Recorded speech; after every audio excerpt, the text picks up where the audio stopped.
السلام عليكم ورحمة الله وبركاته. وعليكم السلام. Walaikum assalam. Welcome, Professor Nasir. Thank you, Professor Asif.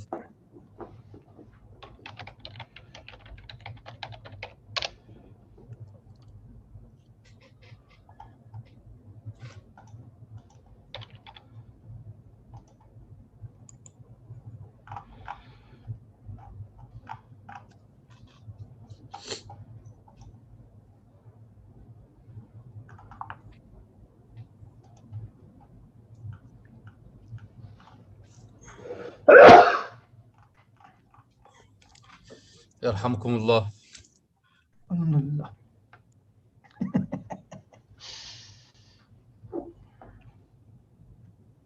صباح الفل يا ريس. دكتور عبد القادر، ازيك؟ اخبارك؟ الحمد لله تمام. عامل ايه؟ صباح الفل. موفق يا ريس ان شاء الله. يديك الصح. لا والله احنا كان عندنا اجتماع على الساعة 8:30، من 8:30 كان عندنا اجتماع. ايوه، هو بروف عاصم دايما يعملوا لك اجتماعات بدري كده. بدري ايوه، راجل نشيط.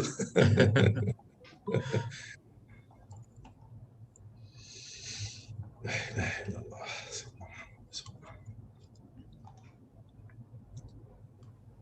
موفق يا حبيبي ان شاء الله. تسلم يا ابو زياد، تسلم يا حبيبي.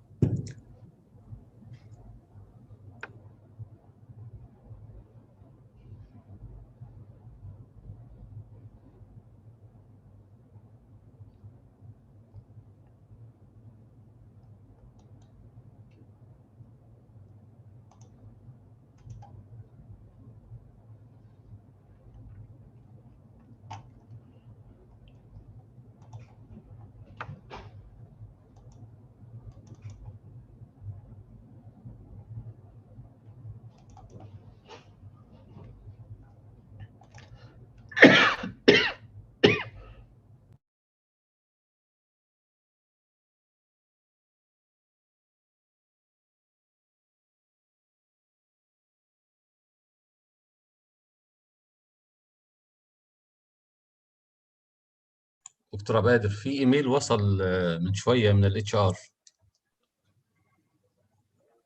حاضر يا حبيبي، هشوفه حاضر. في الجامعة اليوم؟ لا انا في البيت، بس هروح الجامعة عشان الايميل ده. هشوفه كده يا حبيبي. حاضر. توقيع العقود يا ريس. ماشي يا حبيبي، يلا توفيق ان شاء الله.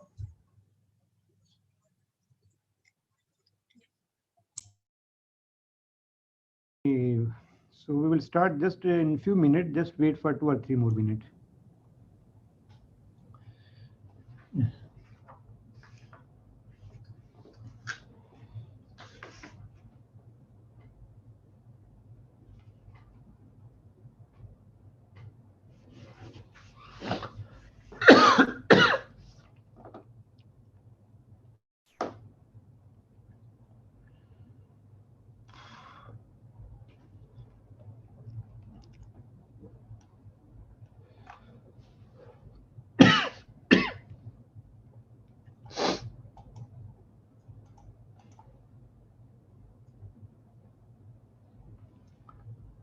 Yes, Dr. Asif, should we start?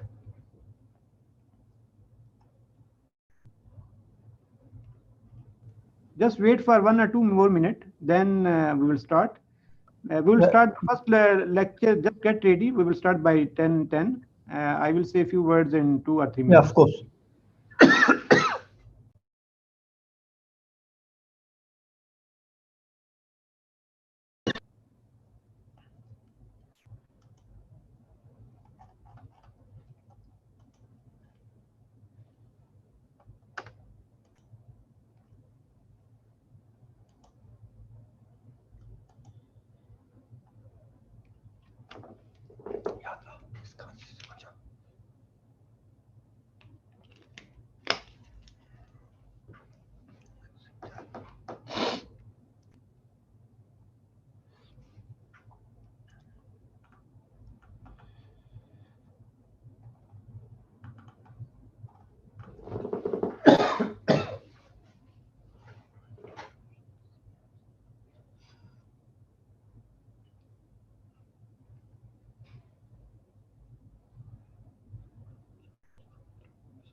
Okay, we can start our symposium. So, Assalamu alaikum everyone, and very good morning to all respected speakers and participants. I would like to welcome you all here today for our third DAFA University Online Research Symposium, and wish to thank you all for your support. Research is an integral part of any institution and nation in general. Research activities influence the quality of teaching, and it also creates the atmosphere in the institution of the research atmosphere. And today's symposium has a distinguished list of speakers and also the audience. There will be 3 sessions and 19 speakers. Today's symposium is another step to strengthen the ongoing research activities in the university. Just before we get started, I would like to express my gratitude to all of you who helped us make this event come together smoothly, especially all URC members, and especially Dr. Najmul Hassan, Madam Sara Iqbal. We couldn't have done it without you. I ensure the symposium will be profitable and the next few hours will be enjoyable and fruitful for every one of you. So that's all from my side. We can start our first session. For that, I invite moderator for the first session, Dr. Smeen Ahmed Khan, to start first session. Yes, Dr. Smeen Ahmed Khan. Yes. In our first session, we have 2 speakers. The first one is Dr. Abdul Qadir, and he'll be speaking on an important topic of the absent trend among the Arabu students and researchers. And Dr. Abdul Qadir is an accomplished researcher. His RG score is 25, which is quite high. He's among the top 10 researchers in the university. Welcome, Dr. Qadir. We can't hear you. Dr. Qadir Wise. سوري دكتور سمير. بسم الله الرحمن الرحيم. اللهم علمنا ما لم نعلم وفهمنا ما لم نفهم واجعلنا من عبادك المتقين. صلى اللهم على سيدنا محمد وعلى آله وصحبه وسلم أجمعين. ثم أما بعد. Thank you, Dr. Samin, and thanks for Prof. Asif and all members of URC. طبعا إن شاء الله الدراسة أو الورقة اللي احنا هنتكلم عنها النهاردة عن البحث النوعي التوجه الغائب في البحوث العربية لتعليم وتعلم الرياضيات. الهدف من هذه الدراسة أو من هذه الورقة هو تسليط الضوء على ماهية وأهمية البحث النوعي مع البحث عن أسباب غياب هذا التصميم أو هذا البحث في البحوث العربية لتعليم وتعلم الرياضيات، مع تقديم رؤية مقترحة لتفعيل تلك الأنواع من التصميمات والبحوث في هذا المجال التربوي. طبعا نعلم جميعا بأن البحث التربوي بيعتبر أحد أنواع البحوث العلمية الهامة، والذي يتناول أو يناقش حلولا لمشكلات متعلقة بالمجالات المتعددة التربوية، زي المناهج، زي الكتب، زي الإدارة المدرسية إلى آخره. والبحث التربوي هو عملية فكرية يقوم بها شخص، هذا الشخص بنسميه الباحث التربوي، لتقصي حقيقة معينة أو حقائق معينة بشأن مشكلة تربوية بنسميها موضوع البحث، من خلال تبني طريقة معينة بتسمى الميثودولوجي أو منهج البحث، وذلك للتوصل إلى حلول لتلك المشكلة ومحاولة تعميم تلك النتائج. إذا نظرنا إلى منظومة البحث التربوي نجد أنها متشعبة جدا، ونجد أنواع كثيرة من البحوث التربوية التي يمكن تطبيقها في المجالات التربوية المختلفة.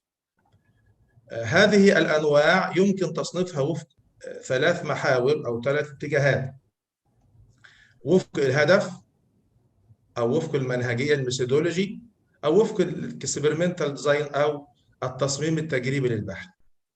من حيث الهدف ممكن نصنفها أو ممكن نحط الأهداف أو أنواع البحوث إلى تقويمية تطبيقية أساسية. حسب المنهجية بتاع البحث ممكن نصنف البحوث إلى نوعان، إلى qualitative research and quantitative research. البحوث ذات التصميم التجريبي، في بحوث ذات تصميمات تجريبية وفي بحوث ذات تصميمات غير تجريبية. البحوث ذات التصميمات التجريبية في experimental research أو الأكشن ريسيرش. البحوث ذات التصميمات غير التجريبية في منها الهيستوريكال ريسيرش أو descriptive ريسيرش. الديسكريبتيف ريسيرش في منها أنواع كثيرة جدا، قد تكون سيرفي ستاديز، قد تكون ديفلوبمنت ريسيرشز، قد تكون ريليشن شيبس.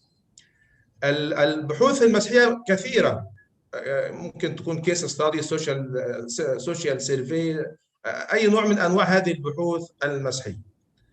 والبحوث التطوريه قد تكون دراسات نمو او دراسات اتجاه، ممكن تكون دراسات مستعرضه او طوليه. والعلاقات طبعا قد تكون ارتباطيه او مقارنه او حاله. إذا نظرنا إلى تلك المنظومة المتعلقة بأنواع البحوث التربوية نجد أن البحث الكيفي شريك أساسي في تلك الأنواع كلها. كل البحوث دي ممكن أصممها وممكن أنفذها وممكن أجريها على الميدان بشكل كمي أو بشكل كيفي. فممكن أن أجري البحث التقويمي أو البحث المسحي أو البحث الارتباطي بالطريقتين، بالطريقة الكمية أو الطريقة الكيفية في نفس الوقت. لذلك فالبحث الكيفي هو شريك أساسي لتلك أنواع البحوث المختلفة، وإجراء لا يمكن أن نهمله. لذلك احنا هنركز في هذه الورقة على البحث النوعي بكل ما فيه من ماهيته وفنياته، مع التركيز على بعض النقاط المهمة. طبعا البحث النوعي له مسميات كثيرة جدا، قد يسمى بالبحث الطبيعي أو البحث التفسيري أو البحث الميداني أو البحث ethnographic research. وسبب اختلاف هذه المسميات نتيجة اختلاف أهداف البحث النوعي. فممكن يكون هدف البحث النوعي هو تأسيس نظرية معينة أو اكتشاف نظرية، أو قد يكون بناء مفاهيم أو التعرف عليها، أو قد يكون وصف ظاهرة تربوية معينة. وبالرغم من اختلاف تلك الأهداف المختلفة للبحث، إلا أن كل هذه الأهداف تنصب على أن البحث النوعي يهدف إلى دراسة عميقة، دراسة متعمقة للمشكلات التربوية والسلوك البشري. البحث النوعي هو بيركز على دراسة الظواهر والأحداث المختلفة في ظروفها وسياقاتها الطبيعية من خلال استخدام أساليب غير كمية. ممكن نستخدم كلمات، ممكن نستخدم صور، ممكن نستخدم تعبيرات رمزية في عملية جمع البيانات وفي تحليلها وفي تفسيرها. فالبحث النوعي هو بمثابة الشمعة أو بمثابة المصباح الذي قد يضيء جزء صغير جدا، ولكن هذا الجزء الصغير بيدرسه بعمق شديد جدا. كما أن هذا البحث السبب في عمق وفي دقة نتائجه بأننا بعتمد على آراء وبعتمد على مقترحات الأفراد المشاركين في البحث وليس الباحث فقط. فبالتالي ده بيعطينا عمق ودقة في دراسة الظواهر. البحث النوعي له تصاميم كثيرة، له تصاميم كثيرة جدا. يعني ممكن نصمم البحث النوعي ممكن نصمم البحث النوعي بأنواع كثيرة جدا من التصميمات، ولكن هذه التصميمات الخمس هي أكثر أنواع هذه التصميمات شيوعا. فممكن نجري البحث النوعي من خلال دراسة حالة، وده بتختص بدراسة عميقة لكيس ستاد، لحالة دراسية معينة، قد تكون مؤسسة، قد يكون شخص، قد يكون جماعة معينة. أو ممكن أصممه من خلال أو ما يسمى بالإثنوغرافي أو الإثنوغرافيا، وده بتهدف إلى التعرف على وجهات نظر وثقافات مجموعة من الأفراد في السياق الطبيعي للمشكلة. أو ممكن يكون من خلال السرد القصصي، وده اللي بيتم من خلاله معرفة آراء وخبرات الأشخاص، ولكن من خلال واقعهم الحقيقي أو الواقعي، أو من خلال سردهم لقصص واقعية مروا بها في حياتهم مرتبطة بتلك المشكلة، أو ممكن من خلال دراسة الظواهر، أو ممكن من خلال التوصل إلى نظرية معينة، ودي تسمى النظرية المؤسسة أو النظرية المتجذرة. البحث النوعي هناك بعض الحالات التي لا يمكن استخدام فيها إلا البحث النوعي. يعني ما نقدرش نستخدم فيها الكوانتيتيف ريسيرش، لازم نستخدم فيها الكواليتيف ريسيرش. قال لك إذا كان الهدف من البحث هو إن أنا عايز أتعمق في تلك المشكلة، لا يعنيني التوسع، لا يعنيني الإطار العام، لا يعنيني هذه المشكلة الدقيقة أو البسيطة، وأنا عايز أتعرف على المعاني الدقيقة لتلك المشكلة. إذا كانت الفكرة أو المشكلة اللي أنا عايز أعالجها أو اللي أنا عايز أدرسها معقدة بشكل كبير جدا، أو إذا كانت النظريات اللي أنا بعتمد عليها في البحث الكمي غير مكتملة، فبالتالي أقدر أستخدم البحث النوعي، أو لا بد من استخدام البحث النوعي. إذا كان مجتمع الدراسة صغير جدا، يعني مثلا طلاب التوحد في الصف الدراسي اللي عندي في المدرسة، ما اقدرش استخدم معاه بحث كمي، لان ممكن يكون طالب او طالبين على الاكثر في الصف، وممكن ما يكونش في طلاب في الصف خالص. اذا كان من الصعوبه بمكان ان انا استخدم المنهج الكمي وادواته واجراءاته وتصميماته المختلفه. على سبيل المثال، اذا احنا بنستخدم استبانه الكترونيه مع كبار السن او مع الاميين او مع الاطفال الصغار، في هذه الحاله لا يمكن ان نستخدم البحث الكمي، فيكون لدينا خيار وحيد وهو استخدام البحث النوعي. طبعا بالرغم من تلك الأهمية المختلفة واللي احنا بنشعرها جميعا، حتى بغض النظر عن هذه الورقة، نشعر جميعا بأن البحث النوعي مهم جدا وهو شريك أساسي لا يمكن أن نتجاهله أو نغفله في بحوثنا التربوية، إلا أننا بنجد غياب شبه كامل لهذا النوع من البحوث ومنهجياته في البحوث العربية لتعليم وتعلم الرياضيات، وده تخصصي الدقيق. وطبعا أنا من خلال دراسة الواقع ومن خلال استطلاع بعض الآراء قدرت أحصر أسباب غياب فنيات ومنهجيات البحث النوعي في البحوث العربية لتعليم وتعلم الرياض في 3 مجالات أو 3 محاور. أول محور، قد غياب هذا البحث نتيجة أسباب ترجع إلى طبيعة البحث النوعي نفسه. يعني ممكن البحث النوعي ده مش موجود في بحوث تعليم وتعلم الرياض في البيئة العربية نتيجة أسباب ترجع إلى البحث النوعي نفسه. وطبعا أنا في الورقة حصرت منها أو الدراسة توصلت إلى أسباب كثيرة جدا، ولكن أنا أخذت أكثر 5 أسباب شيوعا نظرا للوقت المحدد في هذا العام. ممكن طبعا نتيجة أن البحث النوعي بيحتاج إلى وقت كبير وتكلفة عالية جدا، مع وجود مشكلات وتحديات تواجه الباحثين في الحصول على المعلومات وفي تحليل البيانات واستخلاص النتائج. وده بيمثل صعوبة كبيرة جدا عند الباحثين، فبالتالي بينؤون عن أنفسهم بأن هم يجري هذا البحث فبيلجؤون إلى البحث الكامل. السبب الثاني متعلق أيضا بطبيعة هذا البحث هو صعوبة تعميم النتائج. يعني في البحث النوعي بنجد صعوبة كبيرة جدا في تعميم نتائج البحث اللي أنا بحصل عليها على المجتمع أو على عينات مماثلة.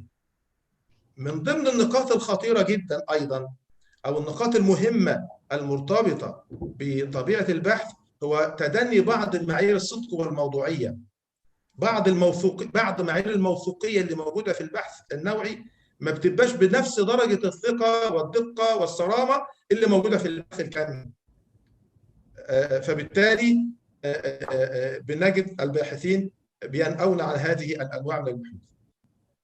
البحث النوعي ينطوي على مجموعة من المعوقات أو الصعوبات أو التحديات اللي بتواجه الباحثين عند التطبيق، زي مثلا عدم وجود التمويل المادي. يعني ما فيش أموال كثيرة، لأن ده بيحتاج زي ما احنا قلنا إلى تكلفة عالية جدا، فهذه التكلفة غير متوفرة. طبعا البحث النوعي بيعتمد على المنهج الاستقرائي أو على الطريقة الاستقرائية في جمع البيانات وتحليلها، وبالتالي بنجد ده صعوبة كبيرة جدا بتواجه كثير من الباحثين عند إجراء هذا البحث. طبعا احتياج هذا البحث إلى مهارات عالية، جمع المعلومات حتى في تحليلها، حتى في العمليات الإحصائية المختلفة بنجد أنها تمثل صعوبة عند كثير من الباحثين، فبالتالي يبعدون عنها. دي أكثر أنواع أو الخمس أسباب الرئيسة، أكثر أسباب شيوعا اللي بتكون سبب في غياب البحث النوعي وفي غياب منهجيته فيما يتعلق بتعليم وتعلم الرياضيات. الشق الثاني الأسباب المتعلقة بالبيئة والثقافة التربوية السائدة في مجال تعليم وتعلم الرياضيات. بنجد وهذا أمر واقع وأمر ملموس احنا بنواجهها أو بنواجهه في مجتمعاتنا وفي جامعاتنا وفي مؤسساتنا المختلفة. بنجد تحيزا واضحا من قبل كثير من المؤسسات والأفراد المعنيين بتعليم وتعلم الرياضيات نحو البحث الكمي على حساب البحث الكيفي. يعني بنجد هناك تحيز واضح شديد جدا، دايما في تشجيع وتحفيز على البحث الكمي اكثر من البحث النوعي. بنلاقي في شح ودراسات، يعني لو احنا عدينا الدراسات والابحاث التي اجريت في مجال تعليم وتعلم الرياضيات عن البحث النوعي لا تتعدى اصابع اليد الواحده. فهناك شح في البحوث والدراسات السابقه، كذلك شح في المصادر والمراجع، كذلك شح في الخبراء والمتخصصين في هذه الفنيات وهذه المنهجيات المتعلقة بالبحث النوعي. حتى في ترقيات أعضاء هيئة التدريس البحث النوعي لا يعطى وزنا ولا يعطى أهمية مثلما يعطى للبحث الكمي، بالإضافة إلى أن مفيش محفزات، مفيش معززات من الجهات المسؤولة للباحثين طبعا عن القيام بهذه الانواع من البحوث. طبعا هناك اعتقاد شائع، وهذا الاعتقاد مرسخ تماما خاصه في التربويين القدامى، هذا الاعتقاد الشائع بان البحث النوعي هو بحث غير علمي، وانه مكمل للبحث الكمي، وانه لا يمكن عمل بحث نوعي منفردا، وانه اقل دقه وصرامه عن البحوث الكميه. هذه الثقافة اللي هي ثقافة البحث النوعي حديثة في الأوساط التربوية المتعلقة بتعليم وتعلم الرياضيات، لأن طبيعة الرياضيات كما تعلمون جميعا أنها طبيعة تجريبية لها طبيعة خاصة مختلفة عن العلوم الإنسانية الأخرى النظرية. فبالتالي هذه الثقافة حديثة على المجال التربوي. بنجد هناك اعتراض شديد جدا من قبل بعض التربويين وكثير من الخبراء في هذا المجال حول القيام بالبحث النوعي، مع عدم طبعا قناعتهم بجد وهذا. نعم. Time is over. Last 1 minute. 2 minutes دكتور سمير. 2 minutes only. Okay. 2 minutes only. 2 minutes. Yes. السبب الأخير أو المحور الأخير هو أسباب ترجع للباحث نفسه. أسباب ترجع إلى الباحث نفسه. وده طبعا نتيجة تدني المهارات البحثية لدى كثير من الباحثين، اعتقاد كثير من الباحثين بصعوبة إجراء وتطبيق هذا البحث، رغبة كثير من الباحثين في الانتهاء من بحوثهم في أقرب وقت وبأقصر طريق بغض النظر عن النتائج التي سيحصلون عليها. جميع الباحثين لديهم ألفة شديدة وكبيرة جدا بأساليب ومنهجيات البحث الكمي، وطبعا قليل جدا من الباحثين يألفون تلك المنهجيات أو النوعيات من البحث النوعي. الخلاصة أو خلاصة القول أو هذه الإشارة التي أشرت إليها لا يعني أو لا يشير إلى أفضلية عبد القادر أو أفضلية أي شخص للبحث النوعي عن البحث الكمي، لكن ولا أفضلية للبحث الكمي عن البحث النوعي، ولكن أنا حاولت أن ألقي الضوء على العنصر الغائب وعلى التوجه الغائب في البحوث المتعلقة بتعليم وتعلم الرياضيات. وأود أن أنوه أيضا بأن البحث المختلط أو الميكسد ريسيرش أو الميكسد أبروتشز دي تعتبر أفضل أنواع الفنيات اللي أنا ممكن أستخدمها في تعليم وتعلم الرياضيات، خاصة أن هي بتعتمد على مزايا البحث النوعي من حيث عمق وشمولية النتائج، ومزايا البحث الكمي من حيث دقة وصرامة وموضوعية المنهج الكمي أو البحث الكمي. لذلك في النهاية يتم تقديم بعض التوصيات: نشر ثقافة البحث النوعي بين الباحثين في مجال تعليم وتعلم الرياضيات، تعزيز مهارات البحث النوعي لدى الباحثين من خلال التحقهم بالعديد من الورش والدورات التدريبية، ضرورة تبني فكرة المنهج المختلط اللي هو الميكسد ريسيرش، اللي هو قائم على integration between quantitative research and qualitative research. ثم تشجيع الباحثين على إجراء البحوث في هذا المجال. Thank you دكتور سمين. Thank you for all. Thank you for Zofar University. أشكرك يا دكتور والسلام عليكم ورحمة الله وبركاته. Yeah, Dr. Abdul Qadir, thank you very much for your presentation. And as there are no questions, we'll proceed to the next speaker. I would like to invite Dr. Qadir for his presentation on photonic crystals. Dr. Qadir has been a very nice and senior colleague, and in the last few months, he has published 4 papers in Scopus and Web of Science. Welcome, Dr. Qadir. Proceed. Thank you very much, Dr. Samin. Assalamu alaikum wa rahmatullahi wa barakatuh.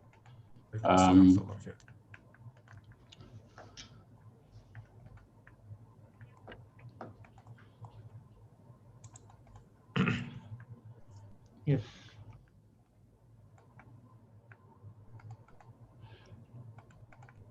Okay, good morning, everybody.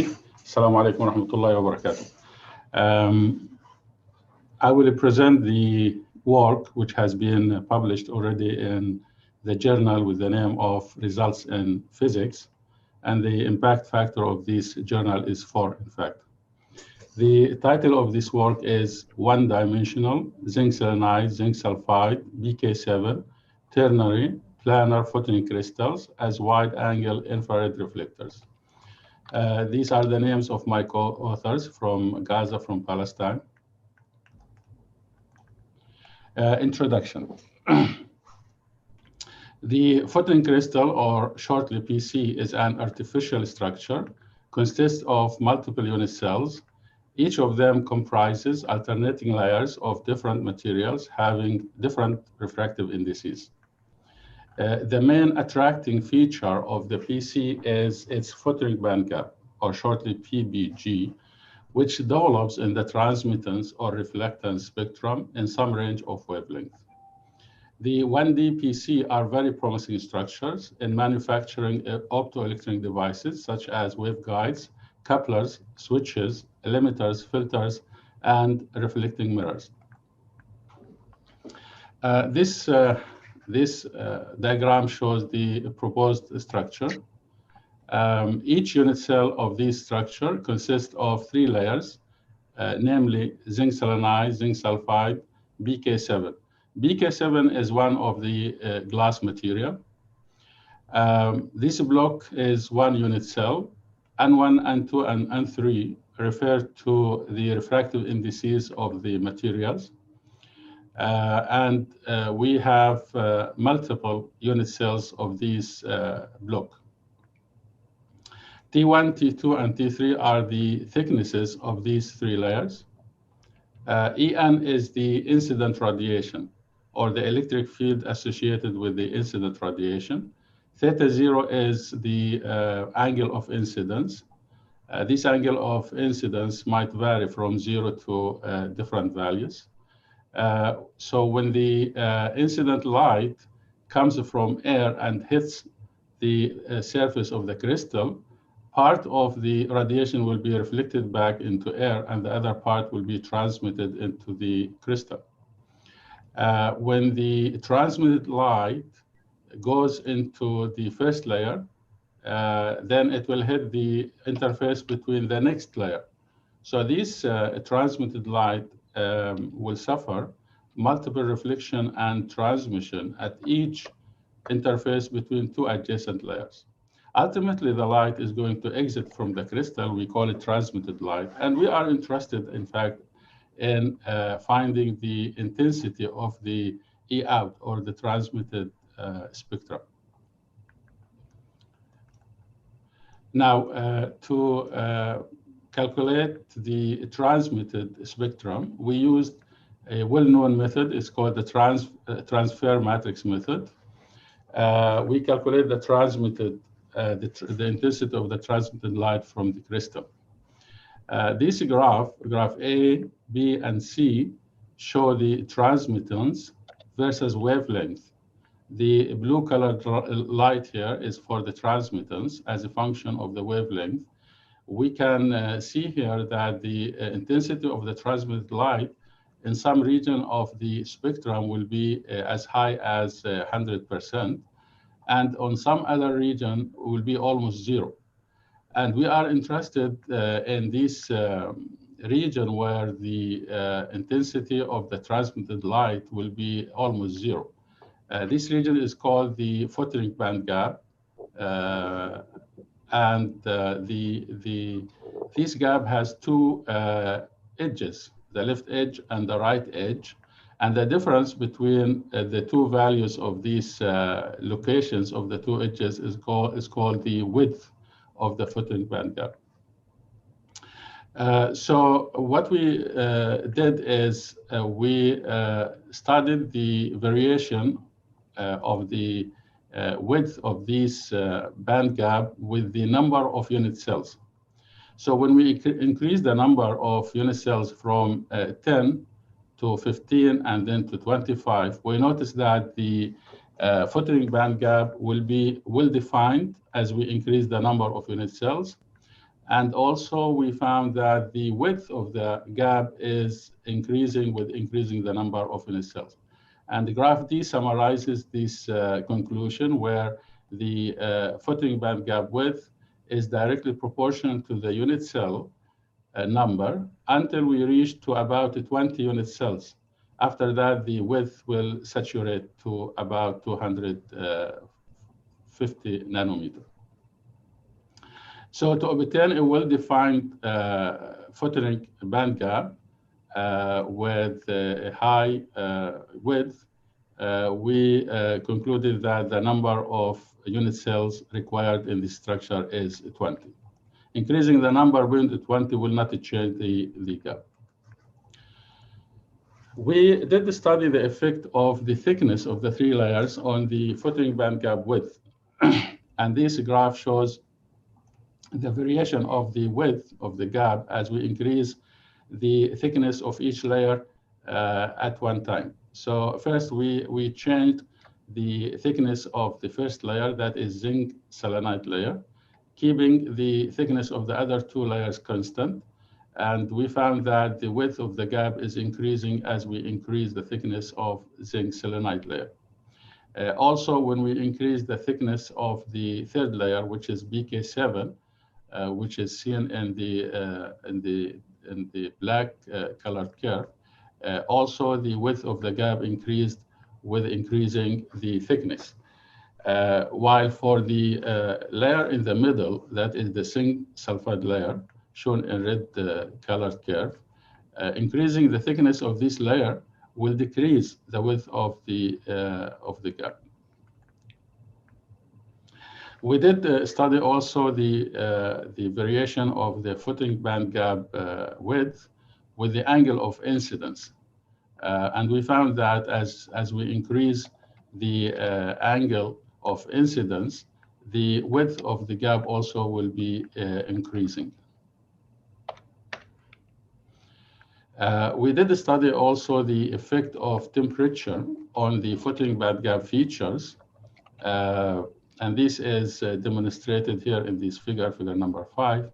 We have chosen the temperature range that is below the melting points of the materials used in this design.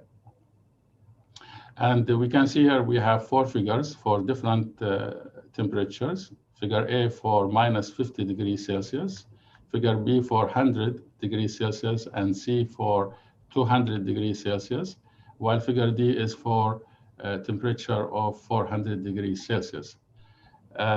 In each at each temperature, we studied the variation of the also photonic band gap with wavelength, and the outcome of that study or that figure is increasing the temperature from minus 50 degrees Celsius to about 400 degrees Celsius increased the photon band gap width from 249 only to about 259. So it's increased only by 10 nanometer. Yeah, this is the effect of temperature on the photon band gap features.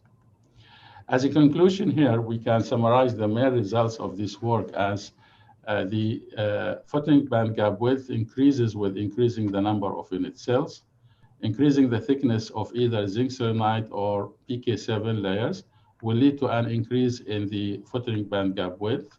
The thickness increase of zinc selenide or zinc sulfide layer that is in the middle will lead to a decrease in the PBGW. The PBG shifts towards shorter wavelength, and its width increases significantly as the angle of incidence increased from 0 to 70 degrees Celsius. The PBG features are insignificantly altered with changing the temperature in the range of minus 50 to 400 degrees Celsius. The proposed PC structure is believed to be a good candidate for designing infrared reflectors or any other devices that requires inhibition of infrared radiation like smart windows. Now this is the time for Q&A, if any.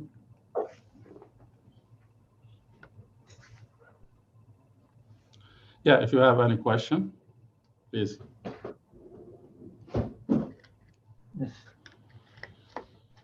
Yes, any questions? You can type your questions in the chat.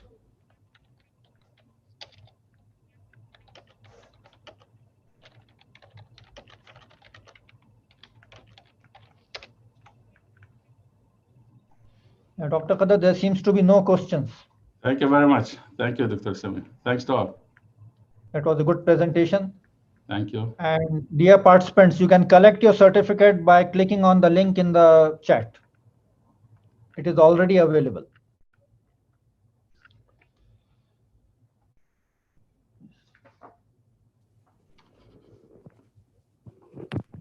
Now I request Dr. Hamdoun to carry forward the symposium. I think Dr. Hamdoun is not there yet. So our next session is for the CCBA. And the voice, Doctor, the voice. The voice is there, clear? More, please. Yeah. So our next session is about the CCBA, and in this session we have 9 speakers, 9 presenters. So I think Dr. Hamdoun has not joined yet. So our first presenter is Dr. Samir. So I think Dr. Samir, you can share the screen, and maybe after 2-3 minutes you can start your presentation at 10:40, I think. Thank you, Doctor, for giving me this chance, and thanks for our colleagues for attending this symposium. I appreciate if you allow me just to share my presentation. Yes, sir, you can share your slides. Is it possible, Doctor, to make me a co-host for a few minutes to share? Okay.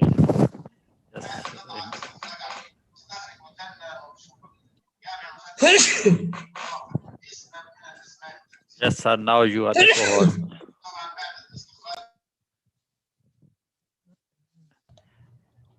Thank you, sir.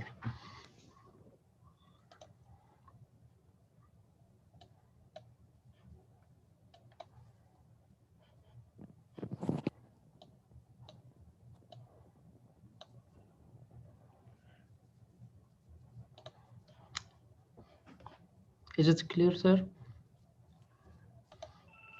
Yes, sir, your screen is visible.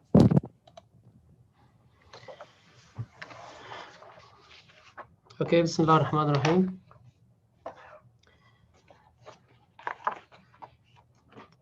I'll present a recent published paper about the enterprise system in the post-implementation phase. And in this paper, we have the critical success factors that help the organization to proper invest, employ, and implement the enterprise system in the organization. So I about the paper and also summarize the literature review, then the research model hypothesis, and then the results and conclusion. So according to the literature, enterprise system reflects a significant IT commitment to achieve corporate goals and satisfy its thrust towards sustainable competitive advantage. So this research investigates the required ES architecture. ES stands for enterprise system, and the value of a well-planned enterprise system, in addition to the human factor capabilities that drive the effective implementation of the enterprise system. So it is defined as the integration of the vital business processes of the entire organization into a single application system to allow information to flow seamlessly right to the organization. Also, the system, as you know, is very crucial to the organization to reduce the operational costs and to improve the overall company performance. Several authors talked about this point, and we found that there is a gap in GCC and also Oman. So we, with my co-author, Prof. Firas Khaldi, we started this research to give a hand to bridge this gap in Oman and GCC. So according to the literature, we have three main constructs that can be defined as the success factors. So we have the enterprise system architecture readiness, and also we have the enterprise system planning, and also we have the enterprise system experts, and also we have sub-factors. So in the enterprise system architecture planning, we have several sub-factors. So like flexibility, scalability, reliability, availability, and performance. So flexibility is defined as the organizational ability to respond to sudden and planned changes. The scalability is the capacity to adapt to more increased demands of the organization, grows and expands to serve a more significant number of users and customers. Reliability is defined as a critical factor which is required to provide information to proper people in the proper time and according to their needs. The availability means that the system is always accessible 24 hours per day, and it can be accessed without fail. And also it means that the system is operating 100%. Performance reflects the effectiveness and efficiency of specific processes and transactions as indicated by several authors. The second main constraint, the second main critical success factor, which is the enterprise system planning. According to the literature, we have several sub-factors. We have planning alignment, planning analysis, planning cooperation, and the planning improvement. So corporate strategy and IS strategy should be aligned, and this is the meaning of planning alignment. So they should always complement one another exclusively to ensure successful information system acquisition and deployment of the information technology according to the organizational circumstances, the organizational business environment, to achieve the competitive advantage. The second point is about understanding the functionality and the process of the ES enterprise system developers. So the businessmen in the organization should understand the planning process. So that the planning should be analyzed properly by both technical staff and business staff. So that will help the organization to properly build a system that serves its needs and future growth. So according to the internal, which should be planned according to the internal functional operations, which is very essential to reflect the development importance and also the implementation plan and the managerial responsibilities should be there to ensure that there is a satisfied degree of collaboration achieved between the people. So planning cooperation between businessmen and technical staff should be available. And this is a vital factor that help proper implementation of the enterprise system. Also, we have adequate planning should be enhanced also and reviewed by time. And it is considered as a necessary competence to empower the organization, and it reflects its awareness between the top management and also middle management and the normal employees in the organization, that all of them can clarify their needs of the new system. The third main construct is the enterprise system expert. Here we have 4 sub-factors. So as the organization becomes multifarious due to the management hierarchy changes and the required coordination across the departments, so each staff role and management layer has different information needs and requirements.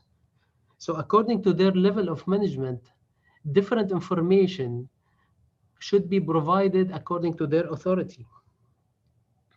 So a people-oriented business approach is an appreciated objective of the most contemporary organization. So where the focal point of the enterprise system success in this regard is established, where knowledge worker, IT professionals, and experts exist. So here we have a challenge.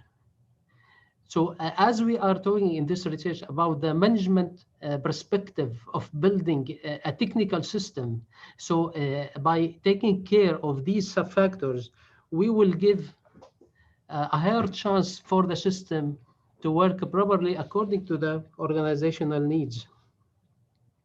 So in this regard also, these points indicated that IT professional must possess many essential skills such as teamwork. So we have to take care that we are talking about IT staff. So here in IT staff, they should have also management skills. And these skills are very essential, like teamwork, evaluating the comprehending the business vision and concerns, the ability to self-motivation and development, and the ability to acquire new knowledge according to assignments they have from the top management. And also IT human resource should perform various crucial roles such as system development and resource planning.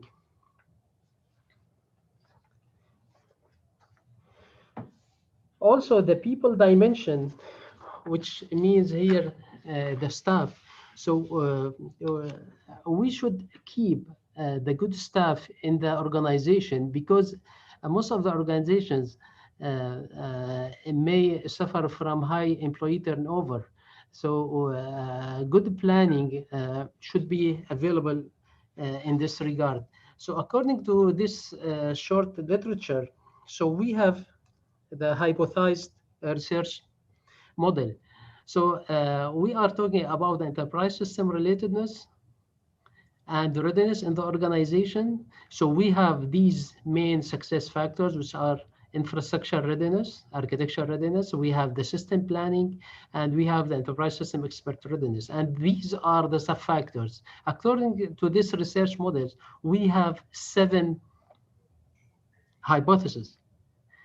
So these are the 7 hypotheses.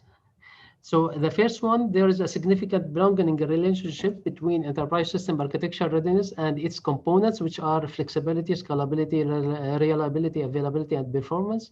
The second one, there is a significant belonging relationship between enterprise system planning and its components, which are alignments, analysis, cooperation, and improvement in capabilities. The third one, there is a significant belonging relationship between enterprise system experts, its components. Here we are talking about the sub-factors: HR planning, turnover ratio, rational assignment of IT staff into business, and the IT staff capabilities. And we have the other hypothesis. IT has a positive effect on using the enterprise system application rate. A proper planning on the enterprise system is positively associated with the enterprise system application rate, and the greater presence of IT experts is positively associated with the enterprise system application rate. And there is a significant belonging relationship between the enterprise system and its main components, which are the main critical success factors: architecture readiness, planning, and expert readiness. So we distribute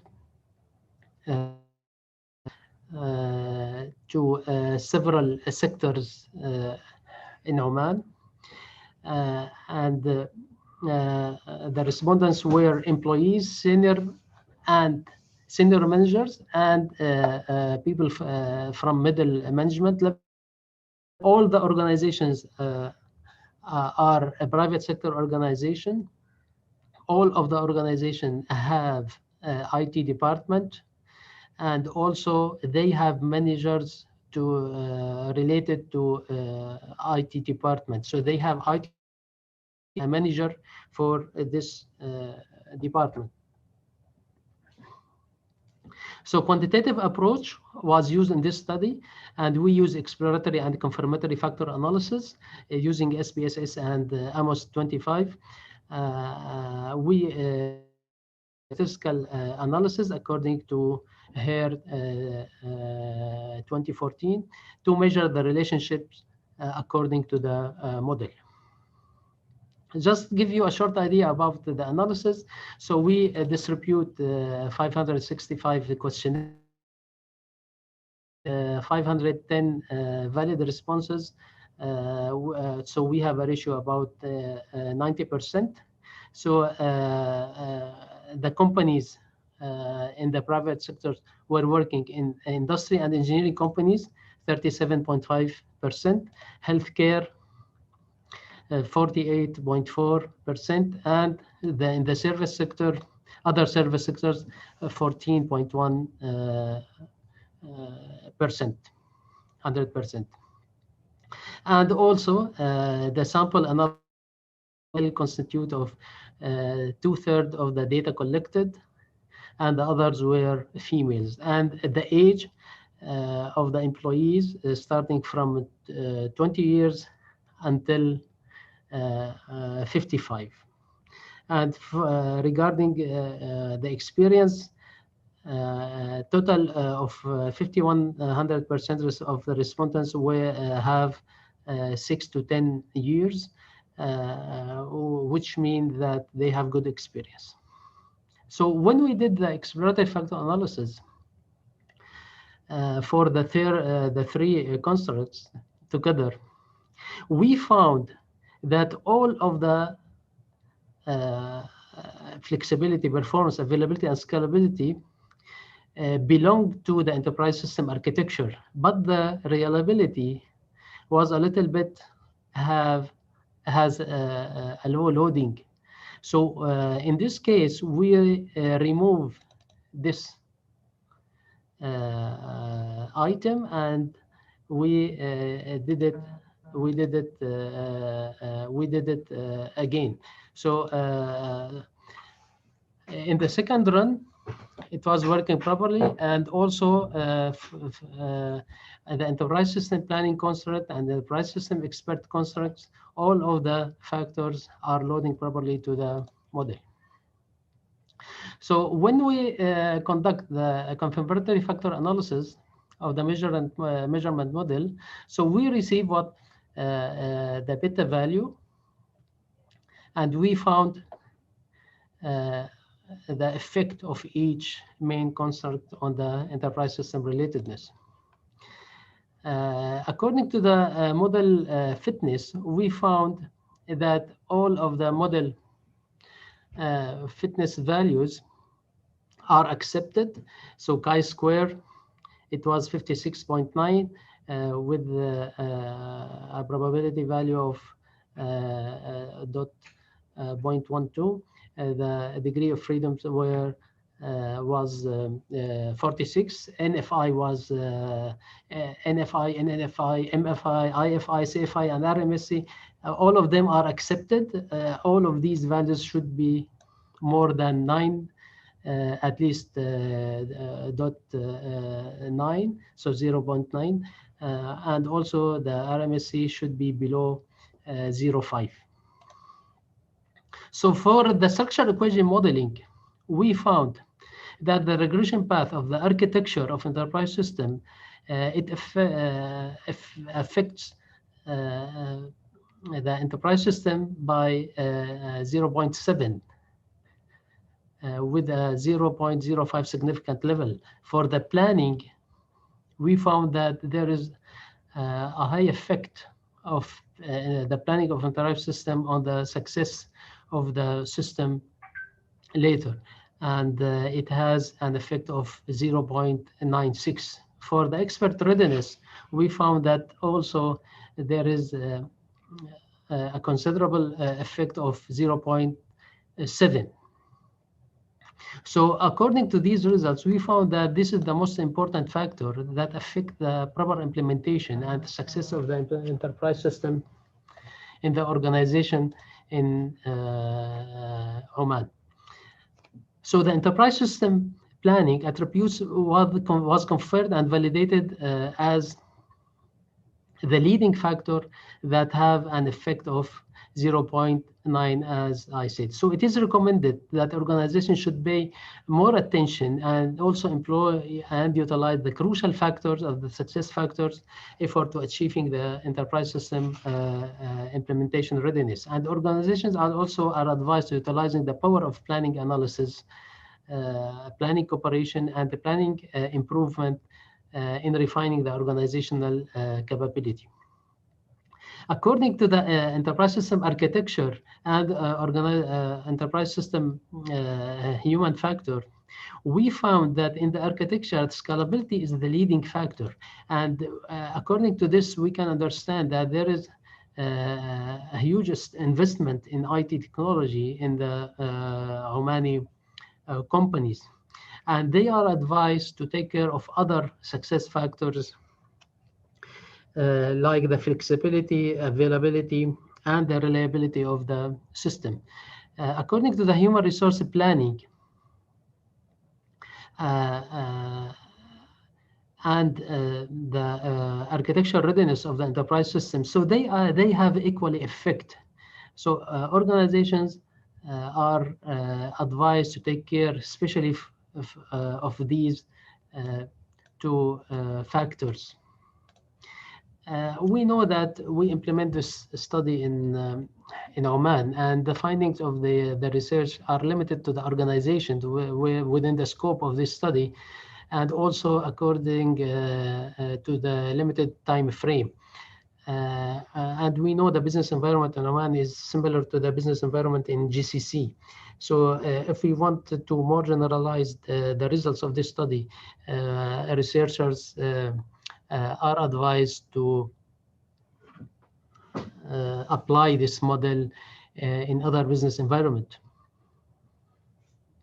and also to apply this model in larger enterprises to give a comprehensive understanding of the enterprise system pillars, and also we can understand that IT investment, the proper IT investment, or sometimes we call it a wise IT investment, is a critical success factor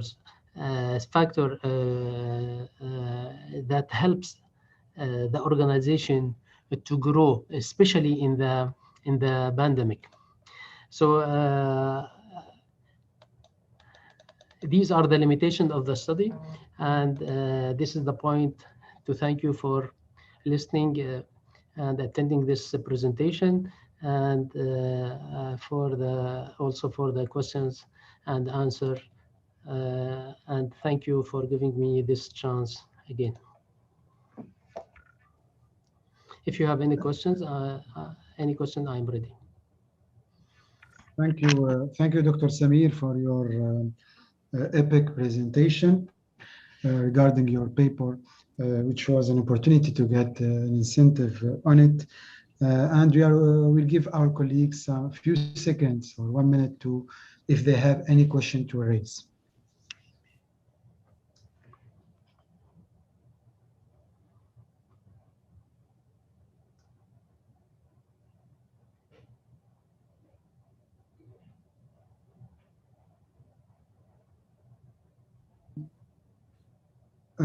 So thank you, Dr. Samir, again. Dr. Raba, are you hearing me? Thank you, shukran. Just to check, Dr. Raba. Okay, Dr. Raba is here. Thank you, Dr. Samir, for your outstanding presentation regarding your paper. Now we will leave the floor to our colleague, Dr. Raba, the head of the management department, to present her paper or an overview about her paper. So the floor is yours, Dr. Raba. 12 minutes, around 12 minutes to present an overview about your papers. Okay. Please go ahead. Thank you very much, Dr. Hamdoun, for this opportunity. I can share my screen. Yes, I think you can. Like Dr. Samir, try. Actually, no. Actually, no. Dr. Samir, can you close your screen? Samir, you can close your screen. Stop sharing. Okay, just 1 second. I have to stop sharing. Me or Dr. Samir, maybe. Samir, I think he should stop sharing. Okay.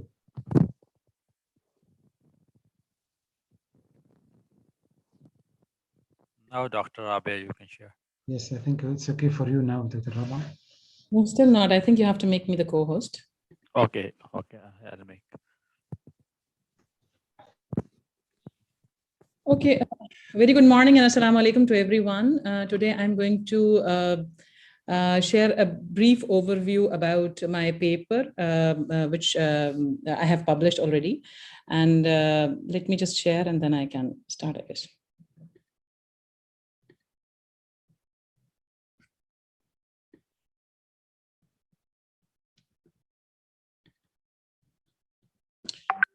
I think I cannot share it.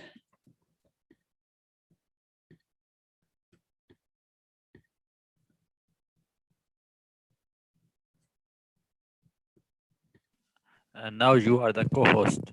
Yeah, I'm trying to share, but actually the issue is I cannot.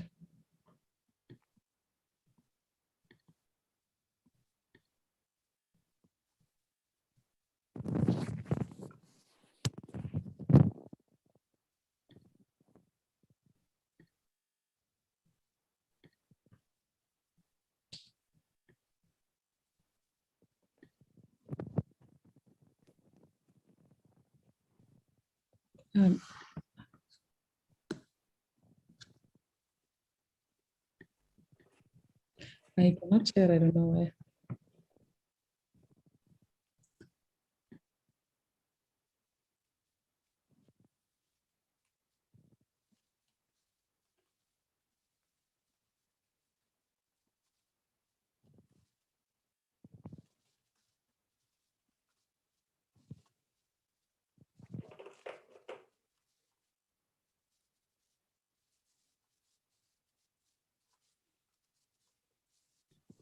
Sorry, but I think I cannot share. Give me 5 minutes. I will log in from my desktop and I'll try to share. Okay, Dr. Rabi, we will wait for you.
Can it be seen now? Yes, Dr. Raba, it's just make it as full screen. Press for F4. Okay. Yes, now it's okay. Please start. Okay. So this is the paper which I have published with one of my colleagues in the Department of Management named Dr. Tariq Atiyah. The paper was published in World Journal of Entrepreneurship, Management and Sustainable Development. This paper is about the role of high performance work system and human capital in enhancing job performance. High performance work system is considered as an essential factor influencing the performance related outcomes. Organizations invest heavily in developing such systems in order to boost performance. It is defined as a system that is integrated and bundles different HR practices. These HR practices should be separate but interconnected and should act as a system.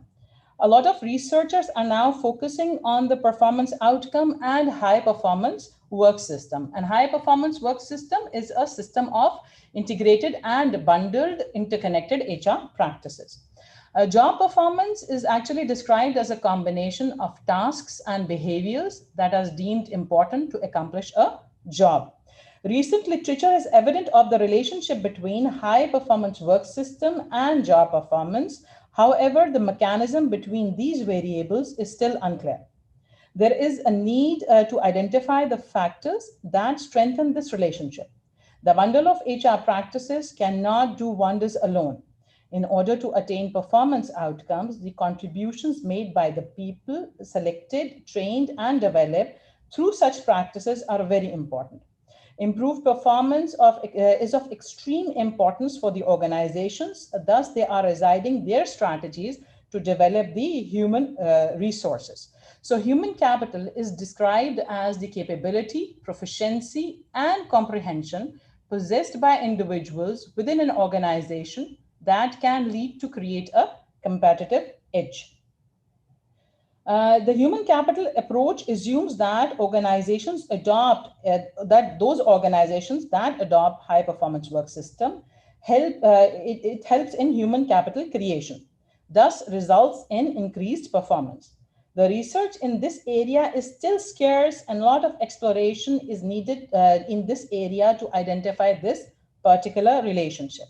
The current research focuses on the impact of high performance work system on job performance. Moreover, it explores the role, which is a very scarce one, of human capital as a mediator in this relationship.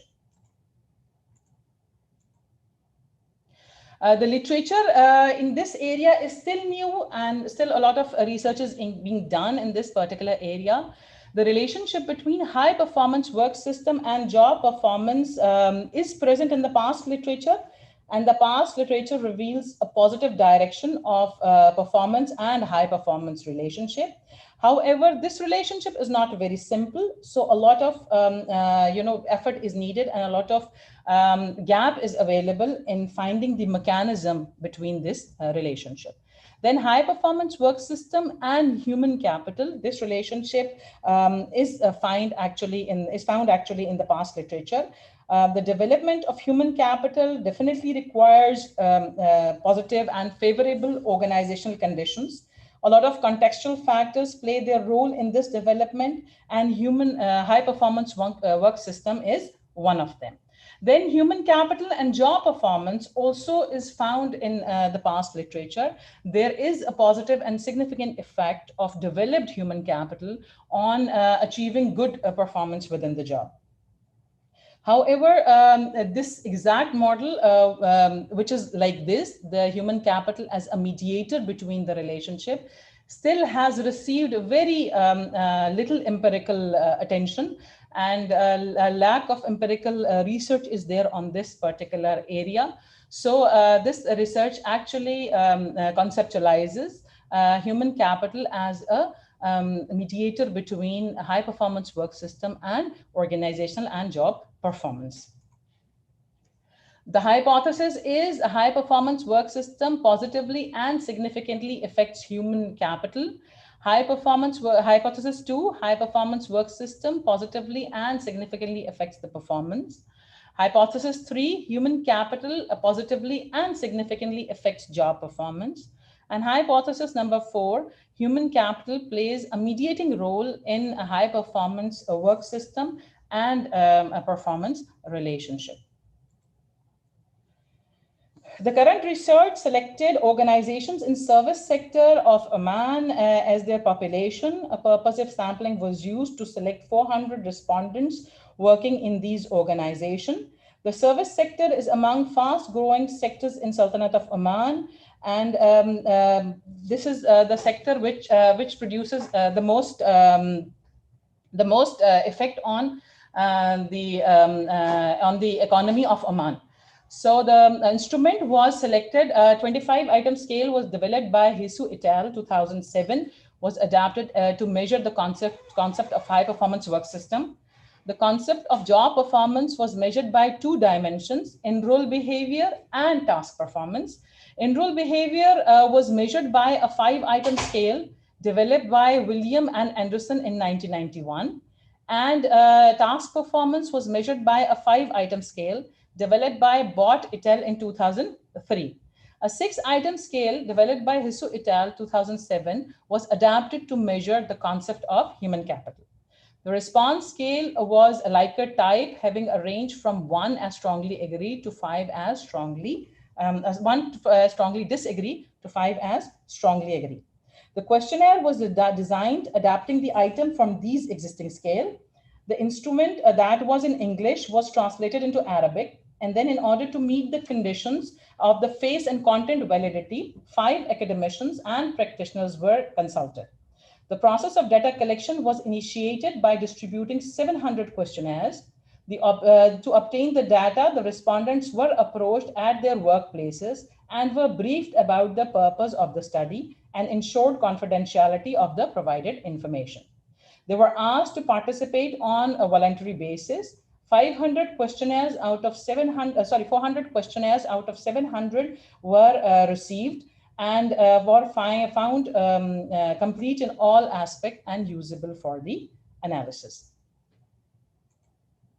Now for the results, the sample consisted of 22% respondents from the tourism and hospitality sector, 20% from banking, 16% from education, 15% from telecom, 14% from health, and 13% from sales, which were the subsector of Omani service sector. 69% of the sample were males and 31% were females.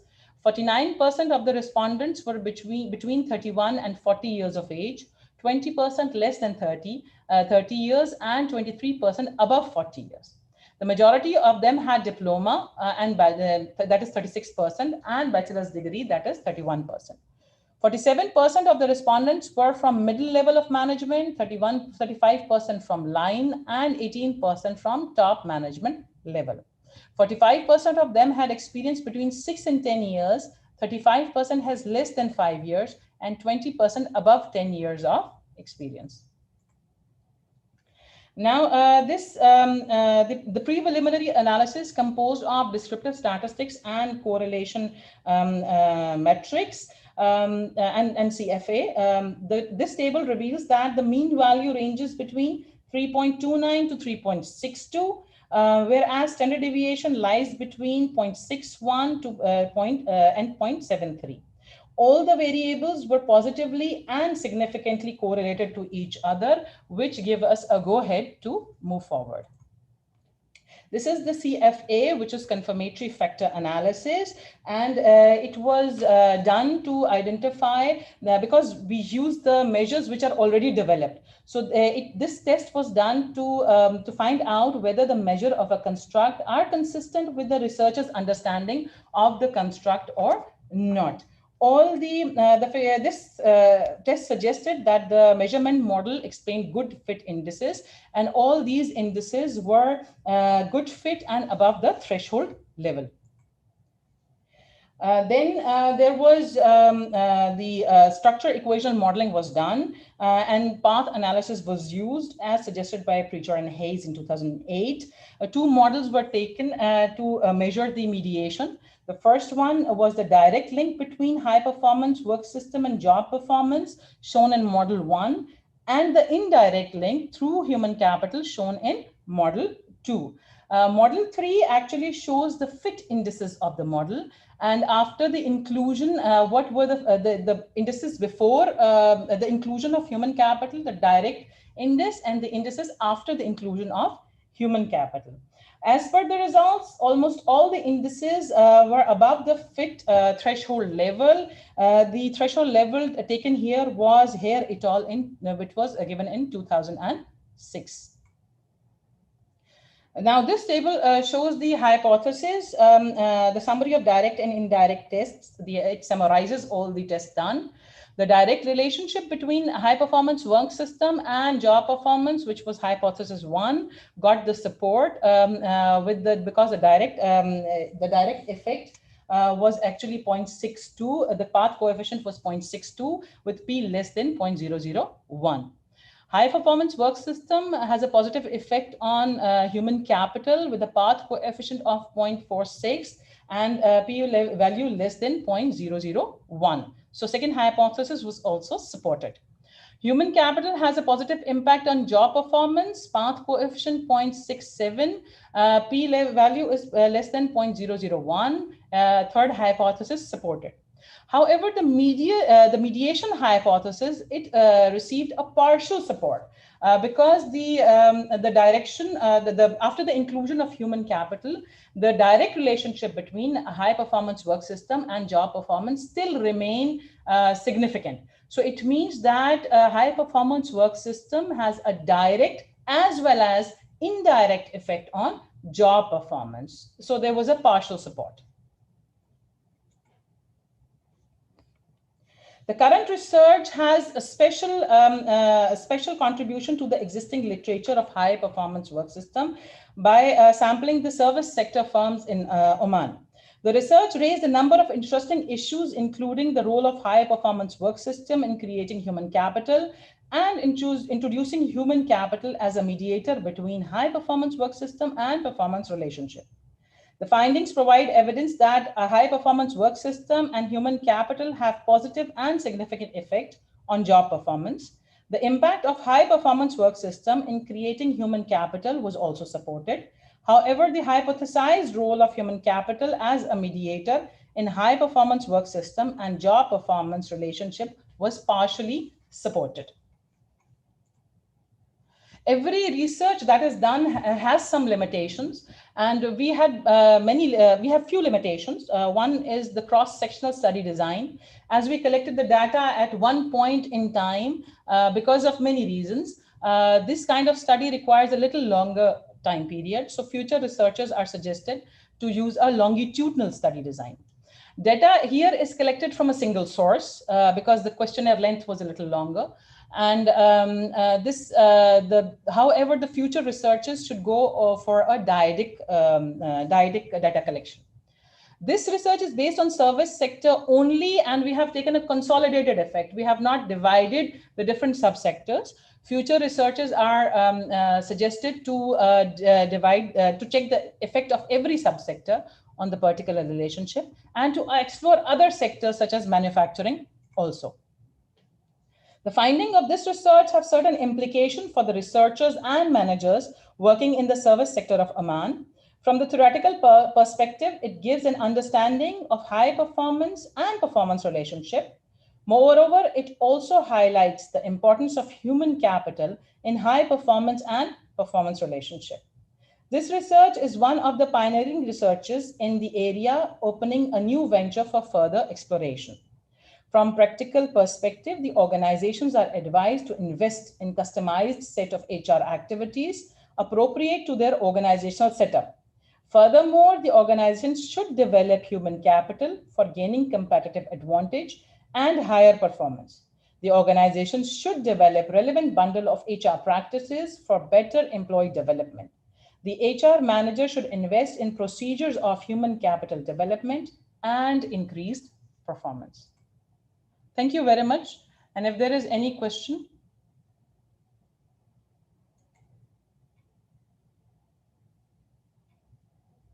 Am I audible? Yes, thank you, Dr. Raba.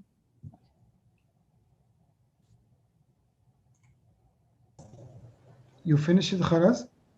Yeah, if there is any question, please ask me the question. Yes, we give our colleagues a few seconds. If there is any question, they can raise their questions or their thoughts.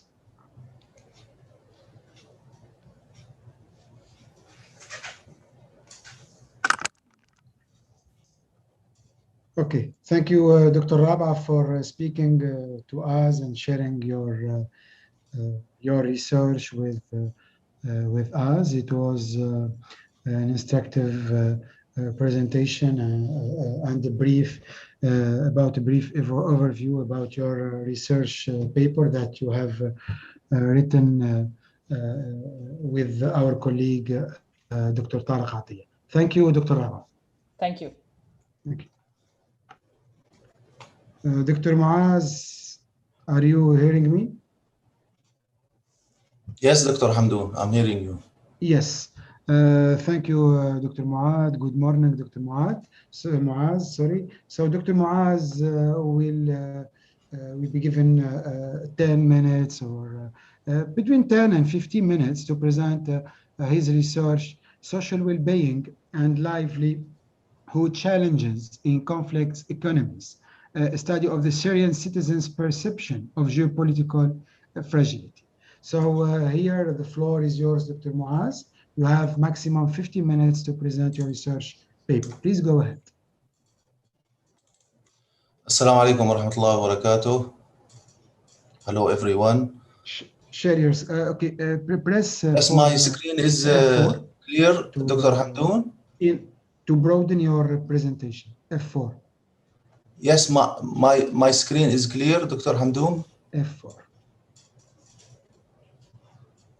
Dr. Hamdoun. F4. Dr. Hamdoun, the presentation is clear. This slide.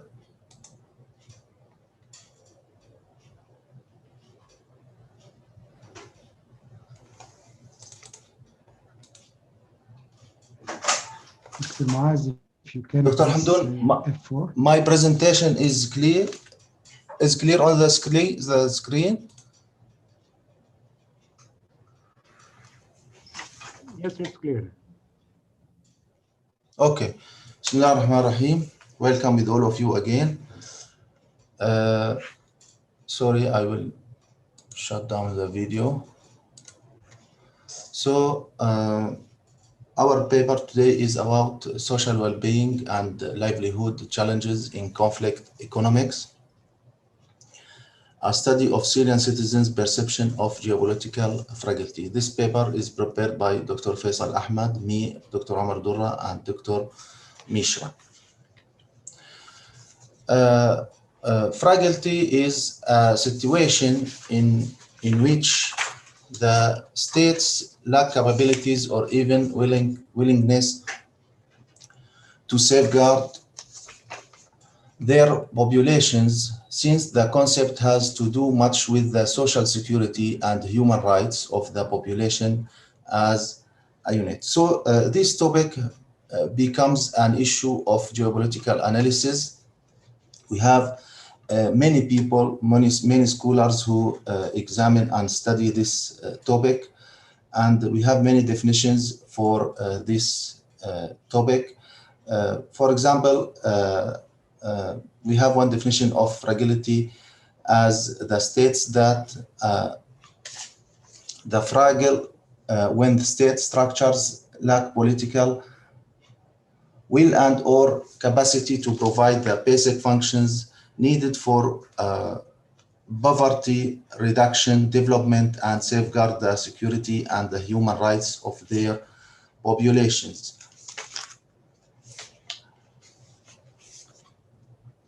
So the Syrian crisis has been one of the largest humanitarian crises in the post-war era. The affected countries have witnessed declining trends in educational enrollment, healthcare services, and even their global trade. So given these considerations, it is very important to us to examine the perceptions of the Syrian citizens regarding the fragile economies, about their livelihood, sustenance, and the future. So in this study, therefore, we focus on citizens' perceptions of one such conflict-ridden economy, Syria, for the following reasons. We have citizens' perceptions can bring out useful insights for policy making. For instance, a study on citizens' perceptions by Bologi 2014 attempt to find out the perception about conflict transformation in the Great Lakes region, which comprises of Rwanda and DR Congo, and provided inputs for policy making. The second reason is in conflict-ridden economies like Syria, it is important to examine the actual livelihood challenges faced by the population instead of just understanding the broader vulnerabilities. So in our study, citizens in fragile economies to hold perceptions of fragility with respect to various dimensions of livelihood. In this study, so this study would be helpful for policymakers and intergovernmental organizations in identifying and addressing the concerns of the populations. Literature review. We have many studies examined the fragility in the economies. Carpo 2011 have argued that the relationship between economic policy and conflict and peace is complex and not straightforward. So there exists multiple causes of conflict and policy choices as well. So one of the most vulnerable and fragile region has been West Asia. Young and Usman, 2006, discussed about the impact of conflict on the livelihood of people in Darfur. He argued that in case of Darfur, the livelihoods have been affected systemically.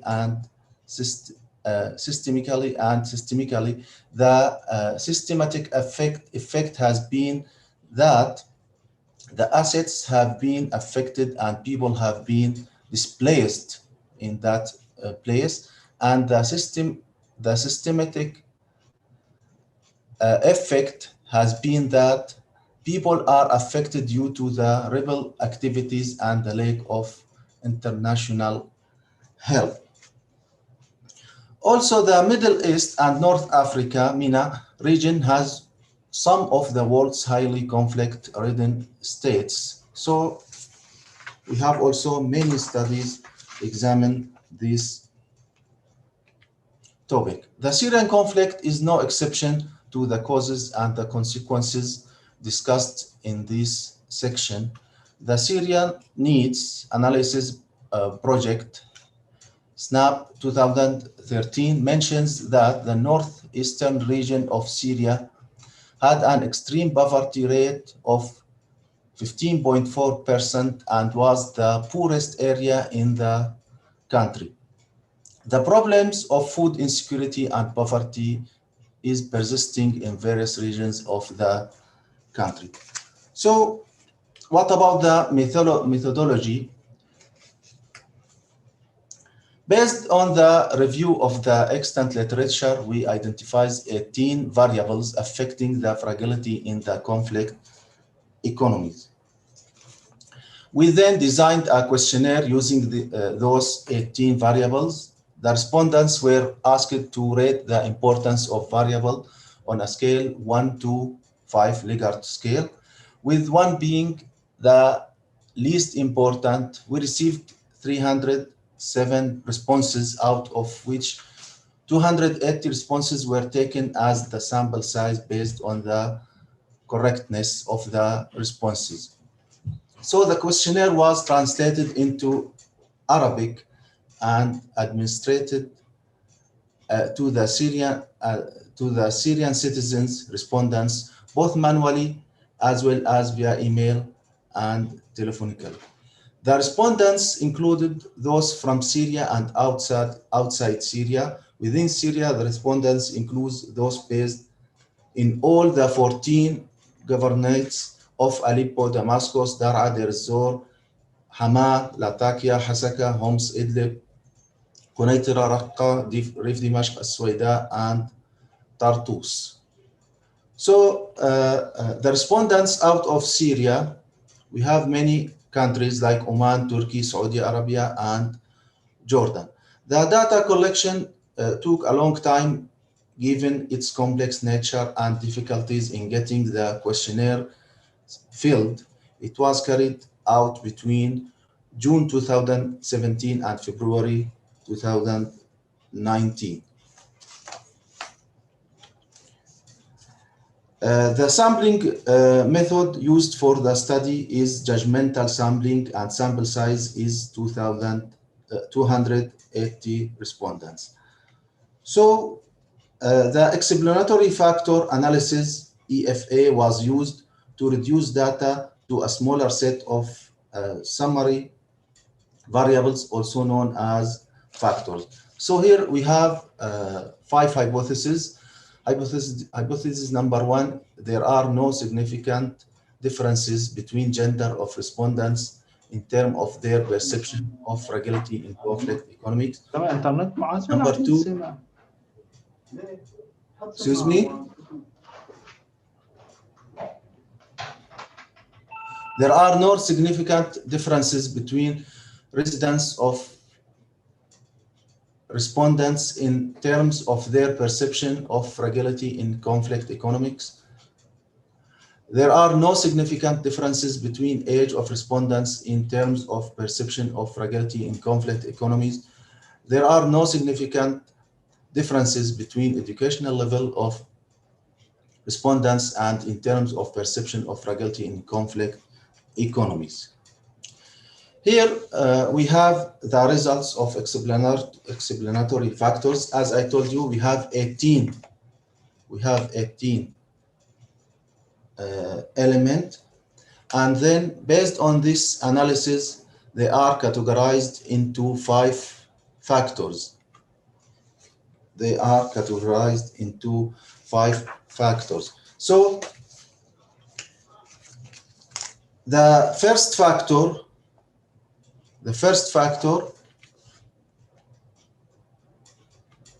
loaded by five variables.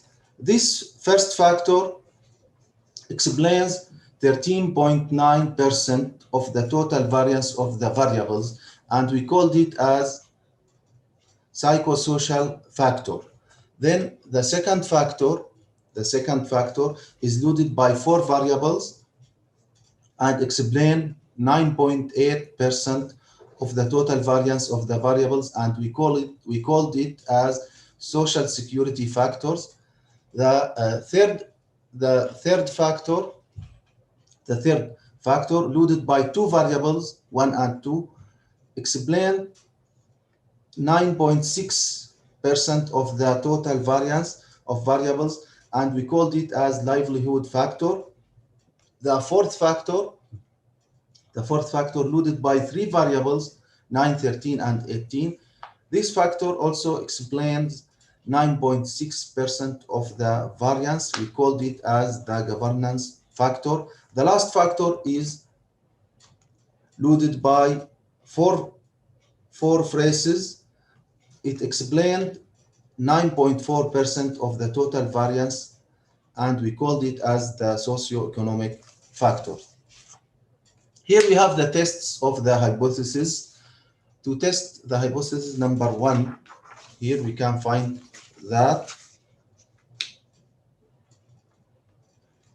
the hypothesis is rejected. The hypothesis is rejected at confidence level 95%. So the alternate hypothesis is selected. So we can conclude that there is a significant differences between gender of respondents in terms of their perception of fragility in conflict economies. The hypothesis number 2, we can see that also it is rejected at 95% confidence level. So we can conclude that there is no significant differences between residents of respondents in terms of their perception of fragility in conflict economies. Hypothesis number 3, also we conclude that at least one mean is different among the 5 groups. Hypothesis number 4, so the null hypothesis is rejected at the 95% confidence level. Now, what about the discussion and conclusion? We discussed in this paper a development-oriented perspective using a case of Syria, in which perception of the Syrian citizens was studied. We tried to examine their social and economic well-being and livelihood related aspirations. So for our study, we collected the data only from the Syrian citizens, including those living in Syria as well as outside Syria. To reduce the dimensionality, explanatory factor analysis was used. The 5 factors extracted during the study, including psychosocial factor, social security factor, livelihood factor, governance factor, and socioeconomic factor.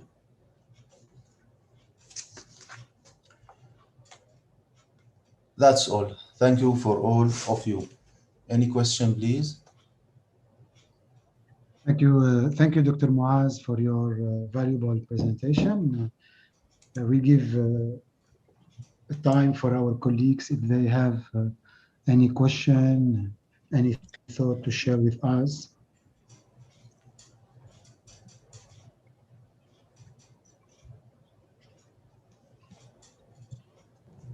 Dr. Mohammed? Yes, please, Dr. Muawiyah. Thank you, Dr. Muawiyah Hussein. If you have any question, any comment, please go ahead. Dr. Muaz, assalamu alaikum. Walaikum assalam wa rahmatullahi wa barakatuh. Yes, welcome. Thank you for this very nice presentation, reflecting the Syrian problem, according to the perception of population there. But what do you think about collecting the data through 2 years? Do you observe any changes in the perception of people during these 2 years? Yes, Dr. Muawiyah, thank you for your question. Yes. We observed that the people who answered at the beginning, their answer levels was less than the people who answered later.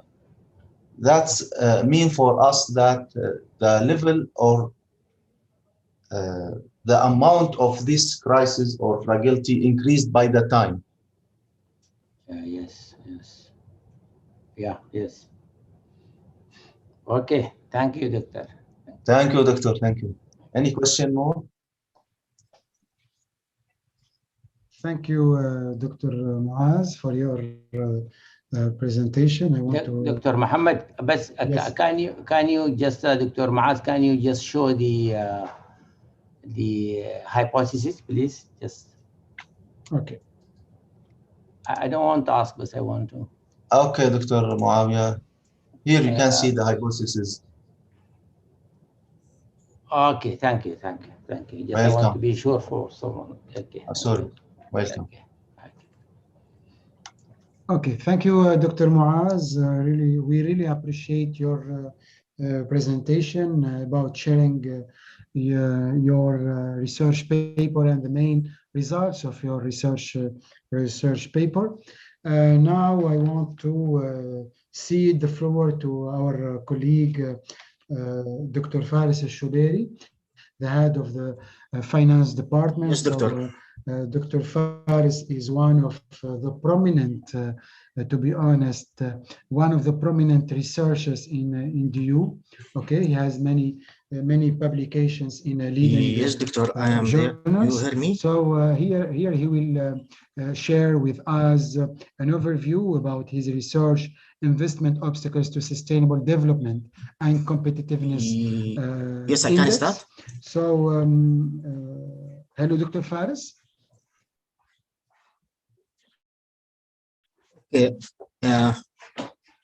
Yes, please go ahead, Dr. Faris, and press F4. Thank you very much for URC, chair of URC, and members also for this presentation. This opportunity as a third symposium in the EU. Thank you also for CRC, CCPA, and all the members for all these events. My paper titled Investment Obstacles to Sustainable Development and Competitiveness Index. This paper, just okay. This paper published in one of the most important journal, Marketing Intelligence and Planning, listed in Scopus and Web of Science as impact factor 2.16. Also listed in Emerald, received into August 2018, accepted in June 2020, and published 2021. In recent decades, we've seen that companies have taken an interest in sustainability, governance, and social responsibility as a starting point for development in civil society and institutions.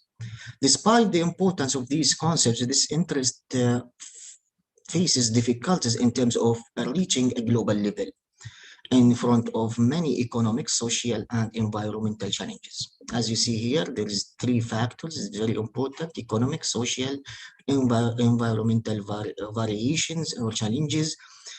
So we need to deal for all of these factors.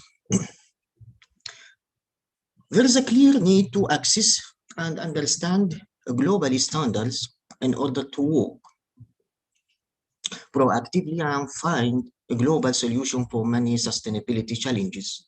So here the sustainable development goals now here were set by United Nations can create this common language by setting global development agenda and reorienting public and private investments flows towards global development challenges. In recent years, also there has been data and incentive to rank countries in terms of social, economic, and environmental measures over both long and short terms according to the degree of competitiveness. This classification allows countries to perceive the process of developing the stages of economic production, which in turn has a positive impact on socio-economic policies and creation of sustainable development in the investment cycle of the business sector. Most countries are interested in measuring this global competitiveness index or GCI for economic performance to work toward developing and achieving SDG, Sustainable Development Goals. So our problem here in this paper is how to identify sustainable development goals in light of the GCI identifications. This study will explain and assess the three main components of GCI between GCC countries, which are directly related to the bulk of sustainable development. In the current study are as follows. What are the obstacles to achieving SDG in the investments business sector? How are these obstacles reached to the GCI? Is there any important to rank as per the GCI? And what are the elements that are similar between GCI pillars and SDG? It was noted from the 2008 until 2018 GCI reports for the development of that countries that move economically toward promoting long-term investments lay the foundations of successfully moving toward achieving their sustainability development goals. Our objective here to present three main. The first development is measuring the GCI, making all GCI countries and giving an interpretation of this classification. The second development is showing the significant impact and the relationship between obstacles to sustainable development and GCI in the investments business sector. And the third development is running the Pearson correlation matrix 2x1 between the 12 pillars of GCI and once between the 15 obstacles to investments from 2008 to till 2017. This analysis will be help countries these policies to achieve sustainable development goals. Now, the importance of this study is filling the research gap in the diagnosis of obstacles that hinder achieving the sustainable development goals, which in turn are reflected in the elements of the GCI. Contribution of this study is explaining the components of the GCI in accordance with the global economy, which focuses on wealth of nations and manpower. This requires developing the capital of firms, return on investments, and infrastructure of countries. This development will not be achieved without taking into our consideration the sustainable development goals. In addition, considering the Sustainable Development Goals will help government to improve education, technology, expansion, and micro and macro level financial economic perspectives. To build a distinguished level of life and achieve overall welfare, which has become one of the basic requirements for the development of societies due to the advanced stages of globalization. This is study an attempt to shed light on the most positive elements of doing business while elevating the problems surrounding it. So here the methodology. The interaction between the 12 pillars of the GCI and stages of development. The GCI report from 2008 to 2018 included 12 pillars distributed with the three main groups. The first group is basic requirements considering of components 1 to 4 point macroeconomic environment, institution, health, and primary education and infrastructure. The second group is efficiency enhances, consisting of components 5 to 10, goods market efficiency, higher education and training, technological readiness, market size, financial market development, and labor market efficiency.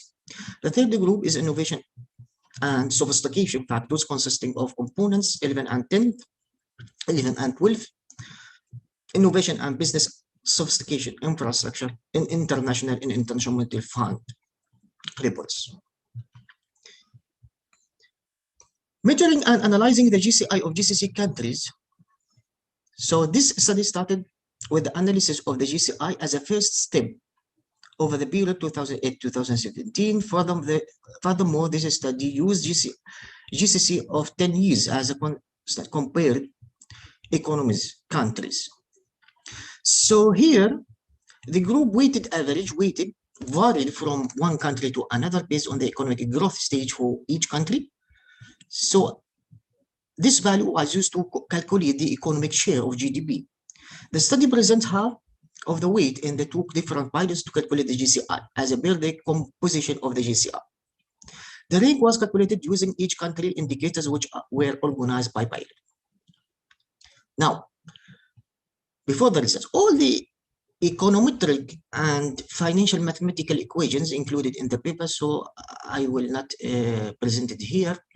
So all these calculation or quantitative calculation done and mentioned in the paper.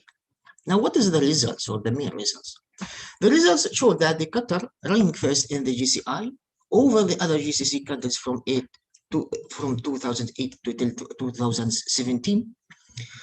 The classification based on the competences of innovation and development was the strength through Qatar results. It was found that the political and ideological aspects play a prominent role in shaping its financial policy, which contribute to enhancing the GCI. The competitiveness index promotes a country's stability in the short term and builds a strategic vision for the long term towards sustainable development.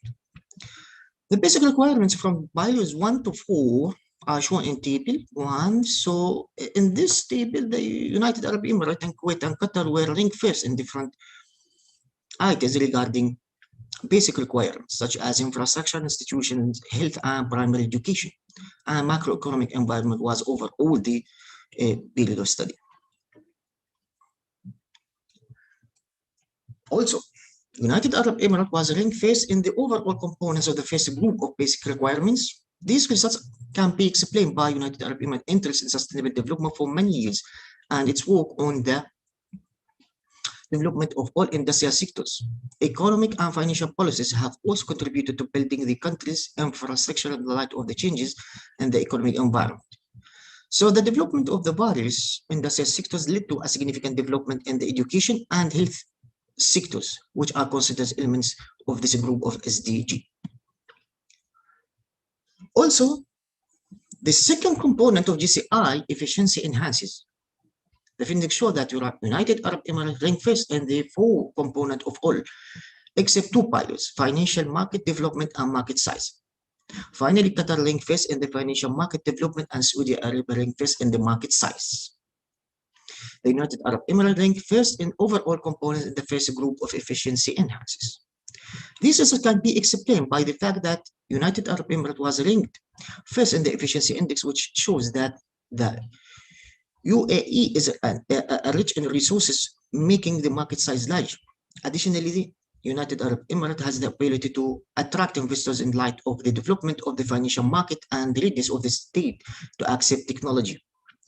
Skilled labor has contributed significantly to the efficiency of the market due to high wages, which give companies and institutions the ability to train their employees to work, leading to improved productivity. Also, now number 3 component, the third component of GCI, which comprises the innovation and sophistication factors covered in the 2 pilots, 11th and 10th, for the GCC countries. The United Arab Emirates ranked the first in business sophistication, whereas Qatar ranked first in innovation. So Qatar ranked first in overall components of the first group of efficiency enhances. This can be explained or interpreted by the fact that Qatar has played an important role in developing development among the GCC countries, obtaining first place followed by United Arab Emirates, where the creative ideas come from a spirit of innovation in the institution and encouragement of the spirit of responsibility. So here Qatar has achieved this in their high level of welfare of individual of society. Now, what is the problems? How can reach the problems for doing business? Here there is 15 problems from 1 to 15, with the most problematic factor being ranked number 1 and the least problematic being 15. The biggest obstacles for implementing the investments are restrictive labor regulation in the most GCC countries except for the United Arab Emirates and Kuwait. The United Arab Emirates most significant problem was the access to financing sector factor. The results can be explained by the fact that problems are different among GCC countries. So the results show that 4 GCC countries agree that labor restrictions are the most important impediment to achieving sustainable development goals. The findings also show that ordinary list square between the obstacles to doing investment business. So negative statistical significant effect are indicated in 3 countries, Oman, Kuwait, and United Arab Emirates. And also the correlation very strong. Here also the correlation shown in table 4 between 12 pilots of GCI, and shows a strong relationship between all these factors. So the results show that the GCC countries work in an integrated manner to improve the GCI. The factors of culture and common environment between them encourage a greater GCI. These countries are also distinguished by access to technology, which positively enhance the interconnections between the GCC countries. As a result, these cases can be explained by their compatibility with previous studies, which have proven that there is a complementary between the indicators of competition with one another and the dependence of these variables on each other in investment sector. Also, Pearson correlation confirm this. Finally, the conclusion and policy implication. As we see, based on the results, the many discrepancies in the environment and business economics that have occurred in recent years have contributed to government working toward being aware of the social economy, which is one of the necessary for carrying out business effectively in society, order for governments and companies to achieve sustainable development goals. They need to define them according to their strategies and based on each company long-term development map that can negatively or positively affect sustainability development goals. So the criterion here for transparency is an important means for communications to achieve sustainable development in light of various climate changes. So the policy implication included that idea that high income of individual in certain GCC countries contributes to achieving a better standards of life than the rest of countries. Furthermore, this current situation will enhance the opportunities for job, which reflect the positive sides of the society. However, government restriction in some policies and stand in the way of implementing and improving the investment sector. Constantly, each country impact on financial crisis is somewhat different because of different economic conditions that lead to improving the GCI, especially in Saudi Arabia and United Arab Emirates and Qatar. This major shift to the development process of these countries has led to more foreign investments and increased bank transfer. By this is still not enough to improve the competitiveness index. This has to become necessary to work to unify the investments goal to achieve the sustainable development goals in the future. In addition, this study has emphasized the importance of improving the GCI in all GCC countries by closing dialoguing them with the SDG. Thus, these countries can alleviate obstacles to sustainable development in society by increasing investment opportunities. This will lead to national economic and political stability and improve trade relations among them. However, focusing on GCC countries is considered one of the limitations of a study which has been based on the data 2008 till 2017 due to insufficient data before or after this period. Future studies can be identified the most important obstacles to SDG according to the classification of countries by different industrial, financial, and social sectors. This classification will increase the accuracy of diagnosing obstacles to sustainable development goals and readiness of different countries to participate in investment opportunities. That's all. Thank you very much. If there is any question, please go ahead. Thank you, Dr. Faris, for your presentation. We'll give our colleagues a time to raise any question, to give any comment, to if you need also, if they need any clarification.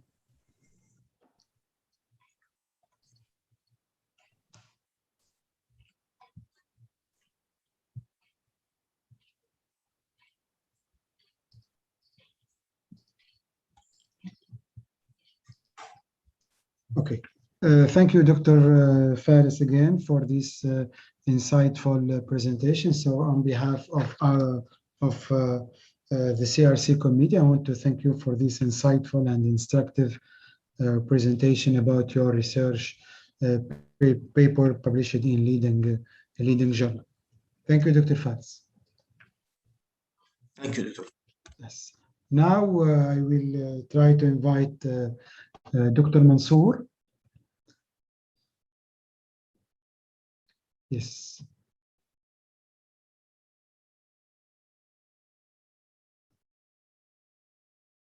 How are you, Dr. Mansour? You are hearing me?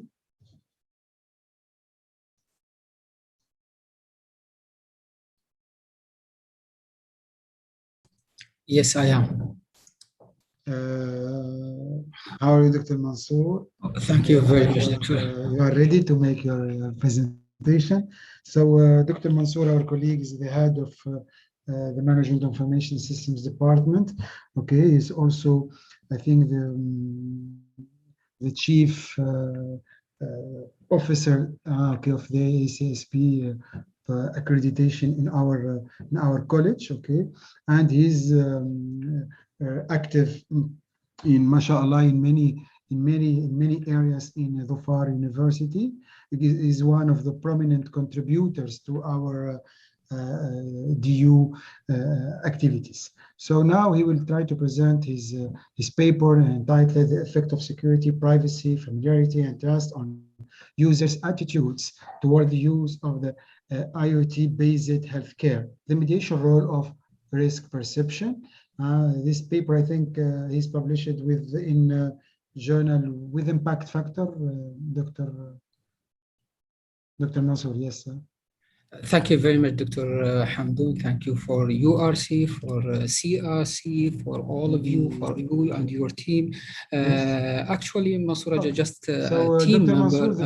So I am just working with all my colleagues, either in CCB level or in DU level, with the one hope, just we are working and contributing to our beloved university, Dhofar University. I'm going just to go through my paper today, and I will start with my presentation. So it's about security privacy related to Internet of Things, which is one of the leading topics or hot topics in IT. The main idea behind that research was we usually, when we talk about technology, we are covering two main areas. One comes under pure technology, like programming, software, hardware, whatever. And the another one, which it isn't covered, and here's the gap for our research here, which is customers or users' perspective, the end user. Yes, from IT people, maybe we develop a technology, we maybe invent a hardware or any software, but still this part or this portion of which is concerned or related to the end users, those who will use this technology, invented technology, it wasn't covered, especially in healthcare sector. So no doubt that IoT is a critical part of the research, and many companies start using it. Also, this IoT is one of the leading technologies toward, digital transformation. There was a global survey which done, that survey covered many countries like UK, Germany, France, Brazil, America, China. So almost there was 800 respondents from those countries, 300 from Germany, Brazil, France, Japan, UK, and 500 from UK and from USA and China. So the main question was, the participants' perception about the IoT experience by 2030. So all of them, or in general, most of them, they said IoT gonna play an important role, in their life, in everything, in listening, eating, watching, reading, in their kitchen, in their living room, in any aspect of their life. So also 70% or more than 70% of those participants, they said, it is potential, to play in their, lives. Also, one more thing here. For another point. Also about 80% of them would like to use this IoT, in or outside of the houses. However, when we are coming to our context, to the, our area where we implemented our study, so healthcare service or healthcare sector. So we can say some healthcare providers or medical centers, they start using this technology.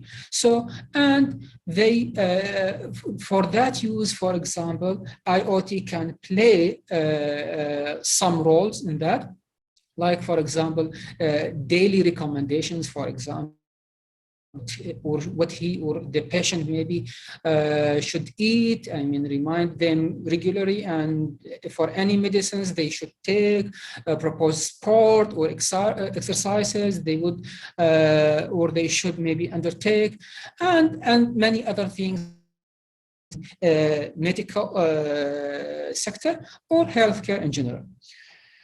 As I said, many of them has used it. They embedded it through or their context, like, for example, production, embedded gateway configuration, indirect emergency treatment, medical access, and many other. But as I mentioned before, there are a very important part is missed here. We're gonna talk it will form the gap of for our study. So those beneficiaries who receive the healthcare services or receive the service from the providers usually use various medical IoT applications, like, for example, the smartphones, wheelchair, and medication management systems, rehabilitation also systems, and systems for monitor, like, for example, oxygen saturation. So many IoT in many also aspects or applications or software or systems could be used in related to the healthcare. Also, this use from business perspective, let me, if it is correct to say, this would reduce the costs of using or providing the services. So I can provide many in one go, or only invest one time in such technology, and then it will, it will help me as a provider to reduce my costs. Then it will be indirectly or directly reflected for the patients, side. Also, it will help them to, maybe improve the user's experience and here serve more patients. I can serve more in one go. So with a limited availability of healthcare resources.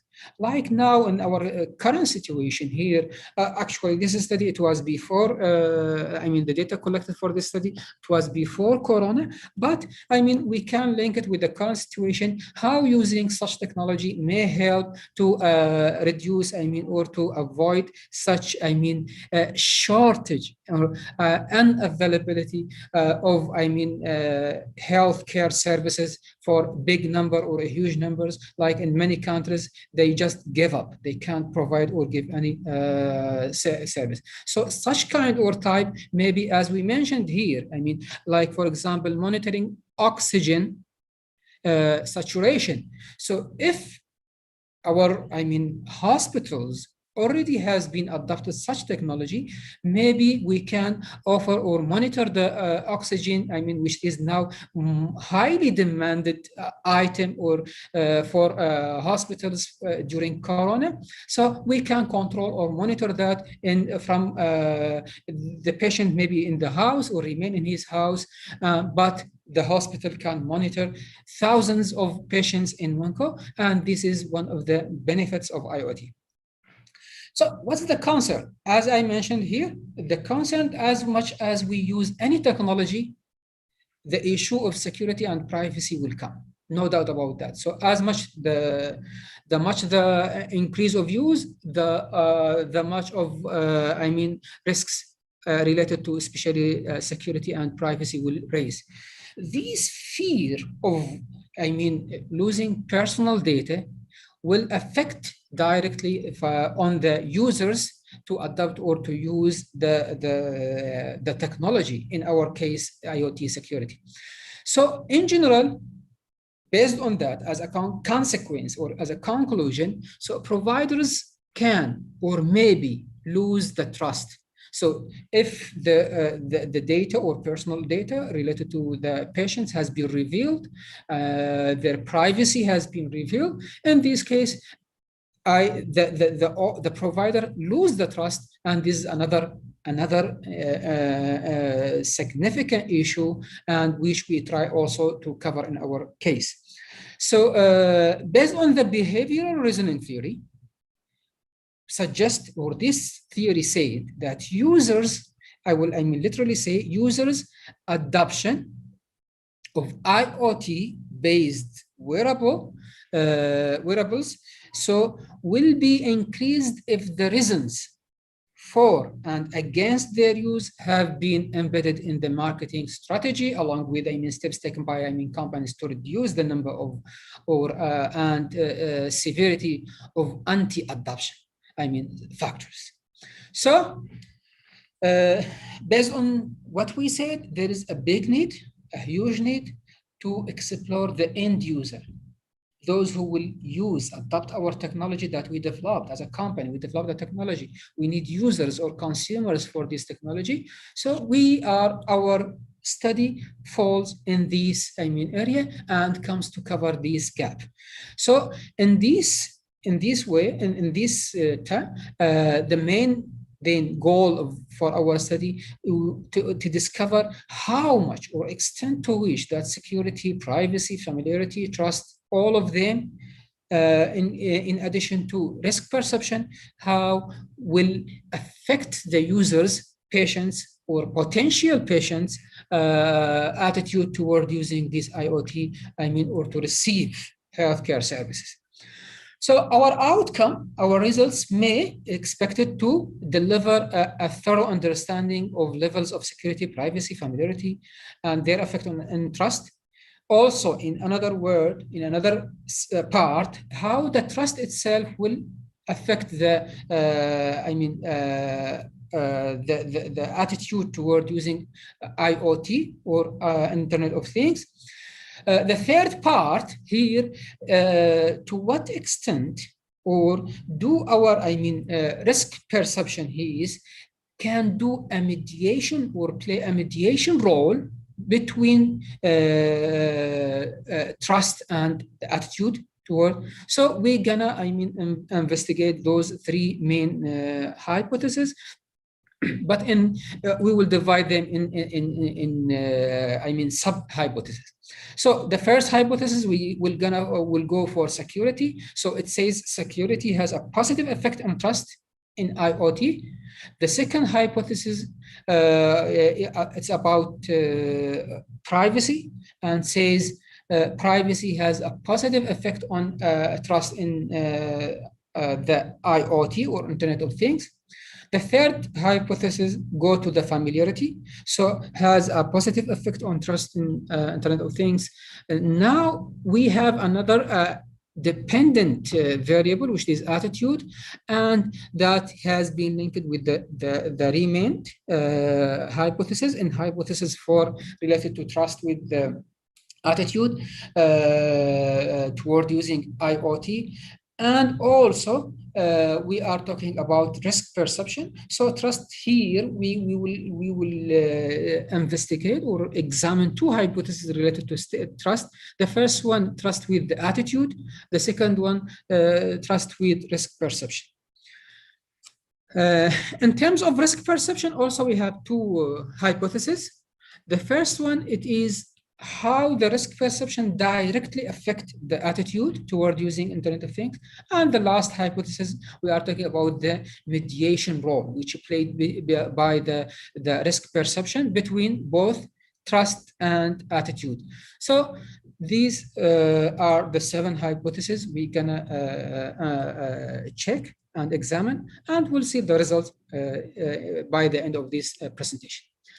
So methodology, our population was residents in Oman, regardless their nationality. So they are citizens or expatriates. So why that? Because all of them, they receive health services and expected to use and adopt this technology, because if it is provided by the,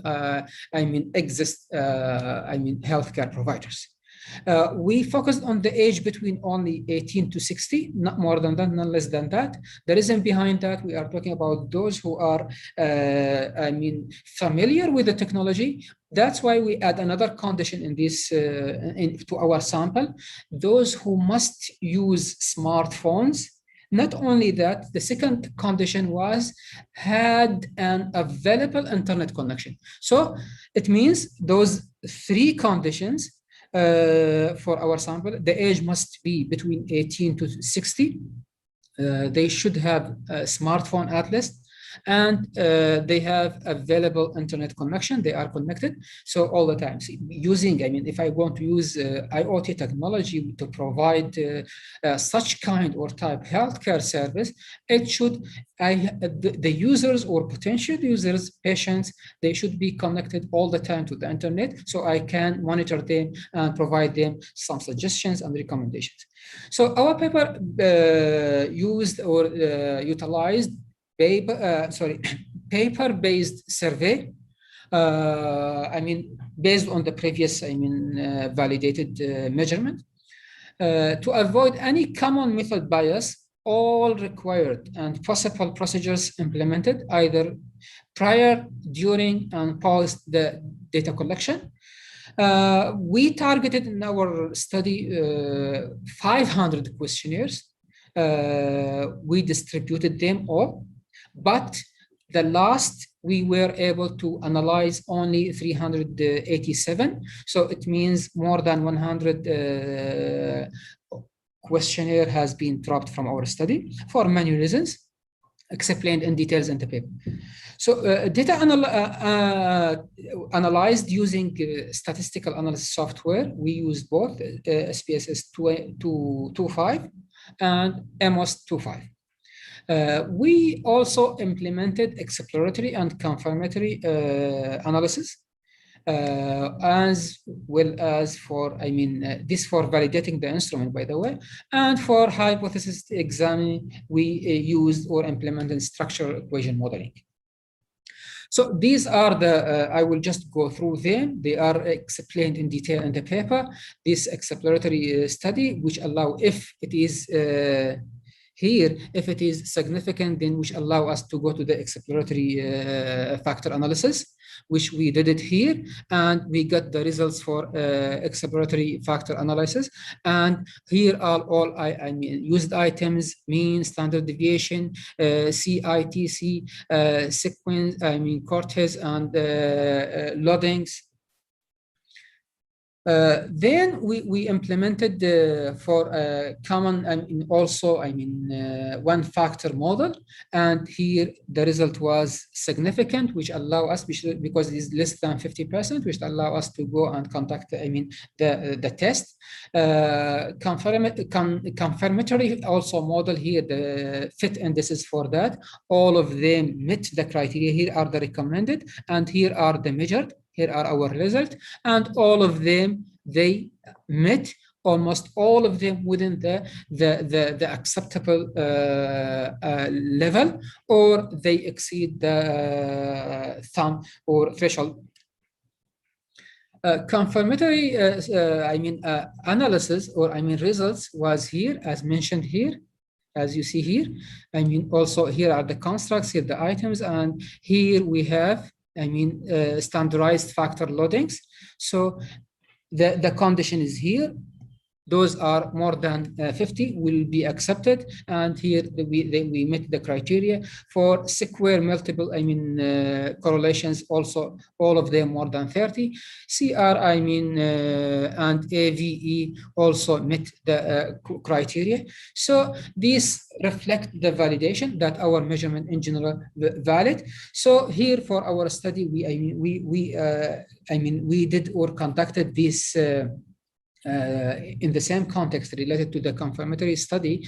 Our model, we have two models, with or without. With correlation, without correlation. Here model, or this model was without correlation between those variables, and here with correlation with the all variables linked to each other, and here are the fit indices. And what we found here, that both of them are significant. So in this case, we can continue, and we can, we are in the safe, and that our measurement in general is valid, and we can proceed toward hypothesis testing. We tested our hypothesis using the structural equation modeling, and here is our model using structural equation modeling.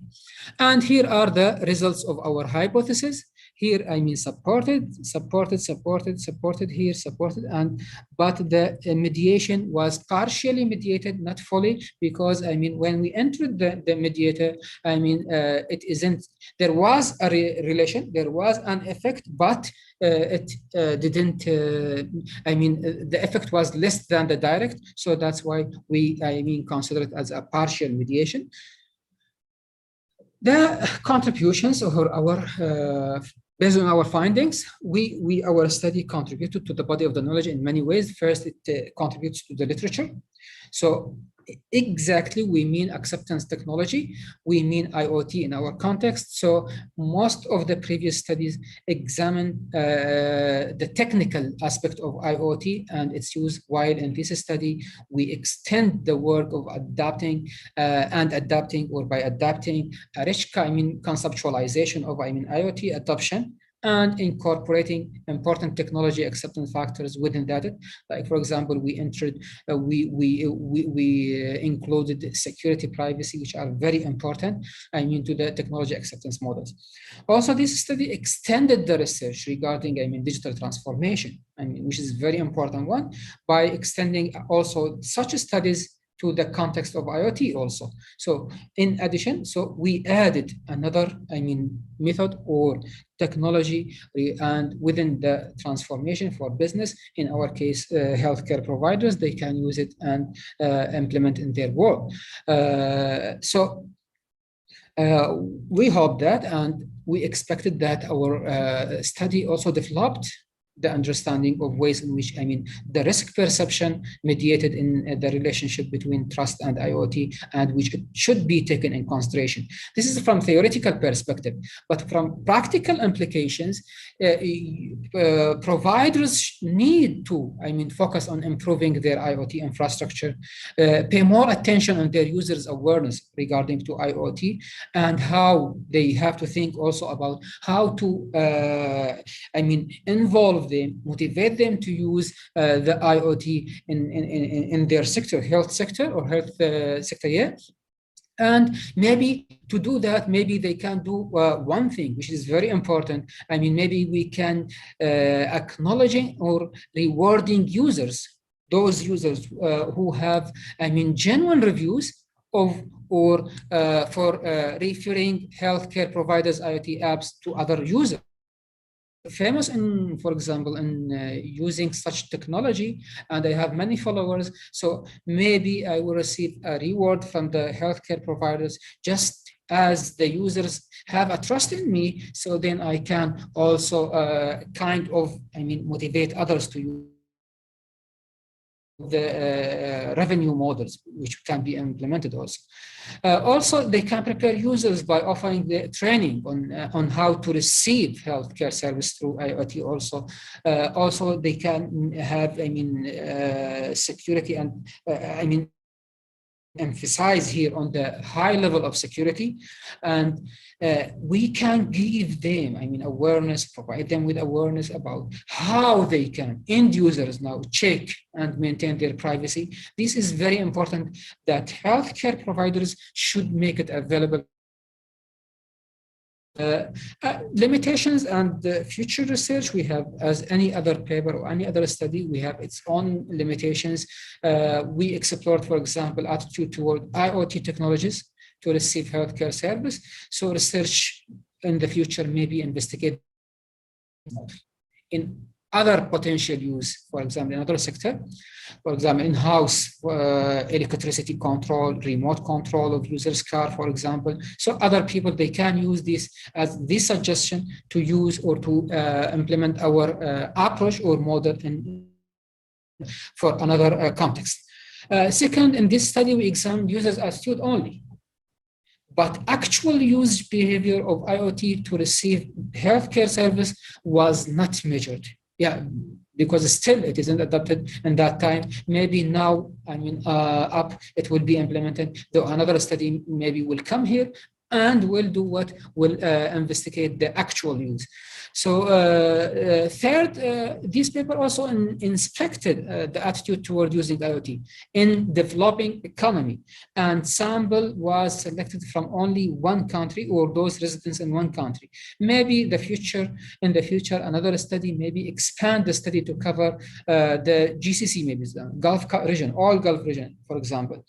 For in this paper also, the mediation role was embedded in the proposed model.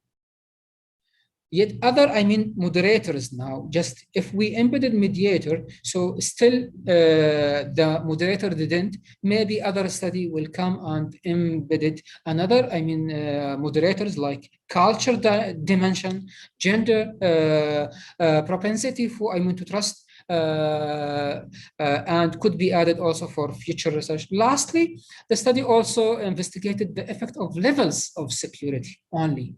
We investigated levels of security and privacy without examining their components.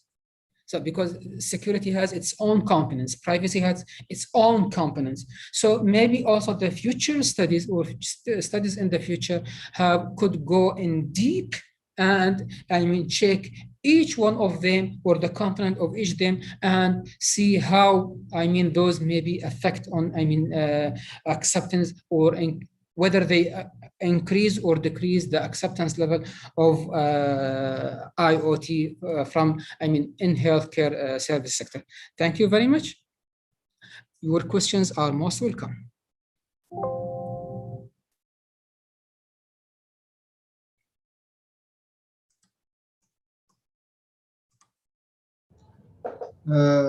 Thank you, Dr. Mansour, for your presentation. Yes, Dr. Hamdan. Yes, please, time question. We are already late. Please, Dr. Muawi, go ahead. Assalamu alaikum, Dr. Mansour, and the attendance. Thank you for your presentation, and thank you for giving us the chance, Dr. Hamdoun. I'm talking about the relationship between provider and the receiver.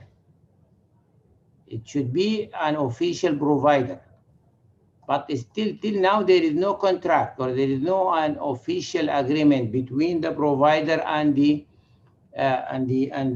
receiver of this information. And what kind of information, this official information, unofficial information, how can we resolve this conflict between the provider and the users? Yeah, actually, yeah, a great question. Actually, let me differentiate between two things. In our current study, that's why we studied, and I mentioned in the limitations by the end of the last slide, we investigated only the intention or attitude, even before the intention, because we have something is called attitude, intention, then actual use. So in this paper, we targeted only attitude. Why? Because to go and investigate the actual use, this technology should be used in the context of the study. As it still isn't used here, that's why we didn't go beyond. Coming to your point, so many countries, those who implemented this technology and start providing the service, yeah, absolutely. There is like a contract or like any technology, you have to accept to read the terms, conditions, privacy. I mean, they put many items. You have to read them and to accept them and to agree on them. Otherwise, they will not offer the service to you. So absolutely, I do agree with you. And this is one of the recommendations that it was for the healthcare providers. They should develop this, I mean, kind of contracts, if we can tell them, say them, make very intensive awareness programs about them. One recommendation was in this paper for this point, maybe which it means we as I mentioned, and I mentioned it in my presentation, was using the famous people who have, I mean, good followers, a good amount of followers, and he is has good reviews and so on. So in that case, he can encourage others, give others, improve the trust of others in such kind or type of technology. So in short, absolutely, I do agree with you. There should be like a contract, what should be shared, what should not.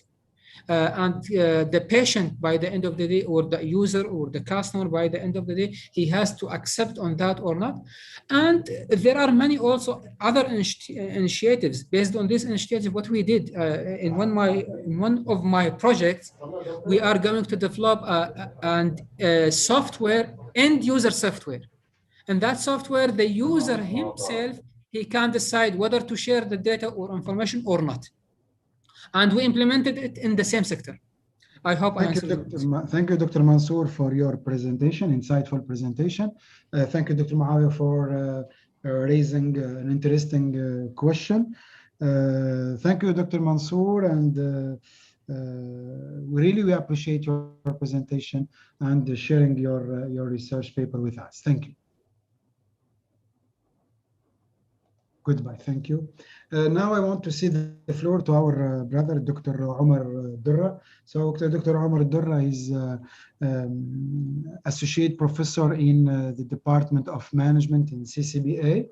Okay, he's publishing, mashallah, very good articles, publications in leading journals in prestigious publishers, okay, and indexed also in the best also databases, namely Web of Science, Scopus, with and without impact factor. So please go ahead, Dr. Omar, to present your research paper, Negative Behaviors Among Employees, the Impact on the Intention to Leave Work. So 10 minutes to present your paper, please. Thank you. Thank you, Dr. Muhammad. Assalamu alaikum, everyone. My presentation about the negative behaviors among employees, the impact on the intention to leave work. Author me and Dr. Monica from School of Global Management, Sydney. The paper published in World Journal of Entrepreneurship, Management and Sustainable Development. Publisher Emerald. This journal is indexed, Scopus and Web of Science. Firstly, introduction. The human resource departments in organization constantly make efforts to retain good employees. It is important for employers to understand why an employee leaves and what steps should be taken to retain him. The turnover cost of a company depends on 3 items or elements. The first one, the cost of recruiting the replacement, the time required for a new staffing resulting in less productivity, and loss of potential business, and the time and resources required for a new employee to understand the work procedures through training and orientation.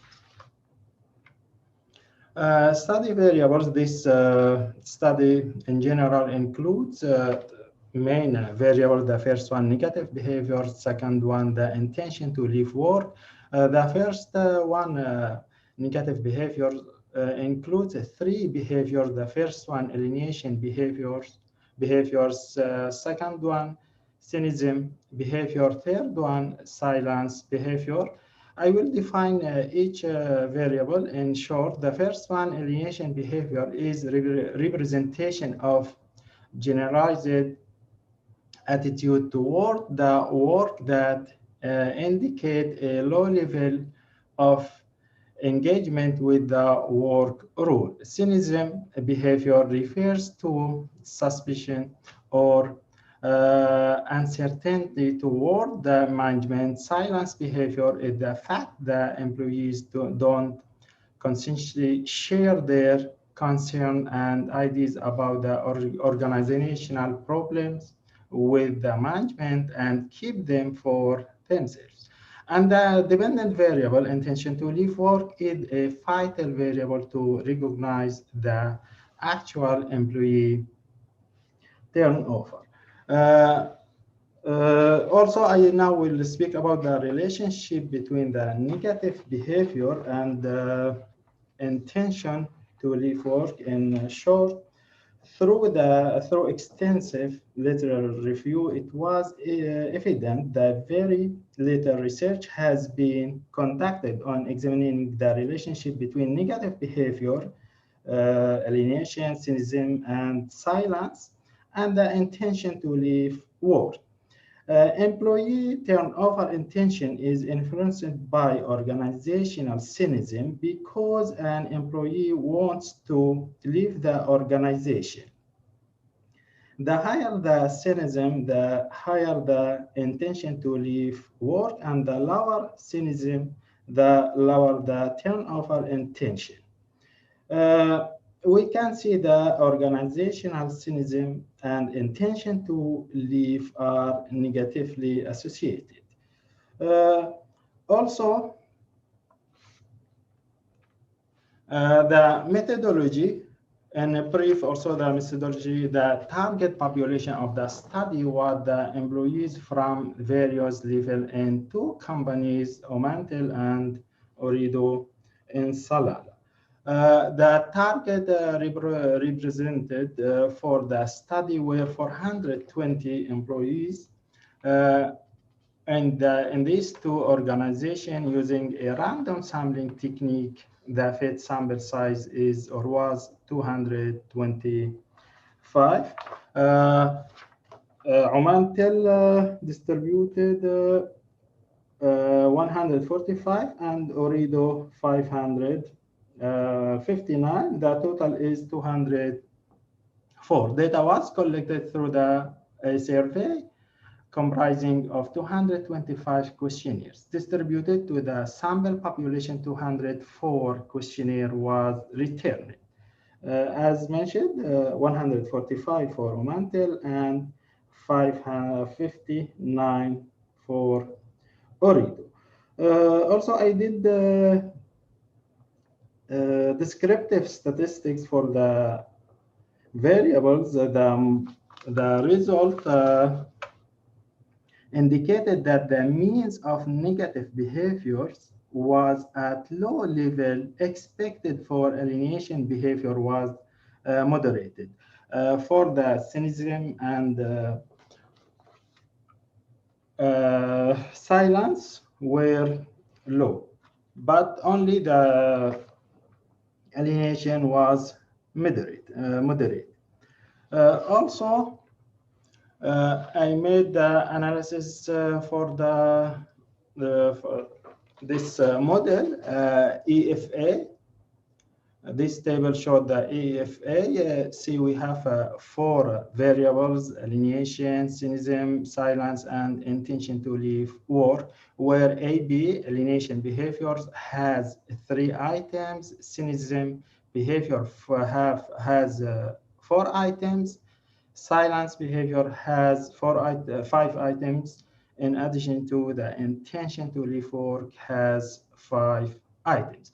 Also from the table, we can see the loadings, all the values more than 0.6, and variance explained the total is more than 0.60, and eigenvalue, all the values more than 1.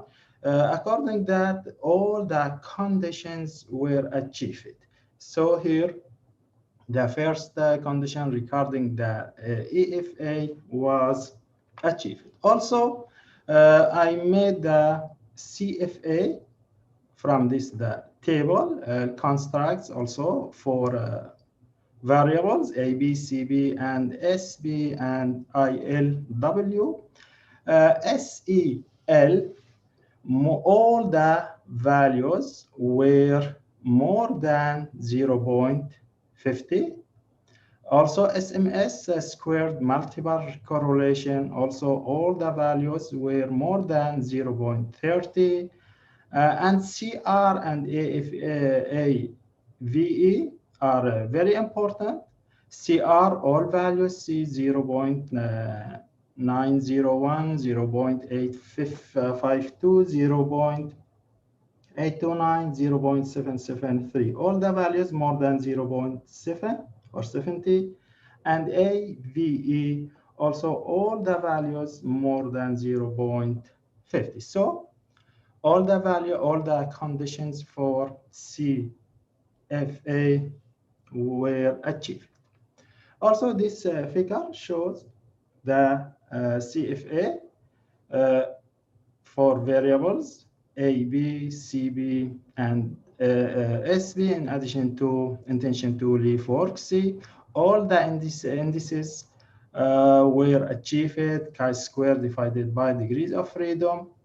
Less than 5, here 2.46, NFI, TLI, CFI, all these values more than 0.9, also GFI, also RMR and RMSEA less than 0.8, 0.08.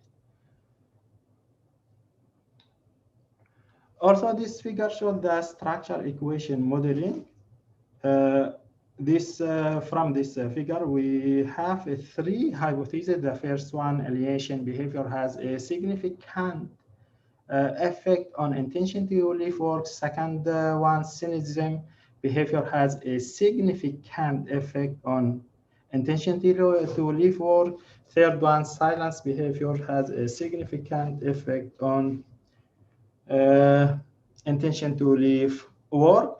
Also here, the FET indices, also all the indices were achieved. SCMIN divided by degrees of freedom, RMR, RMCSEA, GFI, all the indices were achieved. From this figure, we can conclude there are two variables have significant effect intention to leave work. The first one, alienation to leave alienation behavior has effect on intention to leave work and cynicism. Here from this the tables H1, H2, H3. Here let us see T value or P value. The first one supported, second one also supported, but the third hypothesis not supported. Here P value is than 0.05, the first and second one, but while the third hypothesis not supported. We can say this study is novel in investigation the link between negative behaviors and intention to leave work in the telecommunication sector in Oman. The study model aims to explore the direct influence of three main negative silence, alienation, and cynicism on the intention to leave work. The model was developed based on the previous study. The study is essential for all employees, especially those in senior management level who seek to understand the intention to leave work and ways to reduce it. In brief, the result of the study showed the levels of negative behavior of employees in the Oman telecommunications sector were general low except the alienation behavior. Also, the findings indicate that the level of cynicism behavior in the sector was low, and the result indicates low levels of that can be due to the multiple reasons. For example, the employees respect feeling or the co-workers and their supervisor. The results showed the alienation behavior and cynicism behavior have significant effect on the intention to leave work in the telecommunication sector in Oman, while the silence behavior was found to have no significant effect on the intention to leave work. Implication, this insightful study maybe help us, or this study is helpful for the organization to understand and take corrective measures to make sure that the employees don't experience work alienation. Also, this study would also be useful a policy making point of few organizations must acknowledge the importance of making the telecommunication sector to remove factors that cause negative behavior in the work. The limitation and the future research direction. There are some limitations. For example, the study respondents were only from two telecommunication organizations in Oman. Also, another limitation, the research was limited to three negative behavior only, alienation behavior, cynicism behavior, and silence behavior. Hence, future research may include other negative behavior, for example, job burnout, job frustration, and job pulling. And the last limitation, the research or this research is limited to the telecommunication sector. So Future research may wish to study the effect in other sectors to like media, industry, education, banking, hospitality, and health. This is my presentation. If there are any question, please. Thank you. Thank you, Dr. Omar, for your presentation. If there is any question.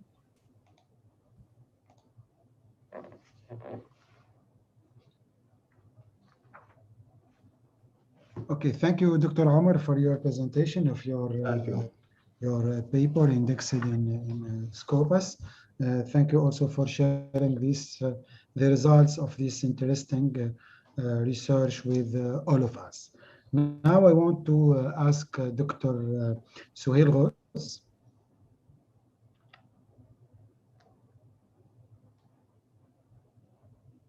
Dr. Suhail?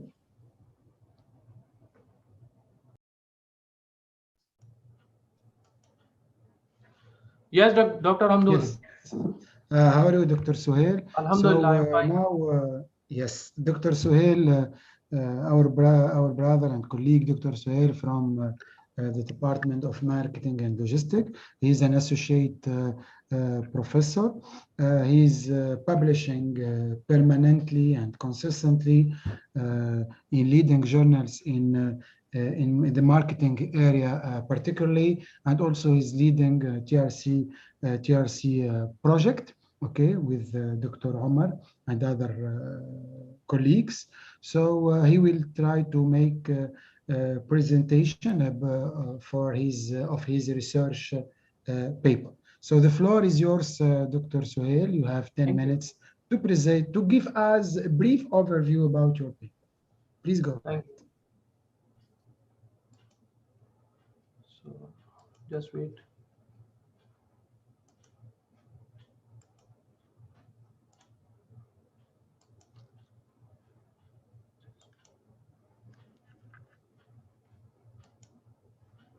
Yeah, can you see the screen? Yeah, Dr. Hamdoun, can you see the screen, please? Hello? Yes, it's okay. We can see just the press presentation F4. is visible now? Yes, press F4. It's okay, Dr. Suhail. Okay, thank you. Okay, thank you, Dr. Hamdoun, for providing me this opportunity to make a presentation of my research paper, which has been, fortunately, the incentive has been provided by the university. So the topic of this research was the role of gender and exposure on the entrepreneurial attitudes of Oman University students. If you remember that I've also made a presentation of a research paper in the first symposium, and that paper was also from this project. That was in Indian context, and this research is in Omani context. So this research was, conducted with other co-authors, and they are Dennis, Michael, and Shannon. They are all from USA, and basically this research project, it is a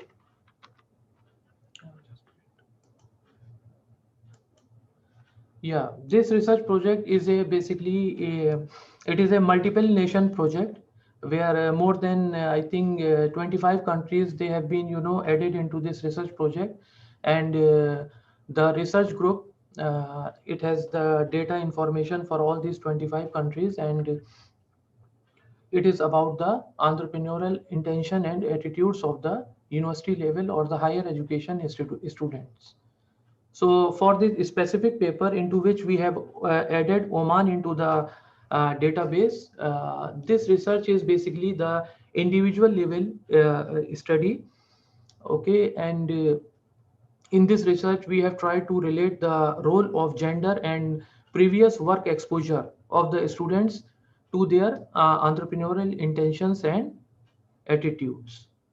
there are, if you see the literature, if you try to find the related paper, related works in this area, you will find that there are many, works which has tried to investigate the entrepreneurial intentions and attitudes of the university students, and that has been carried out, uh, at different levels of students, in master's levels, bachelor levels, undergraduate levels, okay, secondary level.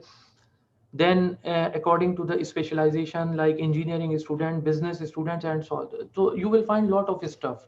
But here, this study, here we have tried to use the cultural element to find the role of gender and this exposure on the attitudes and intentions of the students. So here we have used the EAO, okay, which is the entrepreneurial attitude orientation survey instrument, which was having the 4 sub-scales, and it was used to measure the attitudes of 144 Omani students. So, and in this research, we try to measure the exposure. Exposure means that the student has already worked before, he has a family business, or he owns a business enterprise. Okay, so that is going to give an exposure to the student, and through the experience we have a different type of attitude, and our intentions, they also change. Now this particular research, it adds to the cultural and the regional context into the literature, and it contributes to the existing knowledge by suggesting a theory-based understanding of the role of attitudes in the formation of entrepreneurial intentions. And the role of this implication of this, the main implication of this is a research is to, it is a policy based, it has policy based implications, and it gives an idea to the policymakers of Oman, or how to support the young entrepreneurs, okay, or the young generation of Omani society in involving into different types of ventures, and how to initiate their entrepreneurial ventures. Now, ongoing stream of the research. So this research, as I already told you, it is an expansion of a multi-country initiative to examine the entrepreneurial attitudes, intentions, and experiences of the university students. We, this research group has already, conducted these surveys across more than 25 countries, and Oman is 27th. Okay, before it was India, and then it was Oman. There is a very big, organization, especially into the entrepreneurial research, which is Global Entrepreneurship Monitor. Okay, it is an initiative of the Babson College, which is the one of the most leading, institutions providing entrepreneurship education. So it has done a very good job in examining the actual entrepreneurial activities in various nations. Okay, it has more than 100 nations through which they have conducted their surveys.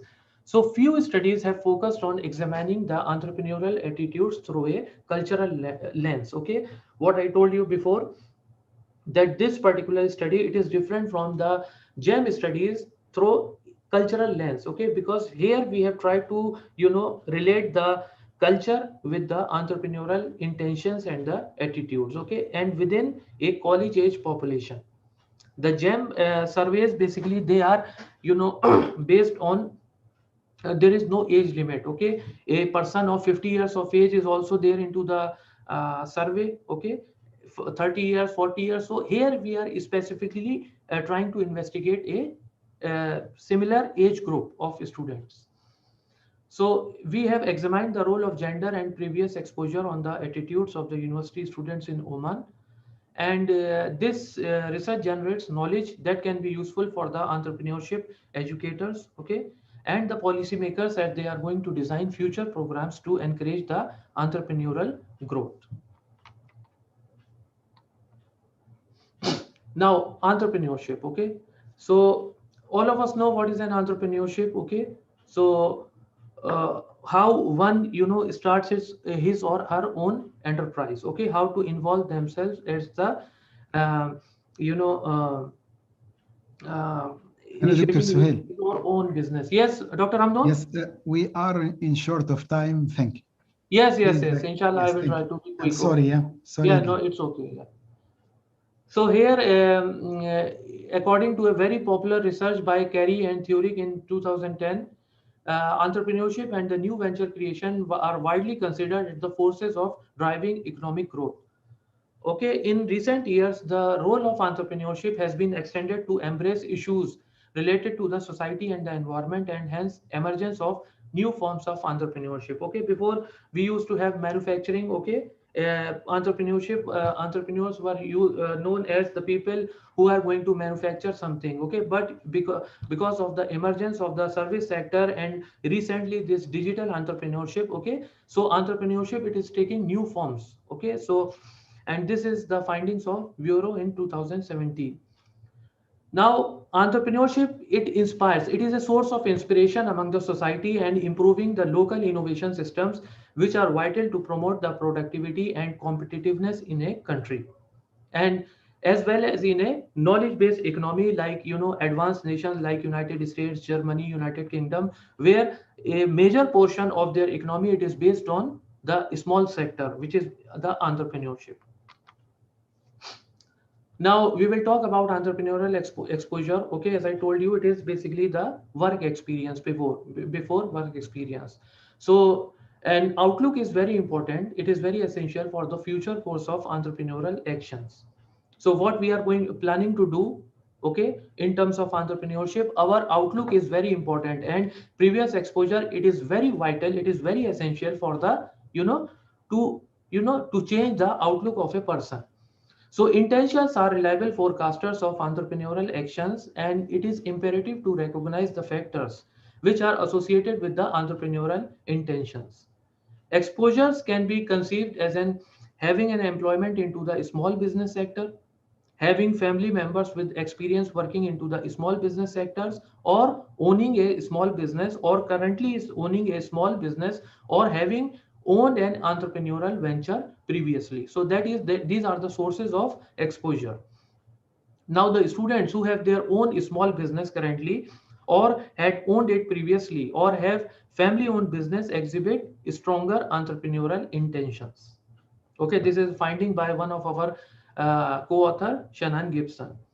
So visiting the companies create possibilities of entrepreneurial learning for the students, okay, which is also a finding of Sommerstrom et al. In 2017. Okay, here in Dhofar University also we have been conducting, the guest lectures. We have been, organizing the field visits of the student to the, factories and to the small businesses. So this is basically a very positive approach, okay, to develop the entrepreneurial intentions and attitudes of the university students. Then we have the attitudes and the intentions. Okay, here the most popular theory which has been used in measuring the attitudes and the intentions, it is the theory of the planned behavior, which was proposed by Kruger and Carset in 1993. Okay, because it supports the relationship between the action and the intent. Okay, so what we are going to do, it depends upon our intent. Okay, what is into our mind. So it explains how an entrepreneur's activity is derived from the intentions, which are further derived from our attitudes. Okay, our thoughts. Okay, whether it is positive or it is negative. Though action is controlled by intent, not all intents lead to actions. Okay, so whatever it is into our mind, okay, we are not going to put it into action. Okay, so all intents basically, they doesn't lead to action. So belief of opportunity being feasible and desirable leads to positive intentions towards entrepreneurship, which further links entrepreneurial intentions to attitude which are affected by previous exposure. There are several socio-demographic factors like the gender, education, profession, and income, which significantly improve the entrepreneurial intentions of the youth into the MENA countries, Middle East, North African countries, okay, where we have all the Arab countries like, and North African countries like Tunisia, like Algeria, Libya, Egypt, and all that, okay. So here actually, because of the high income. Okay, so all these variables, they are being affected and influenced. So SME case-based study method in entrepreneurship leads to positive entrepreneurial intention. Case study is also a very popular method which is used to develop positive entrepreneurial intentions among the university students. And I suggest to all the entrepreneurship educators here in Dhofar University to please use case study approach into their courses. So entrepreneurship education and university entrepreneurial environment influence entrepreneurial intentions positively. Now culture, okay.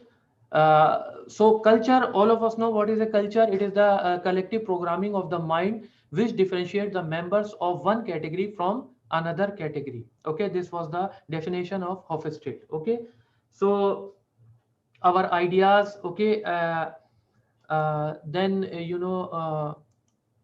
the customs, the social behavior of a particular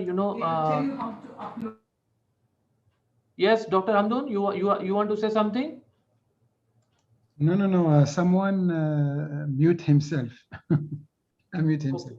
Okay. It's okay. Okay. So please, okay, so if you can conclude. That is the culture. Okay, we already know what is the culture. So culture has a positive impact on the individuals' entrepreneurial attitudes and the intentions. And Hofstede, basically, as all of us know, especially the management, people here, this culture is studied by the 6 dimensions, which are known as the Hofstede 6 dimensions, okay, of the culture, which includes the individualism, power distance, uncertainty avoidance, masculinity, long-term orientation, and the indulgence. So the Omani data which we have shared, okay, for this study, to bring the cultural aspect into this account, okay, we have used the study of Al-Tuwajiri and Al-Muhaiza in 1996, okay, through which they have tried to explain the cultural behavior of the Gulf people. Okay, you can see here, this is the table into which they have used 4 dimensions, okay, power distance, individualism, masculinity, and the uncertainty avoidance. Okay, so since the data was available for only 4 dimensions, okay, so here we have made a comparison with the United States students. So you can see here in the table, in terms of power distance, Oman has the score of 60, while US has the score of 40. In terms of individualism, Oman has 52 and US has 91. Masculinity, it is very low in case of Oman, 12, and in case of US it is 62, and in case of uncertainty avoidance it is 72 in case of Oman, and 46 in case of United States. Okay, now I will explain very briefly about this, this course. Actually, in the Gulf countries, they are monarchies. One minute, Dr. Suhail, please, 1 minute. Thank you. Yes. Yes, Dr. Hamdoun. Please, 1 minute, because we are really on short of time. Please. So you want me to quickly finish it, huh? Yes, because okay. really. Okay, I will go fastly. Okay. Please, 1 minute to summarize. Okay. So I will go further. Okay, then we have the women entrepreneurship in Oman. Okay, about the women entrepreneurship, because we have gender also into our research. So women entrepreneurship is also there. After that, we have the theoretical underpinning. Okay, this is the model on which we have worked. Okay, here we have incorporated the cultural, okay, and the previous entrepreneurial exposure. Okay, how these two, they are going to affect the attitudes, and attitude will lead to the formation of entrepreneurial intentions, and as I told you, intentions lead to actions. Okay, so when we have the entrepreneurial intentions with us, it will lead to the new venture formation and the development behaviors. So here we have the 3 hypotheses. Okay, the first hypothesis says that students with entrepreneurial exposure via family or work will exhibit stronger entrepreneurial attitudes than their peers who have not had this exposure. Okay, this has been accepted and it is positively supported by the data. Second hypothesis is that Omani males will express stronger entrepreneurial attitudes than the Omani females. Okay, here actually in the data we have a very large number of females.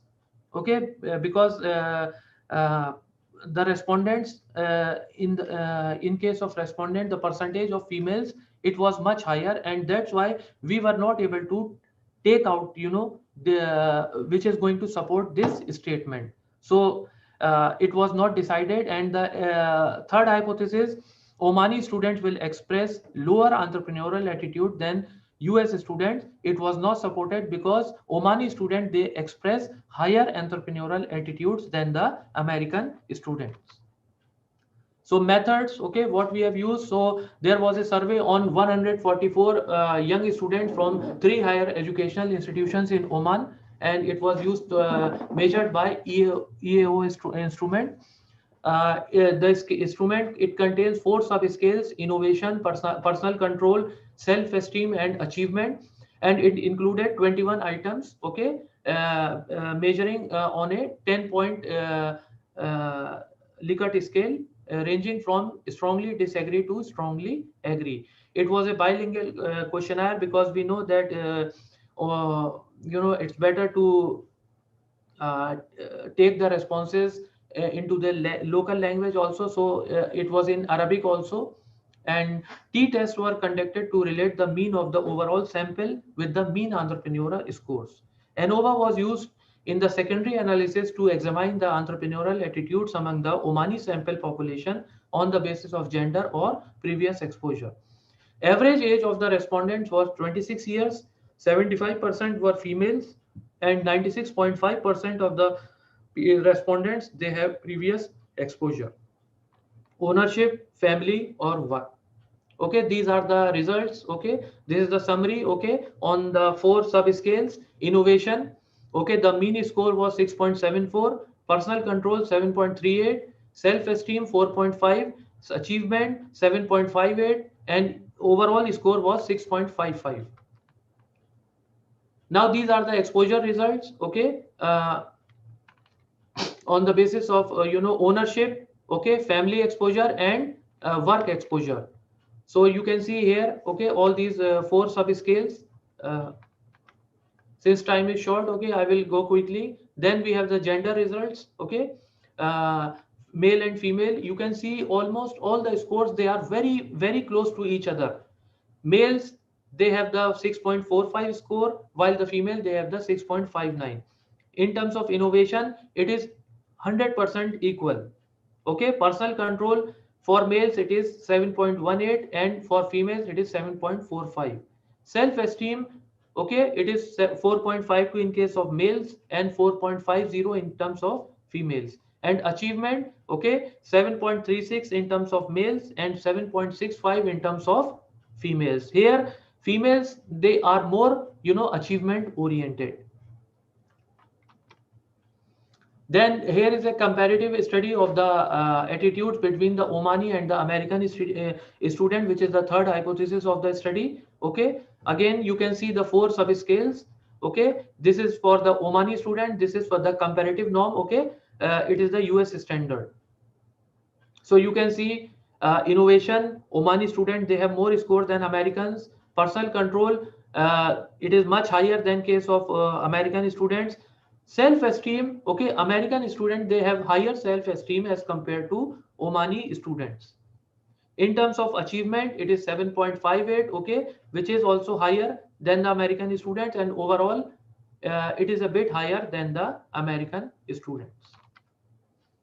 Now the discussion, as we have seen from the data, the Omani student, they express, they display higher entrepreneurial attitudes, and in terms of innovation, achievement, and personal control, which are important elements for the entrepreneurial behavior. However, Omani students struggle with self-esteem, perhaps due to the cultural influences. This indicates a desire among the Omani student to consider entrepreneurship as a viable career path, but perhaps due to lack of confidence for possessing skills to make it a reality even for those with previous entrepreneurial experience. Okay, so they lack, you know, self-confidence and self-esteem, due to which they are not actually making it up, and Oman is Thank you, Dr. Suhail. Thank you for your presentation. I think that it was insightful about the reality of entrepreneurship. So it was really interesting to hear from you. So thank you, Dr. Suhail. If there is any question. Yes, any questions, please? And if you want to go through the whole paper, okay, please write me. Inshallah, I will share the paper with you. Yes, thank you. Thank you, Dr. Suhail. Now I will cede the floor to our colleague, Dr. Muhammad Salman from the Department of Management. Dr. Muhammad Salman is the assistant professor in CCBA since 2019. He is highly productive in research in reputed journals with and without impact factors. Now I will give him the opportunity, okay, to present his research paper, Green Marketing Approaches and Their Impact in Consumer Behavior Towards the Environment, a study from UAE. The floor is yours. You have, sorry, Dr. Muhammad, you have only few minutes to present your paper because we are in short of time. Please make it fast. Thank you. Thank you so much, Dr. Hamdoun, for your compliments. Without wasting any further minutes or seconds, I would like to start immediately. This is the title. You can see the paper was published in Sustainability back into 2020 and October 2020 in 12th volume. The paper title is Green Marketing Approaches and Their Impact on Consumer Behavior Towards the Environment. So since it is clear from, we can say from its title that this is relevant to the green marketing approaches. So I want to discuss with you the abstract. The purpose of this study was to analyze the main green marketing approaches and their possible impact on consumer behavior towards the environment in UAE specifically. So we reviewed the current consumption patterns of green products by using a questionnaire approach like survey method and collecting the response from 359 consumers that were using green products. So we selected the consumers from different shopping malls in UAE for the assessment of questionnaire response. Measurement models such as confirmatory factor analysis, CFA, and structural equational modeling, SEM approaches were applied.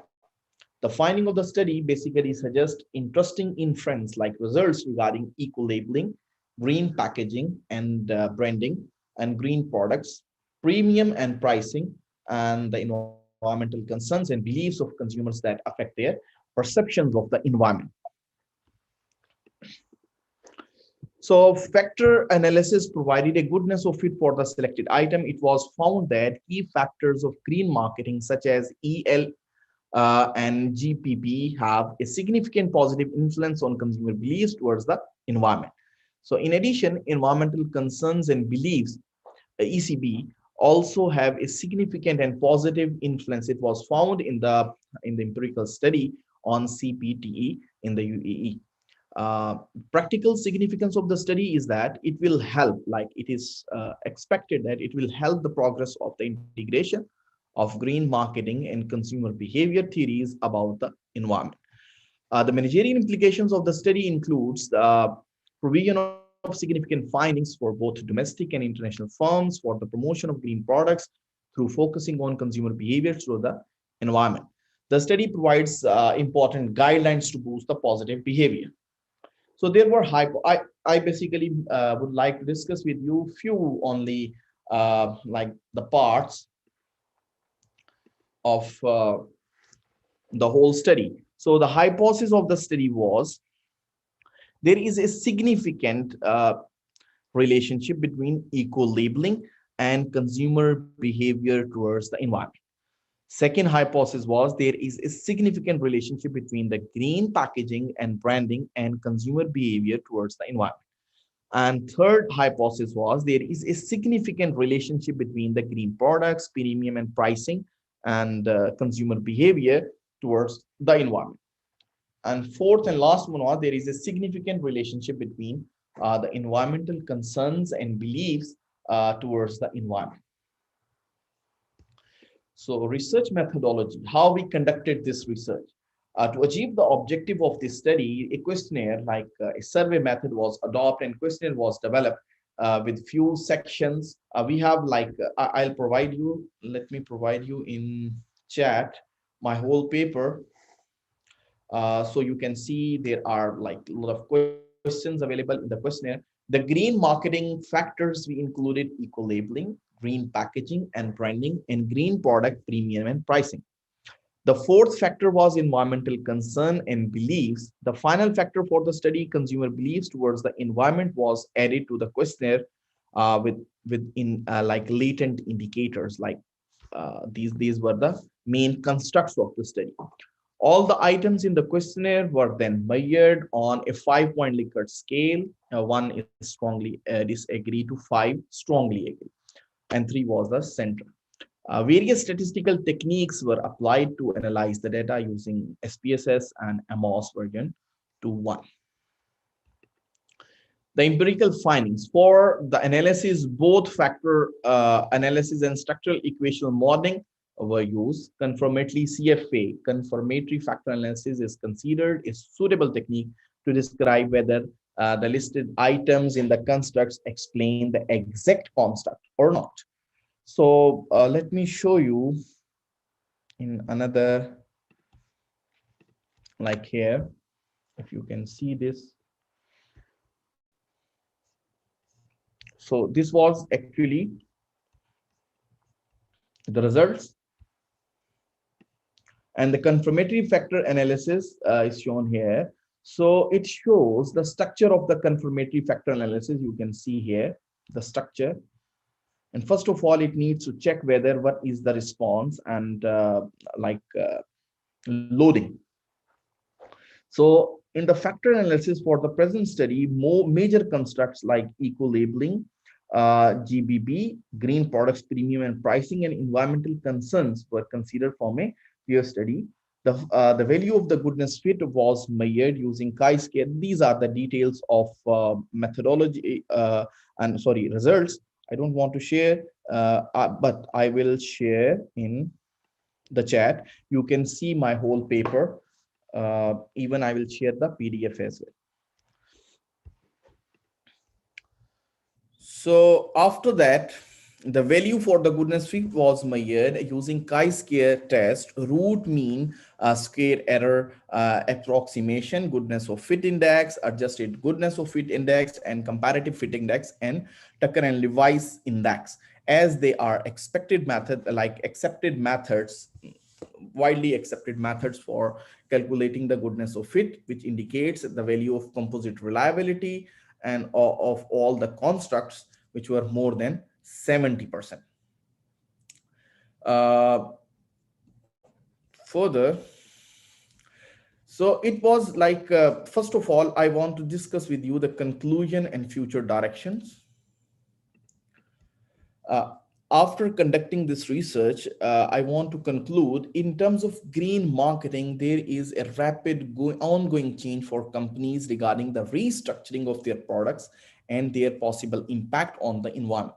In both research and business practices, like in real-time business practices, green marketing is observed as an ongoing phenomena, as it is based on the sustainability of the environment. This study was carried out in the region of UAE to observe the impact of green marketing approaches and consumer beliefs and the behavior of consumers towards the environment.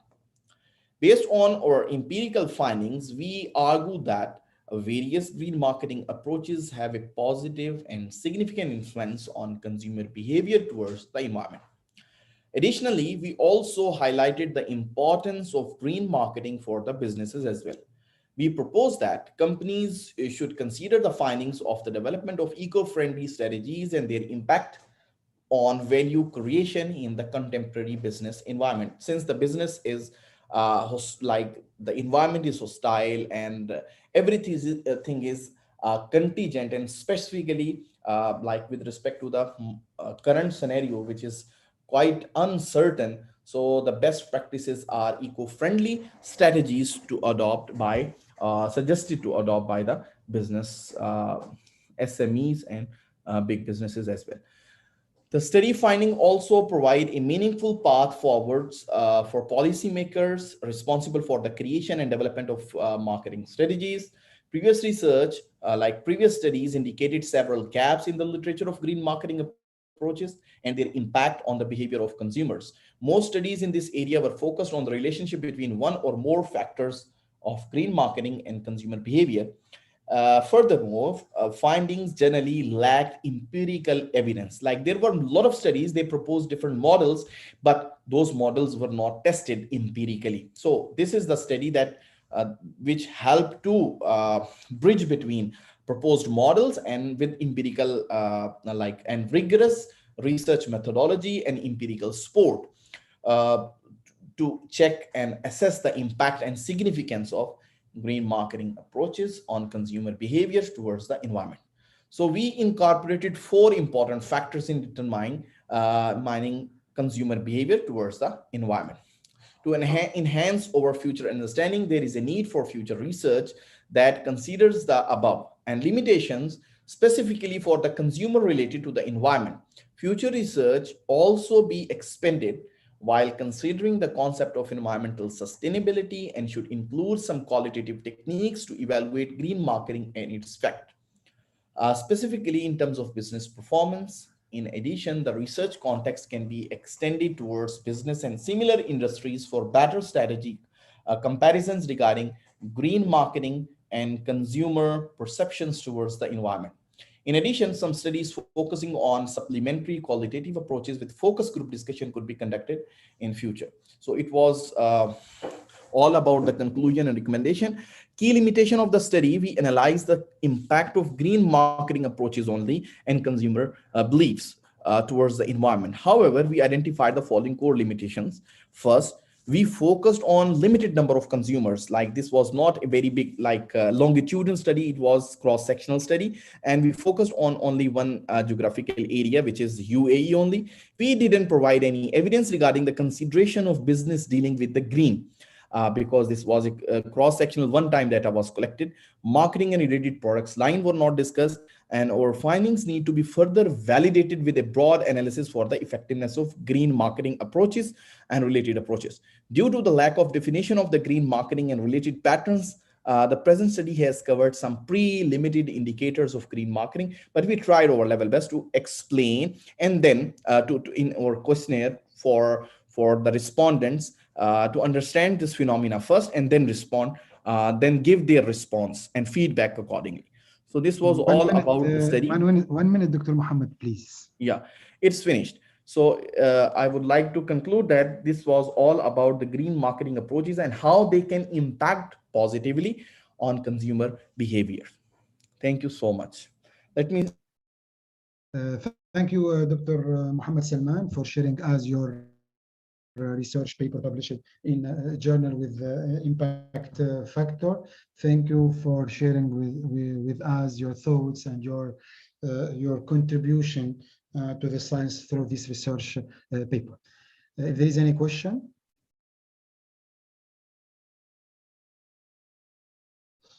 Otherwise, I want to ask thank you, Dr. Muhammad Salman. Thank you. Have a good day. I want to ask Dr. Muhammad Shabbir Alam. He will be the last presenter from CCBA. Yes, Dr. Muhammad. Yeah, can you hear me? Yes, clearly. Please share your screen with us. Yes, I'm trying. Yes, the PPT, the PowerPoint, and press F4, please.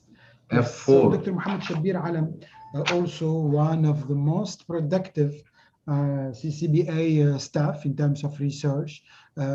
He has a record also in very good journals with impact factors and also without impact factors indexed in Web of Science and Scopus. Was particularly productive fruitful for him. So he presented his paper, Banks' Performance and Economic Growth in India, a panel co-integration analysis. Okay, so please go ahead, Dr. Muhammad. And please, only a few minutes, not more than 10 minutes, because we are really short of time. Yeah, thank you, Dr. Hamdoun, and thank you all for being here today in this presentation. I also extend my thanks to the organizing committee for giving me an opportunity to present my published research paper entitled Bank Performance and Economic Growth in India, a panel co-integration analysis. This paper is published in Economies Journal, which is indexed by Scopus, Web of Science, and ABDC listed. I have published this work with my co-authors with different countries like Dr. Mustafa Raza, Bahrain, Mohammad Ramzi Tosef, Saudi Arabia, Joji Abe from Saudi Arabia. Now, let's start.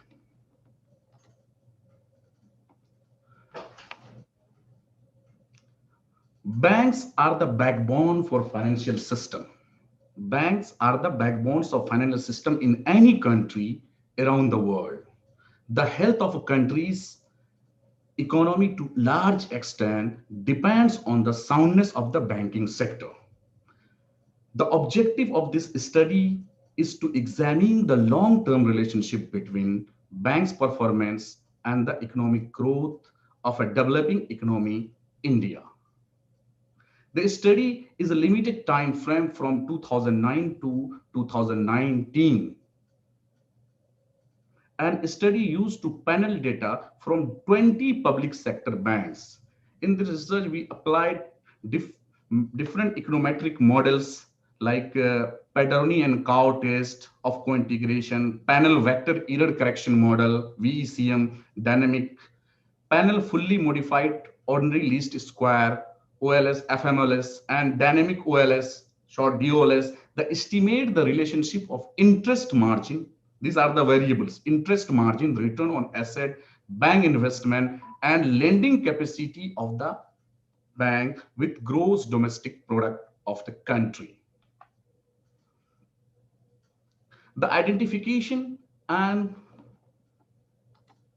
incorporation of these banks related to variables are the innovation of this study. The results indicate that bank-related variables are co-integrated with economic growth. But analysis indicates significant relationship between interest margin and return on asset with the economic growth. In addition, lending capacity and investment activities are not significantly associated with the economic growth, lending to the policy recommendation to improve upon these two factors in order to achieve higher growth rates. Now, these are the introduction because of very short time. We had already discussed about the financial services industries. Backbone of the bank is a backbone of the economy. The growth of banking sector widely impact of the economic of any countries. The relationship between countries' financial sector and the overall performance of countries' economy has been evaluated in various studies like Aurangzeb 2002, Tabash, Dankar, so Abid Fikar. All of these studies have jointly hypothesized that this relationship significance is not a static parameter, but a dynamic concept. Moreover, economies with highly established the relationship and significant is not a static parameter, but moreover, economies with highly established financial system develop their economy at high rate. Literature review. Our literature is based on two theories. Literature and theories. The first theory is anticipated income theory, and second was the endogenous growth theory. Anticipated income theory developed in 1944 or 1945 by H.P. Parsnow on the basis of the practice of extending term loans by the US commercial bank. And this theory states that irrespective of the nature and future of borrower's business, the bank plans the liquidation of the term loan from the expected income of the borrowers. The second one, endogenous growth theory. Endogenous growth theory is an economic theory which argues that economic growth is generated from within a system as a direct result of internal process. These kinds of summaries, lot of literature reviews mentioned in paper, but the few summaries here I'm showing in the table 1.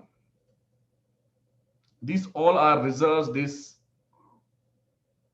Bistarson, Saeed et al., Salami, these all are saying using the bank investment, innovation, lending capabilities, and interest margin found. Yes. Dr. Mohammed Shabir. Yes. Please, only yes. I'm coming. Research methodology. 3 minutes, not more. Yeah. The research is based on the research methodology we has built on a panel data of scheduled commercial banks from 2009 to 2019.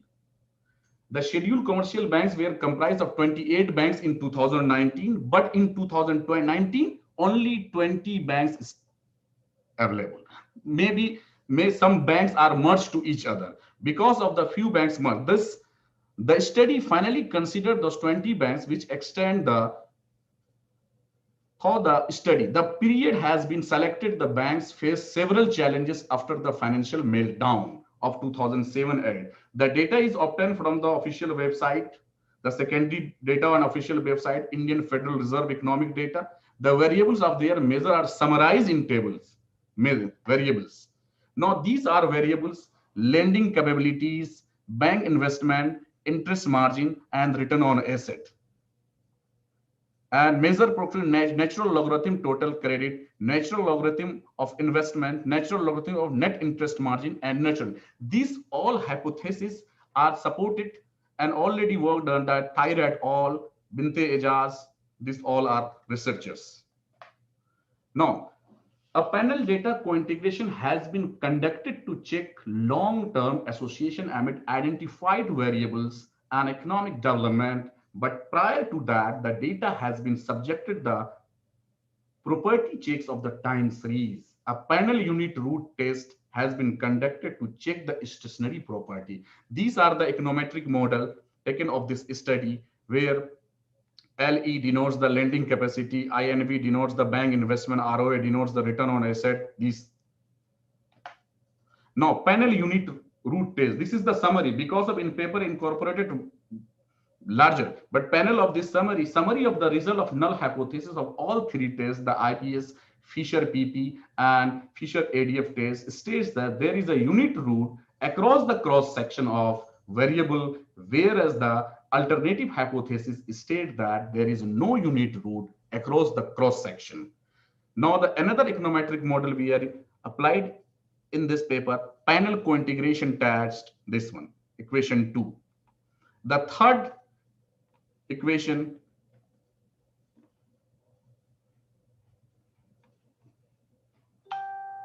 now the result of panel data co-integration suggested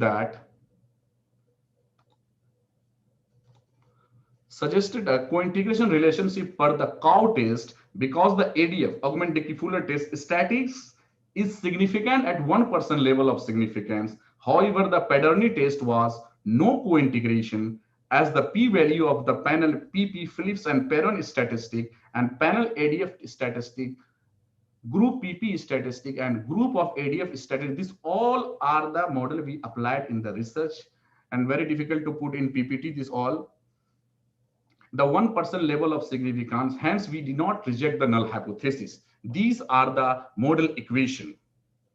Cow test for panel co-integration, this one. Now the findings. Directly, I am going to the main brief highlighted now because of you have given a very short time. The empirical findings are mixed in nature. 30 seconds. Yeah, mixed in nature. The LLS test for panel unit root suggested it was stationary at first difference level, from whereas others were at level from. However, LLS. LLS is Levin, Lean, Xiong, the three researchers, they developed the one model. LLS is for the group. So it is an important measure that needed to be further tested at first difference. This is made the variable 1, 1. Similarly, panel co-integration results were mixed because the Padorni test of co-integration suggested no co-integration, whereas the cow test suggested co-integration. The analysis rejects the hypothesis 1, that is the investment activities of bank positively impact the short run, long run of the country's economic growth process. The result of the analysis again support the second hypothesis that the return on asset positively affect the economic growth in the long run. The coefficient attained was 0.003645, which is positive and significant. The fourth hypothesis was the bank's lending capacity negatively affect the low-income countries like India. Economic growth in the long run gets rejected as the coefficient of lending capacity was 2.16, which is positive and insignificant. Now the conclusion. The conclusion directly I will come to the lending capacity. The bank profitability enhance growth. Bank profitability measured through the return on asset helps to economic growth in the long run.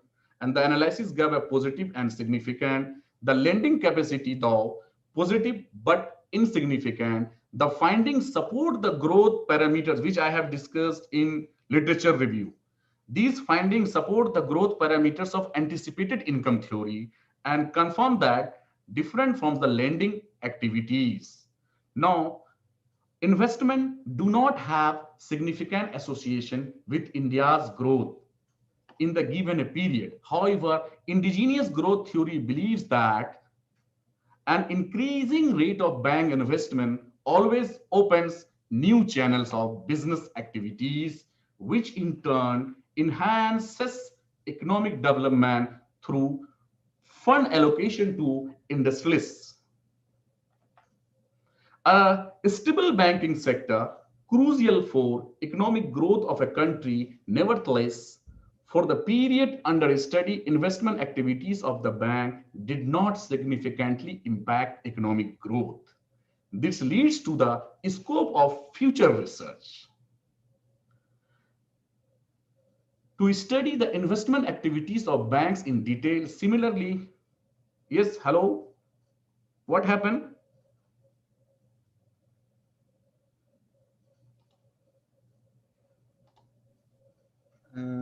I don't know. The sharing is stopping, maybe because of internet. Just 1 minute because more. Of internet. So please, Dr. Shah. Okay, the present study though found only 2 variables to be significant, but helps to understand the pattern and the behavior of such variables. It helps to understand that how these variables move in this duration and how they have influenced the economy of India. Finally, it is worth mentioning that the use of annual data might prove to be the limitation of our study, which is from 2009 to 2019. As analyzing the data with high frequency might not give the correct impact variables with annual data. This supported the Anguri at 2019. The other limitation of this study is the number of years. If the years increase, a panel data analysis will give a clear picture, as a few analyses suggested that individual series might be stationary at the individual level. So, my further extent research, we know that the bank performance and bank growth and is depend on the banking growth and its impact on economy. Depend on the interest income, profit, and non-performing loans. So my further research, we are going to start the further research on the bank income from the interest and non-performing loans with impact of GDP. Thank you very much.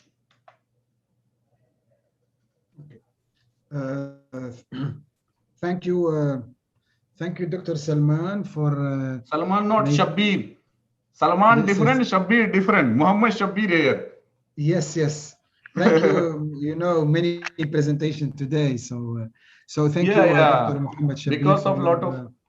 If your anybody presentation. wants to my paper, I can share my paper also. Yes, thank you, thank you. So thank you, Dr. Muhammad Shabir Alam, for your presentation, for your interesting and insightful presentation. So now we finish it with CCBA staff who presented their research paper as they claim it incentive for them. It was really an interesting session, an outstanding session with different topics, different papers published with in leading journals with really prestigious publishers. Now I want to hand over the floor to Dr. Najm. Thank you, Dr. Hamdoun. Thank you so much, Dr. Hamdoun. So yes, Dr. Najm, maybe your voice is not really audible, so check.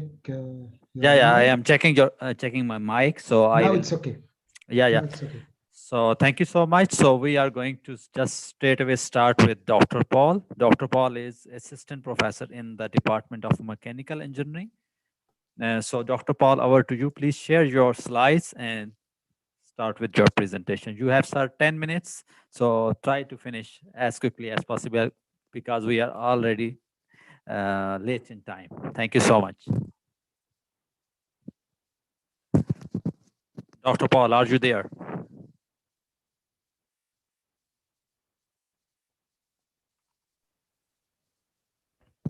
Hello, share. Yes, please share your screen. Okay, sure.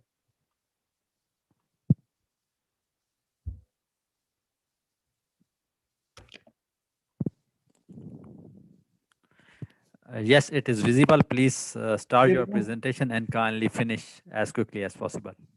You can see the screen now? Yes. Okay, your screen is visible. Yes, good afternoon, everyone. I will be presenting a topic titled The Analysis of Hybrid Energy Power Arrangement for Salalah Community in Oman. My name is Paul. The outline of my presentation will be introduction, renewable energy, advantage of renewable energy, location of the current study, which is Oman, the study of this research, and then I'll talk about the result. Now, we all know that the era of fossil fuel is quite going, and also the supply of this fossil fuel is going to be unlimited due to some government policies and logistic challenges. Therefore, there's a need and call for renewable energy as potential candidate. And based on this, our study goes. Now, we know that some of the renewable energy sources could be the PV, solar, the wind turbine, or the bios. And one of the major advantages of renewable energy, one, that it saves money, it creates jobs, it eliminates the carbon monoxide or fossil fuel effect, and then it reduces the environmental damage. Now, as we said before, the location of the study is in Oman. We try to explore this renewable energy potential in Oman and see how we can use it to generate electricity for the whole community. Now, the methodology of our study is, at the section of this study, we performed the feasibility study of Oman community, the area of our interest, and we had the measurement performed. We put the parameters we got from this measurement into the software called HOMA, and then we performed the simulation. And based on the outcome of the result, we're able to see the best arrangement that first meet the requirement of the community electricity demand. Okay, now here, what we did was to try to arrange these renewable energy sources in combination with the standalone generator. So this type of arrangement is what we call the hybrid arrangement. So based on this arrangement, we have the result as follows. Now, looking at the some of the initial measurements, we see that the solar radiation is very high between May and June, which means there's a potential that we have more of this energy generated from the what? From the solar panel. Again, looking at figure 4 or figure 5, you will see that the temperature is also very high between the month of May and month of September, which invariably implies that more of this energy will be generated because, as we know, solar cell or solar panel power production is a function of what? Of the solar radiation and the temperature. Now, here is the arrangement of this hybrid. Here we have our gen set, we have the PV, we have the wind turbine. So these are the 3 different arrangements that we simulated. And based on this, we have the annual cost of different of this hybrid. You can see the capital cost, the fuel, and the total cost. And based on the total cost, you can see here that the PV genset and wind arrangement has the lowest total cost of $90,640, while the rest have higher costs. Now, based on this, we can see that energy production and the users are plotted in figure 7. And we can see that the PV genset wind arrangement has a very energy source that is not conducive for the environment, while the PV wind battery arrangement, which is B or C, has a very highest PV source, as you can see in that color or black color. Now, based on this arrangement and this simulation, we can see that the diesel-based hybrid system produces the same amount of electricity to meet the demand of the community. But the high excess electricity produced from the PV wind battery arrangement compared to other hybrid arrangements show that the PV wind battery can conveniently meet the community load demand compared to other 2 hybrid energy arrangements. The result makes the PV wind battery renewable energy system considered in this study more economically viable for the community electrification than the other system counterpart. Now, we try to perform the return on investment to know which of these arrangements can provide financial benefit to the community after a long run of this system. And based on this return on investment, ROI, and the IRR, internal rate of return, we can clearly see here that the PV generator has higher compared to the other 2 hybrid arrangements. But the disadvantage of this system compared to the PV wind battery, which we saw that has the lowest capital cost, is that the one that has a genset can cause environmental pollution. And based on that, that disqualifies this hybrid arrangement from being a potential candidate. And in lieu of this, we are able to see that the second most effective arrangement is the PV wind battery arrangement, which has both low capital cost and almost zero energy environmental pollution. And based on the understanding of the variation of certain parameters of the system, show that based on this arrangement and this selection, that the PV wind battery arrangement is more effective and can provide a very high return on investment and IRR as well. Okay. Now, this is shown in comparison to the position case. We can see that the return on investment shown in figure 4 or show that this PV wind battery can have high efficiency compared to other 3 or other 2 energy systems. Ultimately, the PV wind battery system with return on investment of 12% show that this system has the best option since it produces a profit in the project lifetime. And in conclusion, cost-effective modeling software, which is HOMA, was used to study the feasibility of 3 different hybrid energy systems to meet the high electric demand in Salalah community. Renewable energy and non-renewable components were configured in the system and modeled to supply power to the required load in the region. And based on that, the combined renewable energy and non-renewable energy system were found to fulfill the electrical demand with lesser emission compared to standalone generator, because the standalone generator produces carbon monoxide, which is one of the things that disqualified that system. And the system provides an advantage of meeting the electrical need of the community as a result of weather condition in Salalah. And based on that, that PV wind turbine battery arrangement is selected for this electrification of Salalah community. Thank you very much. If you have any question, I'm here to answer your question. Thank you so much for your excellent presentation, Dr. Paul. So thank you for finishing as soon as possible. Thank you so much. So we are already late, so we will not take any questions. So if someone has any question, he can contact with Dr. Paul later. So thank you so much, Dr. Paul. So now I will request Dr. Omar Farouk to present his paper. Dr. Omar Farouk is Associate Professor in Department of Electrical and Computer Engineering. So over to you, Dr. Omar. And sir, please try to finish as soon as possible. Thank you so much. Okay, thank you, Dr. Najam. Can you see the screen, please? Yes, sir. I can see the screen. Okay. So today's presentation title is Efficient FPGA Routing Using Reinforcement Learning. First of all, let me give you a brief overview of the outline of the presentation. First of all, I'll talk about the background and the motivation behind the work that we have done in this paper.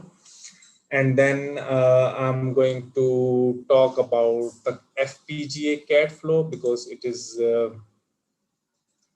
important to understand the work that I'm going to discuss. And then in FPGA CAD flow, basically routing is an important step where we have applied the reinforcement learning algorithm to make it better as compared to existing negotiation-based congestion-driven routing approach. So I'll talk about the difference between the two routing approaches. Then I'm going to present the results and the analysis of those results. And finally, I'm going to conclude this work with some discussion on possible future directions of the work.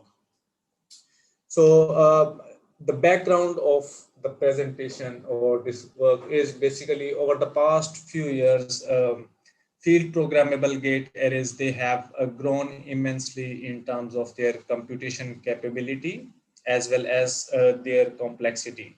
So today the FPGAs, they constitute a multi-billion-dollar market, and they are used in a range of applications like call centers, data computation centers, graphic processing applications, as well as for the prototyping.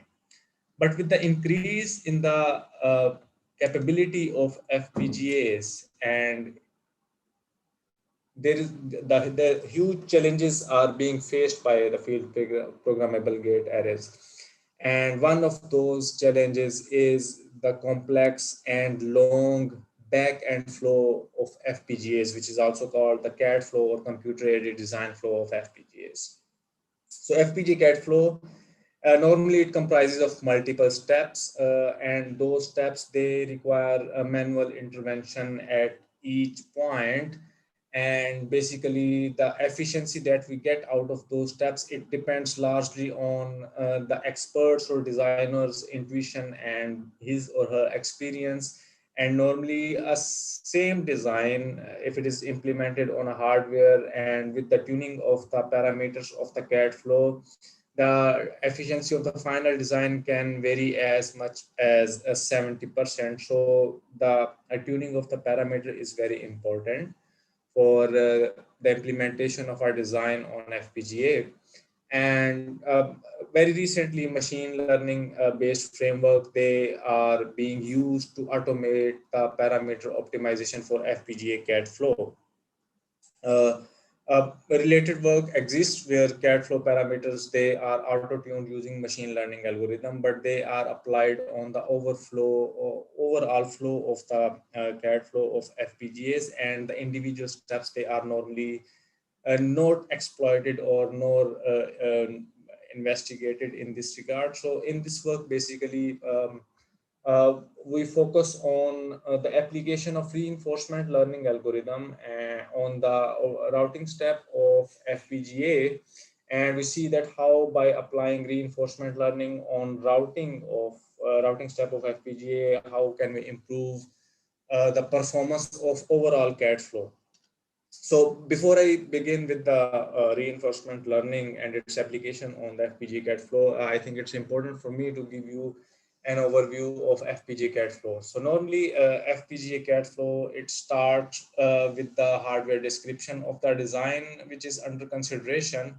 And this design is basically first of all synthesized. So from synthesis, basically we mean that the logic optimization of the design is done. And at this level, after logic optimization, we can predict the area and performance of the final design, which will be eventually implemented on FPGA board at the end. And once the synthesis is done, the mapping and packing of the design is performed, where in this step, basically, the design is converted into configurable logic blocks and hard blocks of the target FPGA architecture.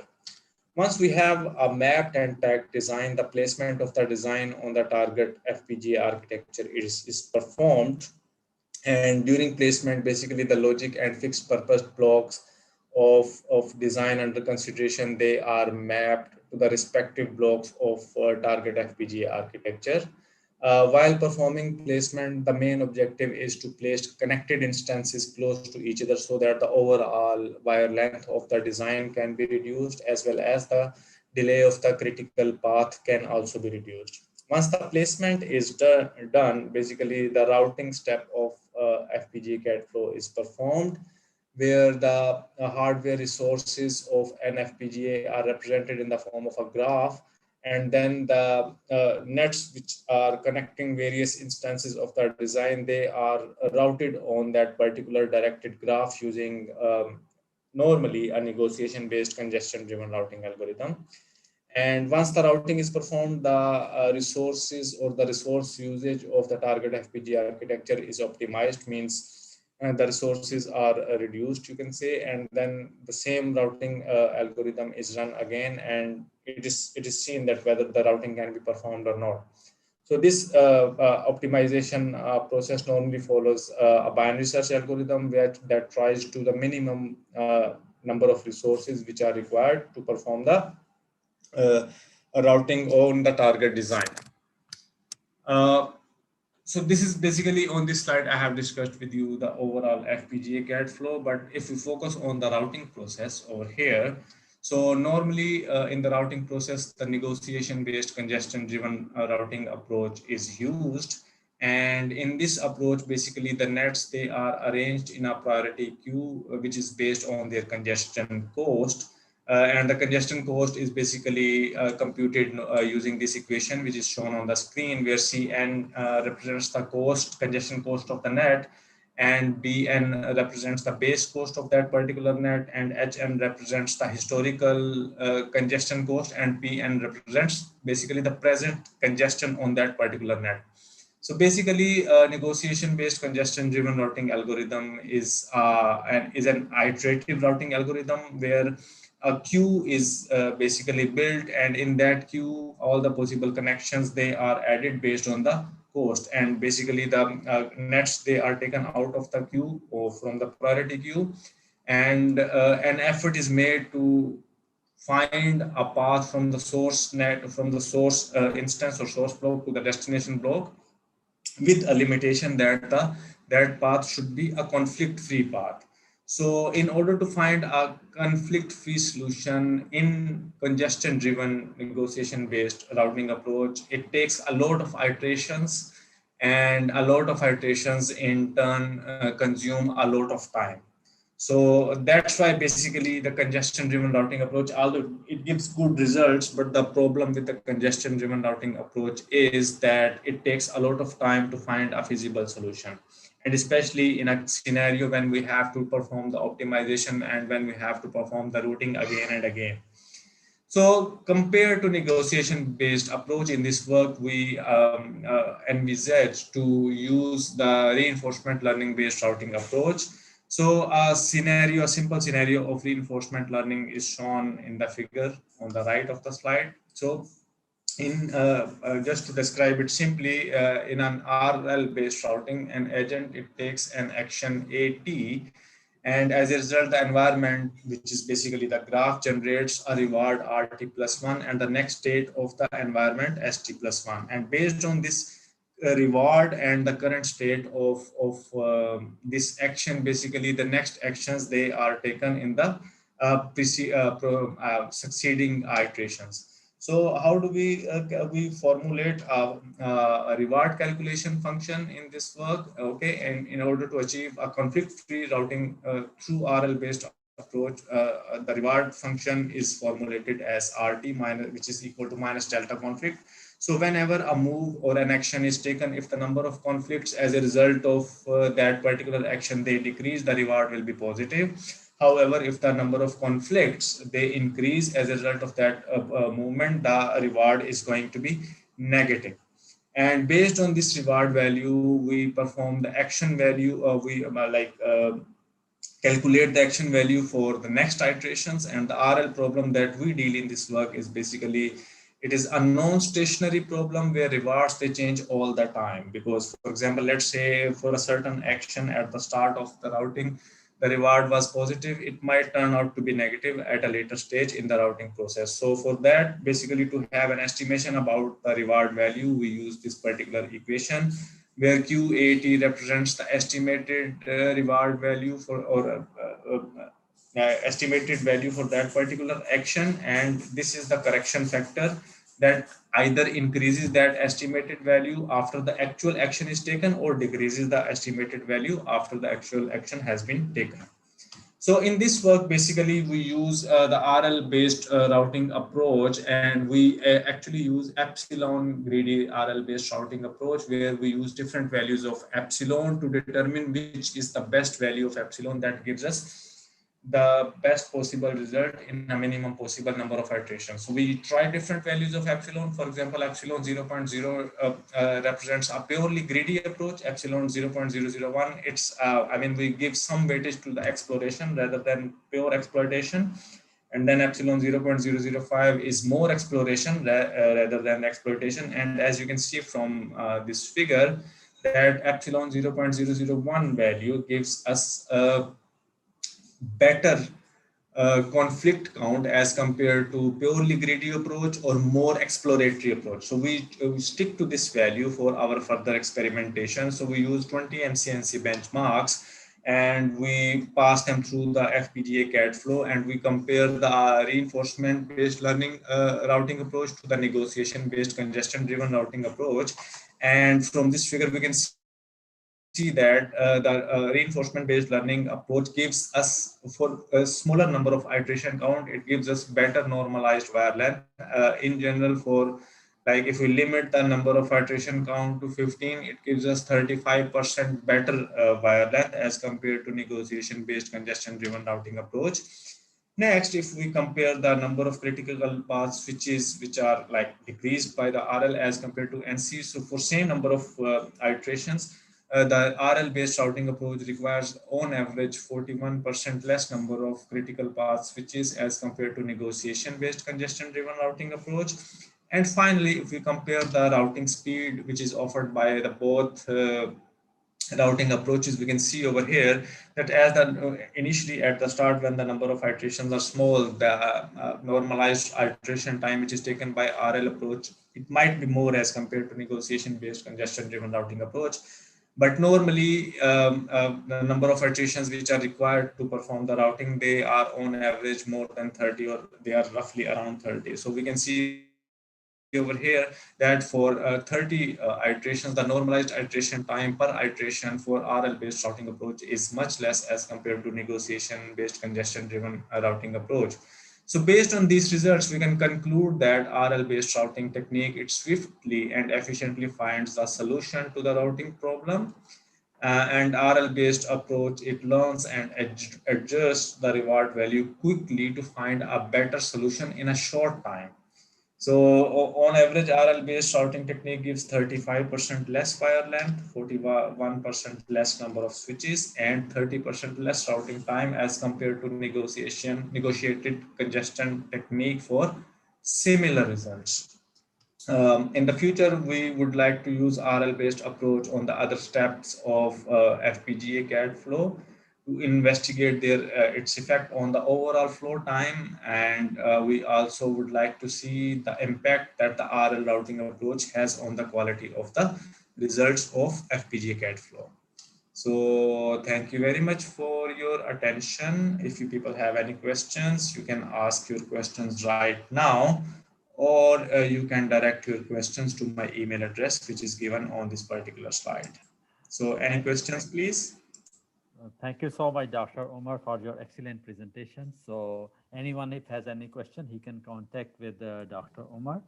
So now we can move to due to shortage of time, we cannot take questions. So thank you, Dr. Umar. So we can move to our next presenter, Dr. Tehseen Kamal. He's a research professor at King Abdulaziz University. So Dr. Tehseen Kamal, please share your slides and start the presentation.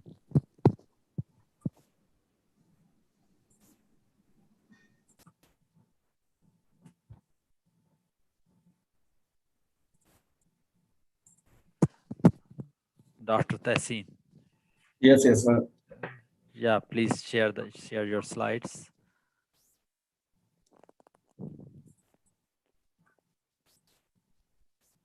Yes, it is visible, so please start, sir. Over to you, Dr. Tehseen. Bismillahirrahmanirrahim. Assalamu alaikum. Thank you, everyone. Thank you very much for giving me opportunity to be part of this symposium. I am Tehseen Kamal. I'm assistant professor at King Abdulaziz University. I've been working here since 2015, and it is one of the leading university in the Gulf region. I hope everyone is aware of this fact.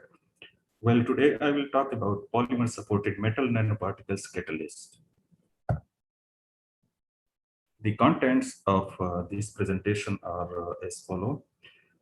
First one is the introduction. In introduction, I will talk about nanoparticles, dyes, drugs, and pollutants, and how to deal with pollution using nanoparticles, or how to carry out some important catalytic reactions involving the polymer-supported catalyst.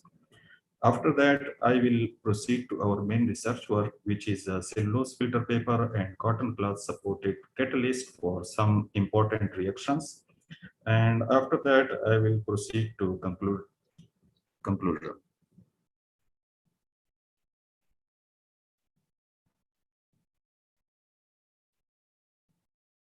So in introduction, I will introduce what are nanoparticles. These are actually very small size particles having their sizes in the range of 10 to 100 nanometer. Below is common scale that can give a rough idea of the nanoscale and about the size of the nanoparticles. So why nanoparticles are famous in the material science? Nanoparticles are famous because of their unique properties. They are so small that cannot be observed through common light microscopy. It needs powerful and sophisticated instruments like electron microscope to view them. Due to their size dependent properties, they show unique and high performance as compared to their bulk materials. Some common applications include quantum electronics, nonlinear optics, photonics, sensing, adsorbents, etc. In this research work, I will mainly talk about the field of catalysis.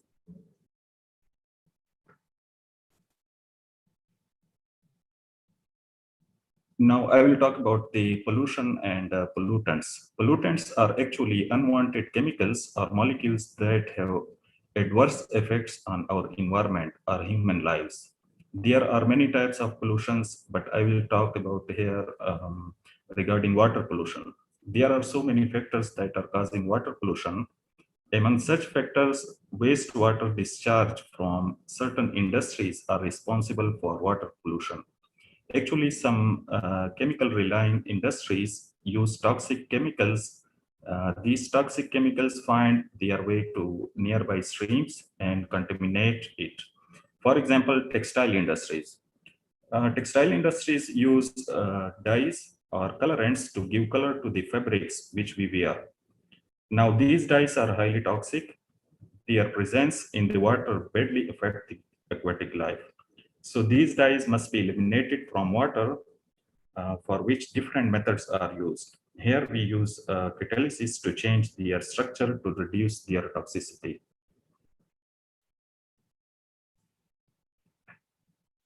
We see here a very important drug and its synthesis method.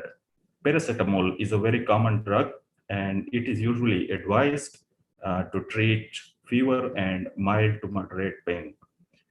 I hope everyone is aware of this fact and also its uses. At industrial scale, it is prepared using this reaction, in which 4-aminophenol, it is reacted with acetic anhydride to give a paracetamol drug. So from where does this aminophenol comes from? Let's see the next slide. Aminophenol is synthesized by using two methods.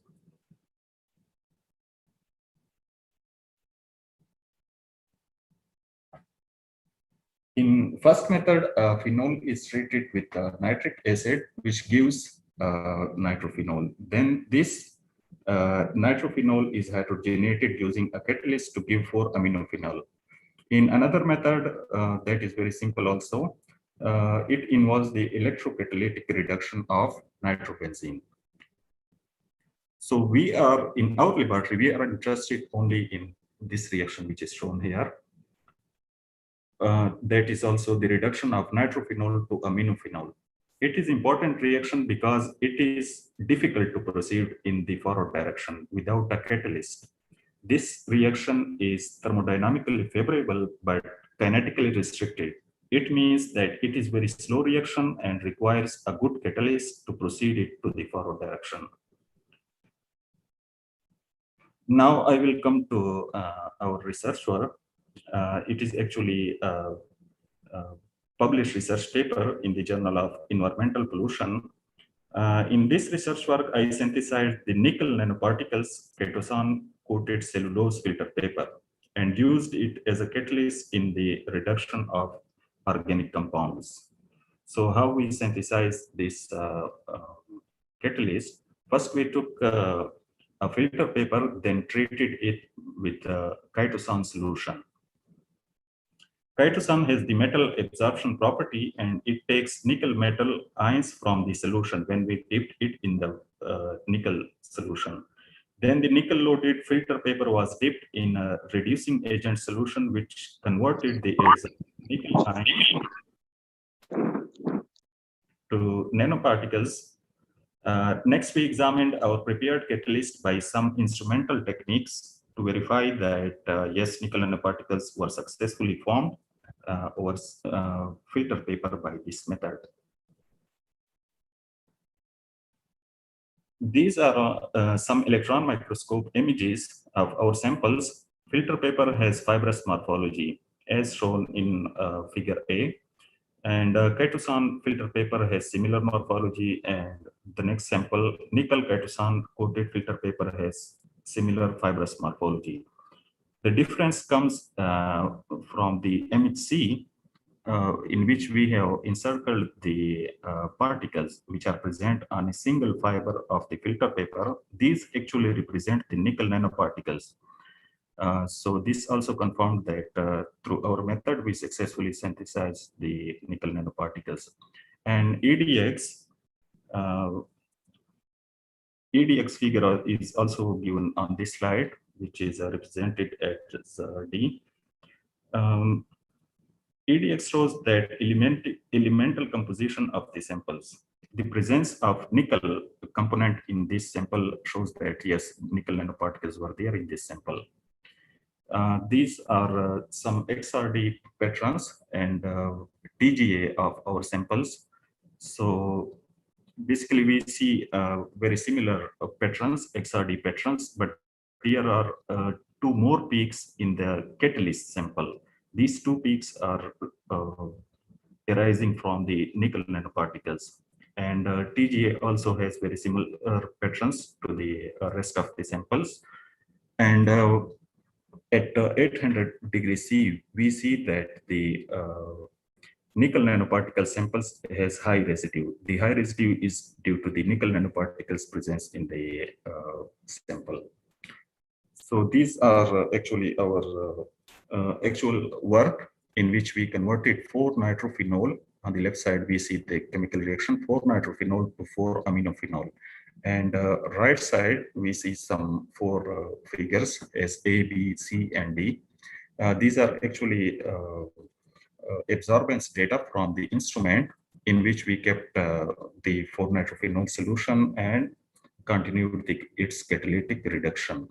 So we see in A, B, and C that the peak, actual peak of the compound of the 4-nitrophenol, it decreased and vanished with the reaction time. It means that the 4-nitrophenol was successfully transformed to 4-aminophenol by using this catalyst.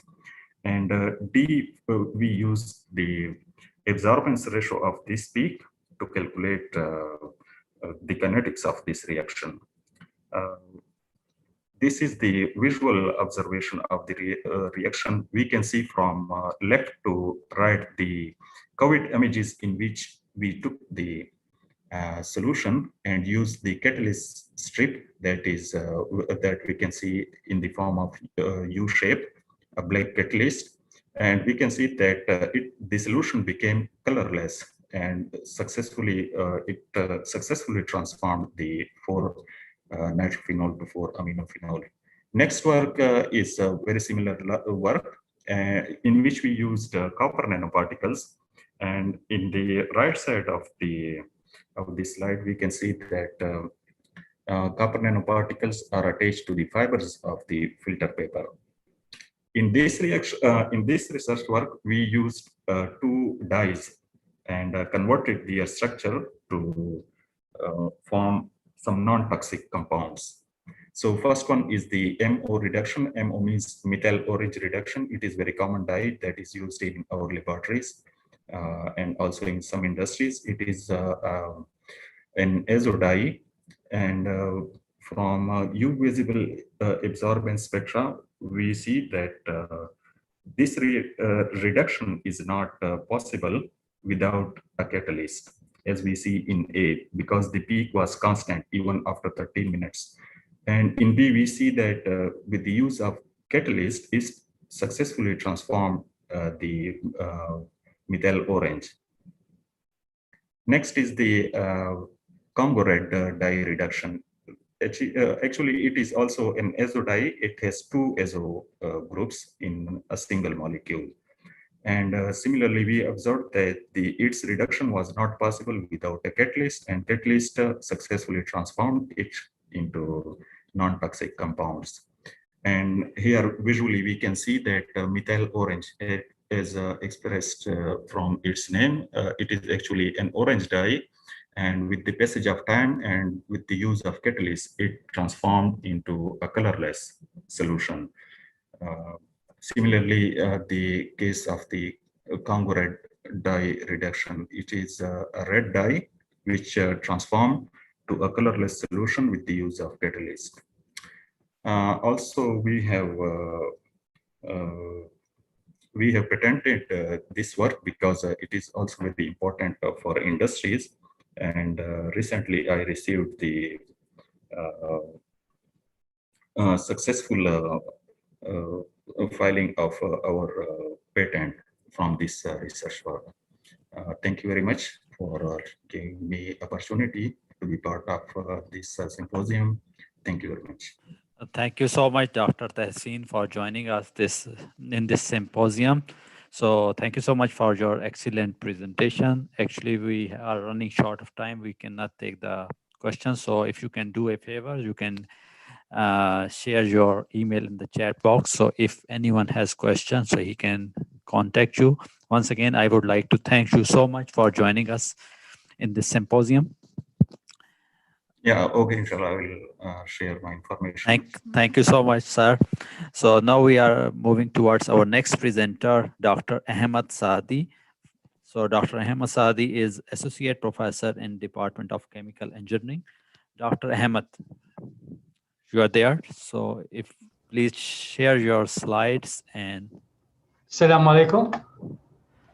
Wa alaikum assalam. Yes, your slides are there. So you can start your presentation. Yes, sir. Over to you, Dr. Ahmed. Thank you very much. My title started from experiment study to optimize the rates of desorption and absorption of wastewater using palm leaves. This is the table contents. It includes introduction, objective, methodology, physical, mechanical, chemical treatments, result and discussion, optimization study, conclusion, reference. The objective of this work increase the purity of wastewater to remove of 5 waste metals using biowaste of palm frond. This biowaste represent by copper, cadmium, zinc, nickel, and potassium. Derive a mathematical model to describe the system to estimate the rates of adsorption and desorption of emitters from wastewater. Then increase the performance of this mathematical model by depending on optimization technique. This represents the methodology of this work depend on the waste of palm fronds using physical and mechanical treatments to increase the rate of adsorption and also make a chemical treatment to increase the internal surface area to absorb the waste of metals. Using multi-fix bed, and then from the result, we try to make interaction with the optimization using a Newton-Raphson method, so as we can able to optimize the rate of adsorption and desorption. The physical treatment is represented here using palm fronds and put inside the furnace about 3 hours with a temperature of 500 centigrade to increase the percentage of carbon to increase the rate of adsorption for the metals of wastewater. This is the idea from the physical treatment. About the mechanical treatment, we use it to increase the surface area for adsorption. In the same time, we use another treatment, the last treatment, chemical treatment, depends on 3 types of solvent: polar solvent, anaprotical solvent, political solvent. That is meant to make many holes inside and increase the internal surface area to make more, increase the performance for adsorption of the heavy metals. This is the mathematical model represent the rate of adsorption. Also, this including the vacant surface area and the partial pressure of adsorbent. Also here the desorption state, and then make interaction between the adsorption and desorption to make a mathematical model. The last one represent a mathematical model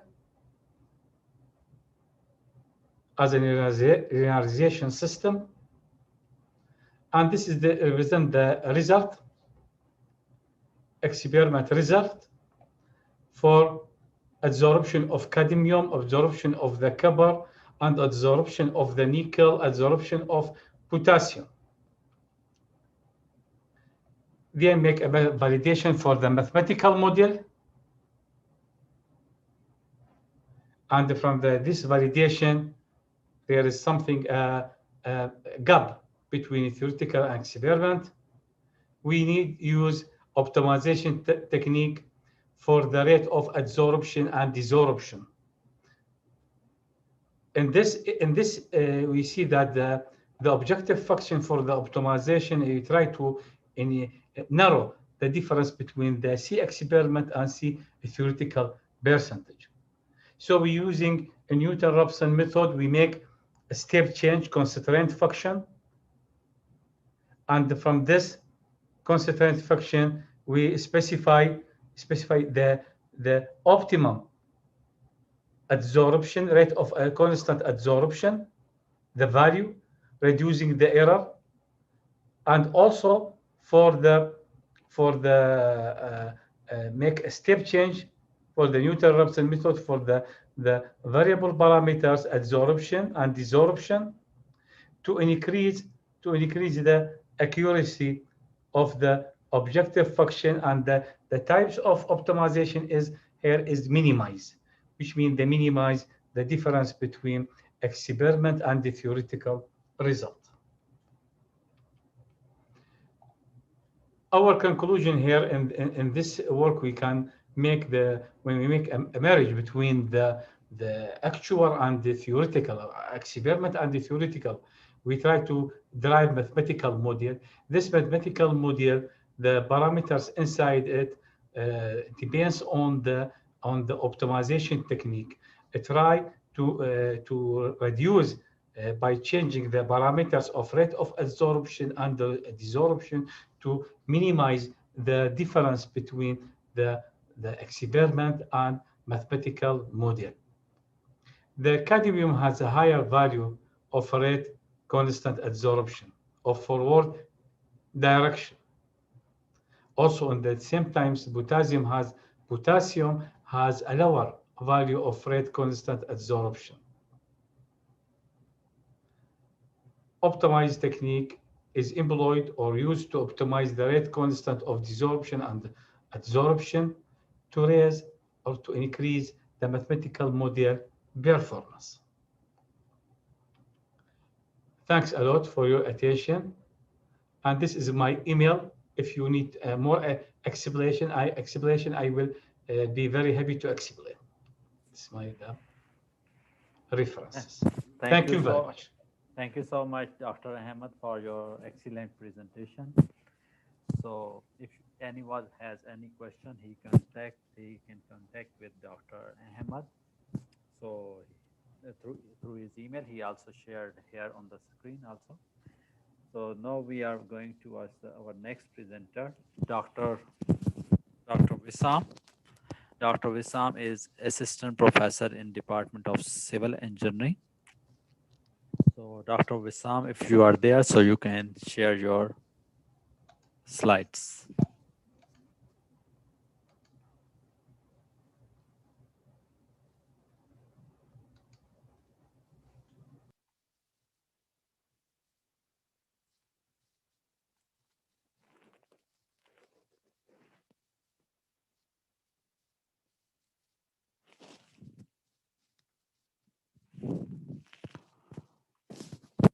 Dr. Wissam, are you there?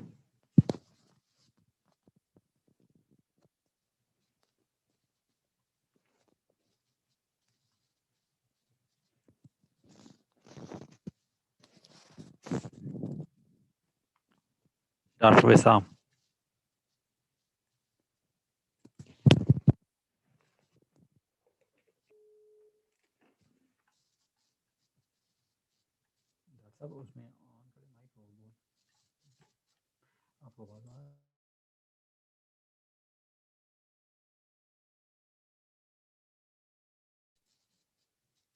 Dr. Wissam, are you there?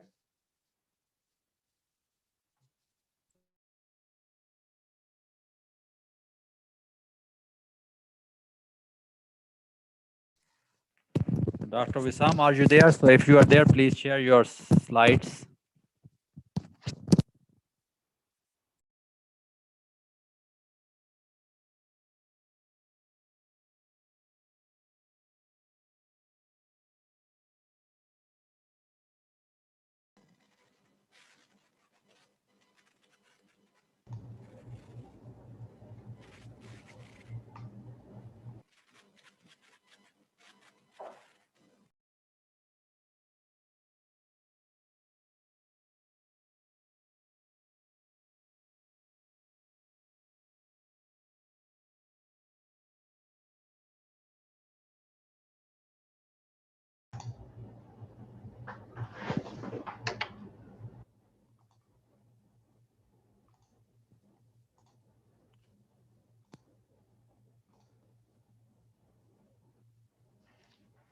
Yes, Dr. Najm. Is it Yes, clear? yes, sir. Your slides are visible. So please start your presentation.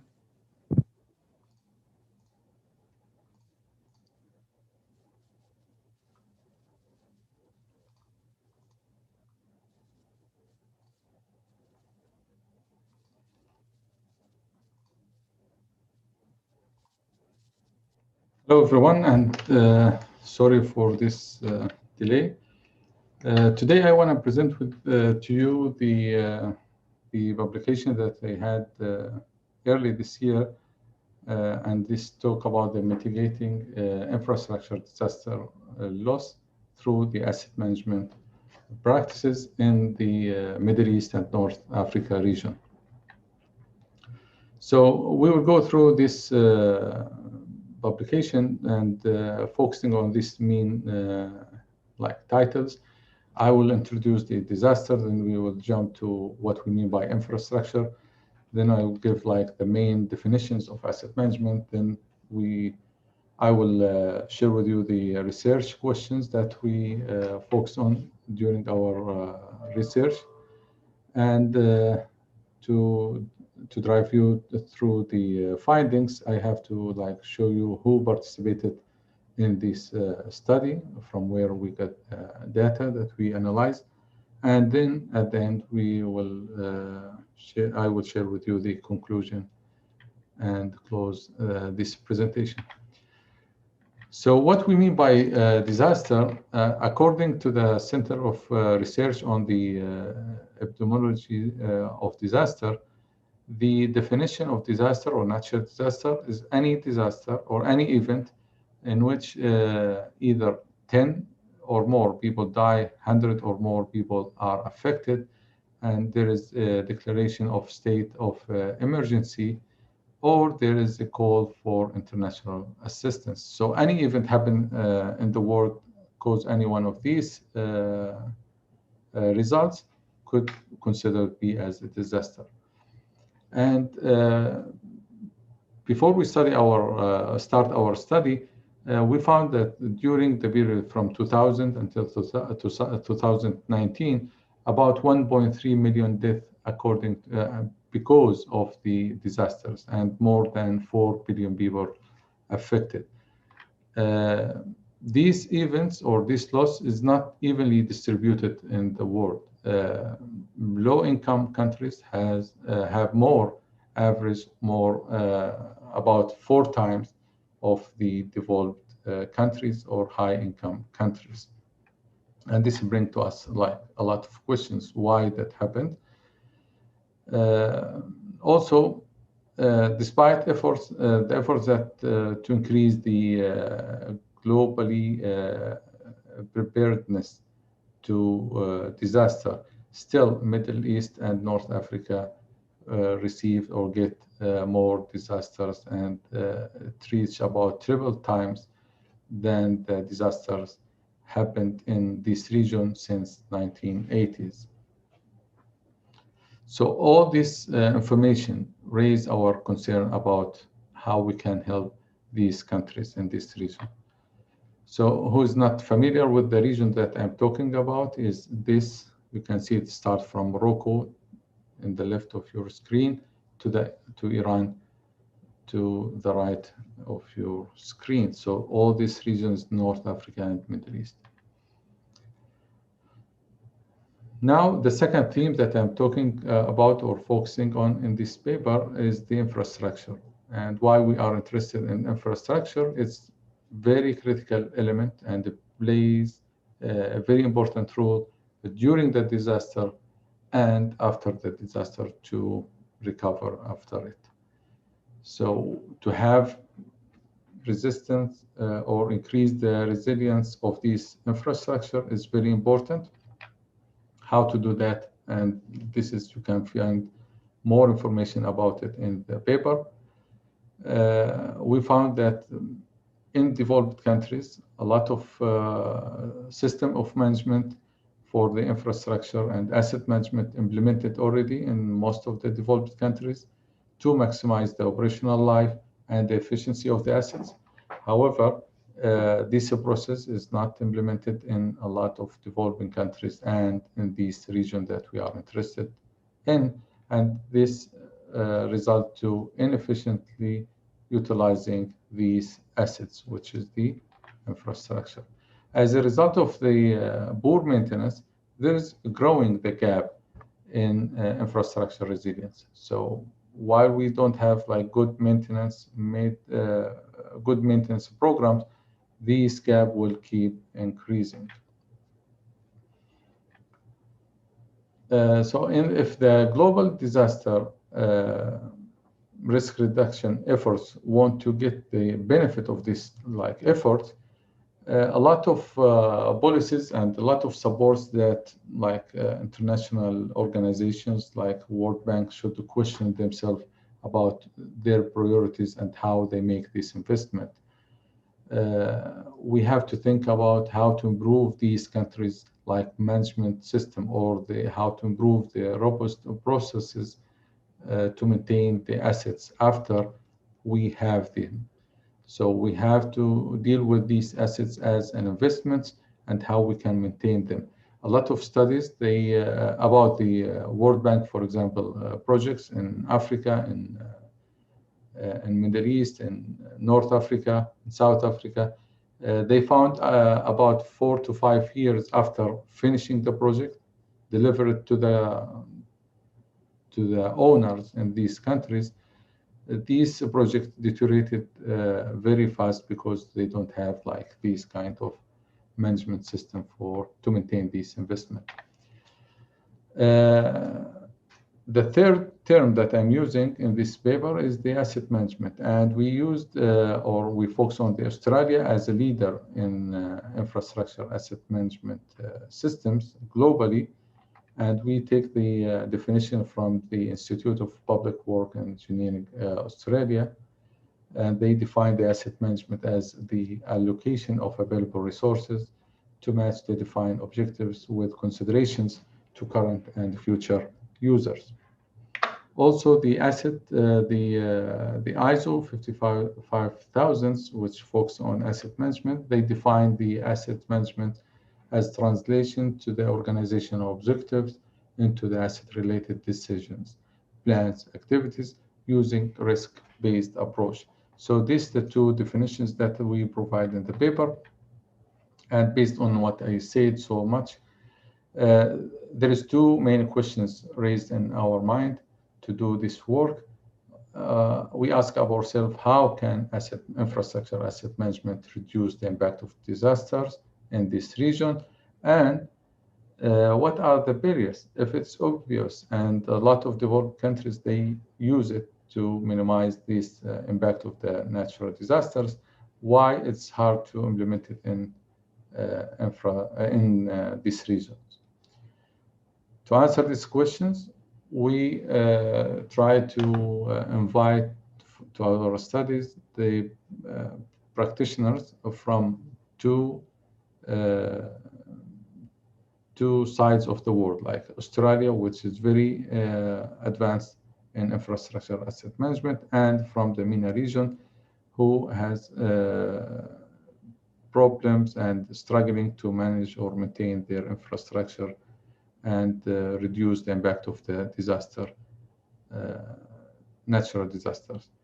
And we found finally we can convince 12 participants, and we invite them to make these interviews.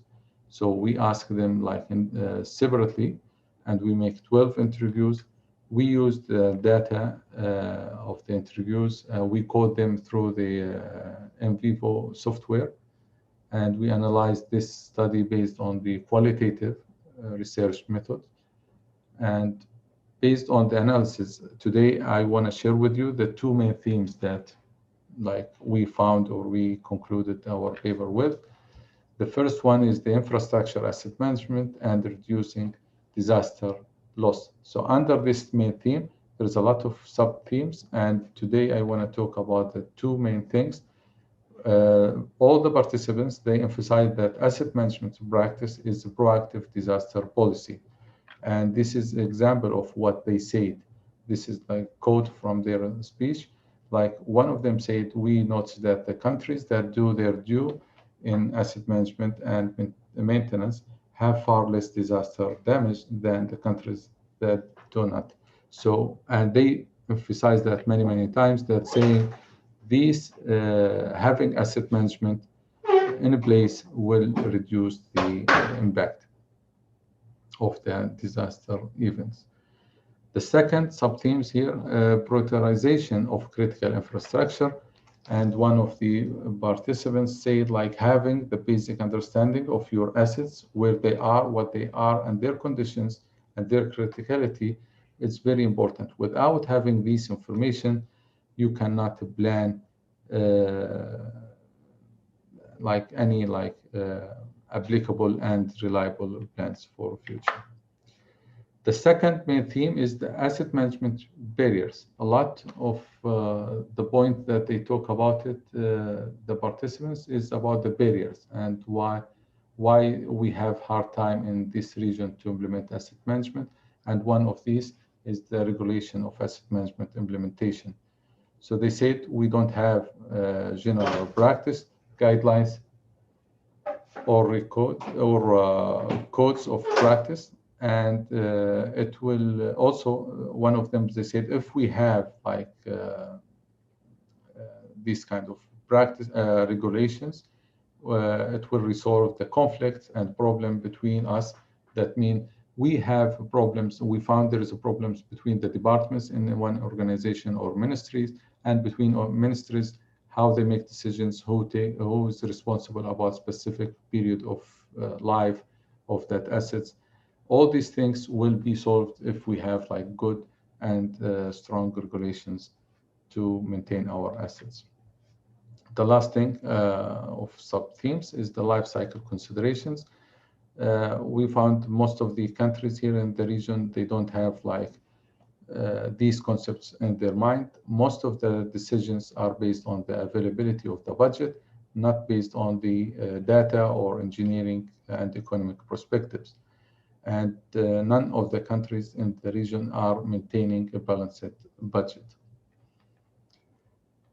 To conclude, and I know we are running out of time, so in this study we focus to provide the link between asset management and disaster risk reduction in this region. There was found to be a clear need of regulations in this region. But we have to keep in our mind, we don't want to put too much like restrictions for the organization. We have to give them like some free space to develop their own process and how they can do the needed work. So the first step is to introduce the principle-based approach rather than going to more like detailed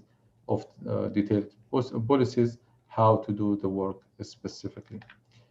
So to conclude, I have like some recommendations we can say. So we have to require an asset management plan, especially for the rich municipalities or organizations. We have to create a professional advisory board to governments and make the partnership with the private sector, require regular collection of data on the infrastructure assets, require data sharing in open sources at national level or internationally, or at least on the within the region, require long-term budgeting period prior to construction new assets. So we have to think about the regular maintenance and the cost of the regular maintenance, and should be included there. Multi-year budget plans based on the needs of existing assets and what we have in the design phase to maintain the limited budget. For sure, we have limited budget, remain optimized. Finally, I will jump to the last one, which is very important, is require evidence-based identification and prioritization of critical infrastructure asset before, during, and after disaster. It's very important to make like reliable decisions. So this is the main references that we have or we used, and the journal for this paper, you can find it here. It's in the International Journal of Disaster Risk Reduction. And thank you. And if you have any question, please, I am available and we'll be happy to talk more about it. Thank you so much, Dr. Wissam, for your excellent presentation. Thank you. So we are because shortage of time, we cannot take questions. So thank you so much. So if anyone has any question, he can contact with Dr. Wissam. So his email is on the screen. Also, you can find his email and contact him for any further questions. So thank you so much, Dr. Wissam. Thank you. So we now will move to our next presenter, which is our last presentation, Dr. Muhammad Sharik Khan. I am sorry, Dr. Sharik, for being waiting you so long. So Dr. Sharik, over to you. Yes, good afternoon, Dr. Najam. Can you see my presentation and hear my voice? Yes, your presentation is visible and you are audible. Please go ahead. Thank you very much for the opportunity to present my work. And I will be very short. I know this is weekend, so inshallah, I will try to speed up the presentation. I'm going to present my work related to LNG storage tank, corrected tank model, which I presented in American Institute of Chemical Engineering, the Symposium in April. So in this work, we had LNG storage tank, and LNG storage tanks store LNG at a cryogenic temperatures. During this cryogenic storage of LNG in the tank, heat always find way to seep into the tank. That causes the boil-off gas generation, which means that LNG become gas again, and this gas is flared into the environment. So it is kind of a money lost or revenue lost, which could have been saved. So the efforts in this work were to predict the BOG, corrected BOG, with the help of a corrected storage tank model. So that is the main theme of this work. Natural gas value chain. Natural gas is the cleanest fossil fuel, and it is regarded as the bridge fuel to the renewable future. And it has many applications: heating, cooling, and manufacturing industry, electricity, transportation, and so on. And the predictions for natural gas growth are also very high, as much as 60% from 2015 to 2030. This here show the natural gas value chain divided into three broad sections: production, transmission, and distribution. And among this whole chain, my work is focused in the LNG storage tank. When the natural gas is liquefied and is stored, the production of BOG, and then the compression work involved. And if we can early predict with the help of a corrected storage tank model, we can save some revenue in terms of compression energy lost. This is the LNG regasification terminal. When LNG is stored in a LNG liquefaction terminal, it is transported with the help of a marine carrier to different places. Once the LNG carrier is received at the LNG regasification terminal, energy is sent into the storage tank, which are huge tank designed to tolerate cryogenic temperatures. And as needed, LNG is transported to the seawater or submerged combustion heater, where LNG is heated back to the natural gas and sent to the pipeline to different supplies. Now, during the storage, boil-off gas generation takes place, which is because of the ambient heat leak into the tank. And that causes the boil-off gas generation, which is either compressed or flared. Flaring also loss of revenue. Compression is a energy intensive process. So this is also energy intensive process. So if we can early predict the boil-off gas generated from the LNG storage tank, we can save the revenue. So with this in mind, the research objective of the work are as follows: finding the correct storage tank model that helps in predicting the BOG, boil-off gas from the tank, also the characteristic storage tank model can be used for optimum recirculation rate calculation, and also it can be used to study planned and unplanned shutdown in the LNG storage, LNG regasification terminal. Now let's talk very briefly about the LNG storage tank. LNG storage tanks are a huge tanks, and you can imagine two Airbus A380 can be stacked on top of each other, and we still left some space inside the tank. So these are huge tank, and inside of the tank is made of nickel steel, which is which can tolerate very small, very cryogenic temperature, and then surrounded by some insulation perlite, a meter thick of perlite, which is surrounded by a meter thick of concrete. So this tank, when LNG is stored, some BOG is also produced. Now, production of BOG happens because of the heat leak, and now heat can leak into this tank from every direction, from the bottom, from top, from side. Now, side is also divided into two parts, vapor and liquid.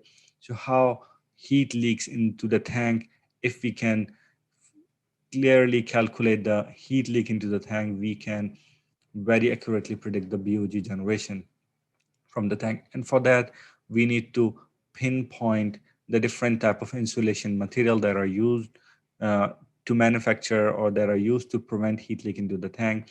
And the thicknesses of those insulation material and their thermal conductivity is based on these information. We can get the thermal resistance. Now this thermal resistance can be used to calculate the heat leak, which is we can calculate the heat transfer coefficient, which can help in calculating the heat leak. Now, there are several challenges available in a commercially available process simulator where LNG storage tank is available.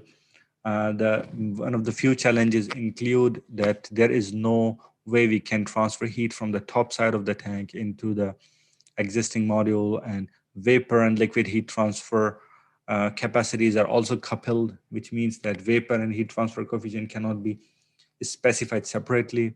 Vapor flash efficiency, simplistic fluid behavior, static liquid level, vapor liquid equilibrium initially in the tank, boil off rate for using estimation of BOG. So those are the few challenges that are already available in the existing process simulator LNG storage tank model, and we overcome those challenges by proposing some intuitive and analytical solutions. For example, one of the main challenge was the decoupling of vapor and liquid heat transfer coefficient, and we developed a small analytical expression that can be plugged into this simulator, and that makes the heat transfer coefficient liquid level dependent. As the liquid level in the tank changes, the heat transfer coefficient for the vapor and liquid side changes.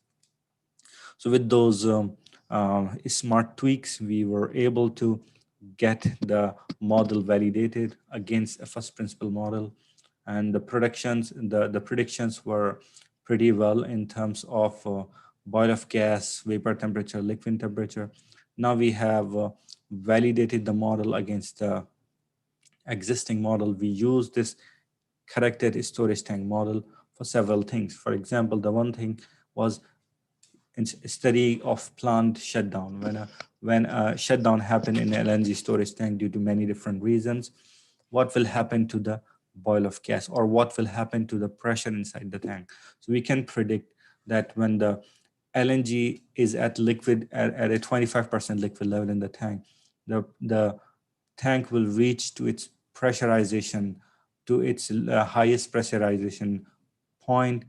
After this, we have to flare the BOG, otherwise the tank will rupture. And if the liquid level in the tank is 50%, the pressurization rate is smaller, and if the liquid level in the tank is 75%, the pressurization rate is smaller. So this is the thing we can study, and it is a useful information for anyone operating an LNG storage tank in a regasification terminal. And another thing that we found with the help of this characteristic storage tank model was that we can recirculate the LNG into the jetty lines until to the point of two-phase flow. Before two-phase flow, we can operate the BO, we can operate the recirculation rate. If it is more than that, it's fine. If it is more than necessary, then we are actually losing boil of gas, or we are losing revenue. So what the point is, operate near to this boundary, and not to enter into the two-phase, or not to go too far away from the minimum value. So that was the first prediction with the help of the corrected tank model. Another thing was the optimum recirculation rate. Recirculation of LNG takes place in the jetty lines to keep them cool.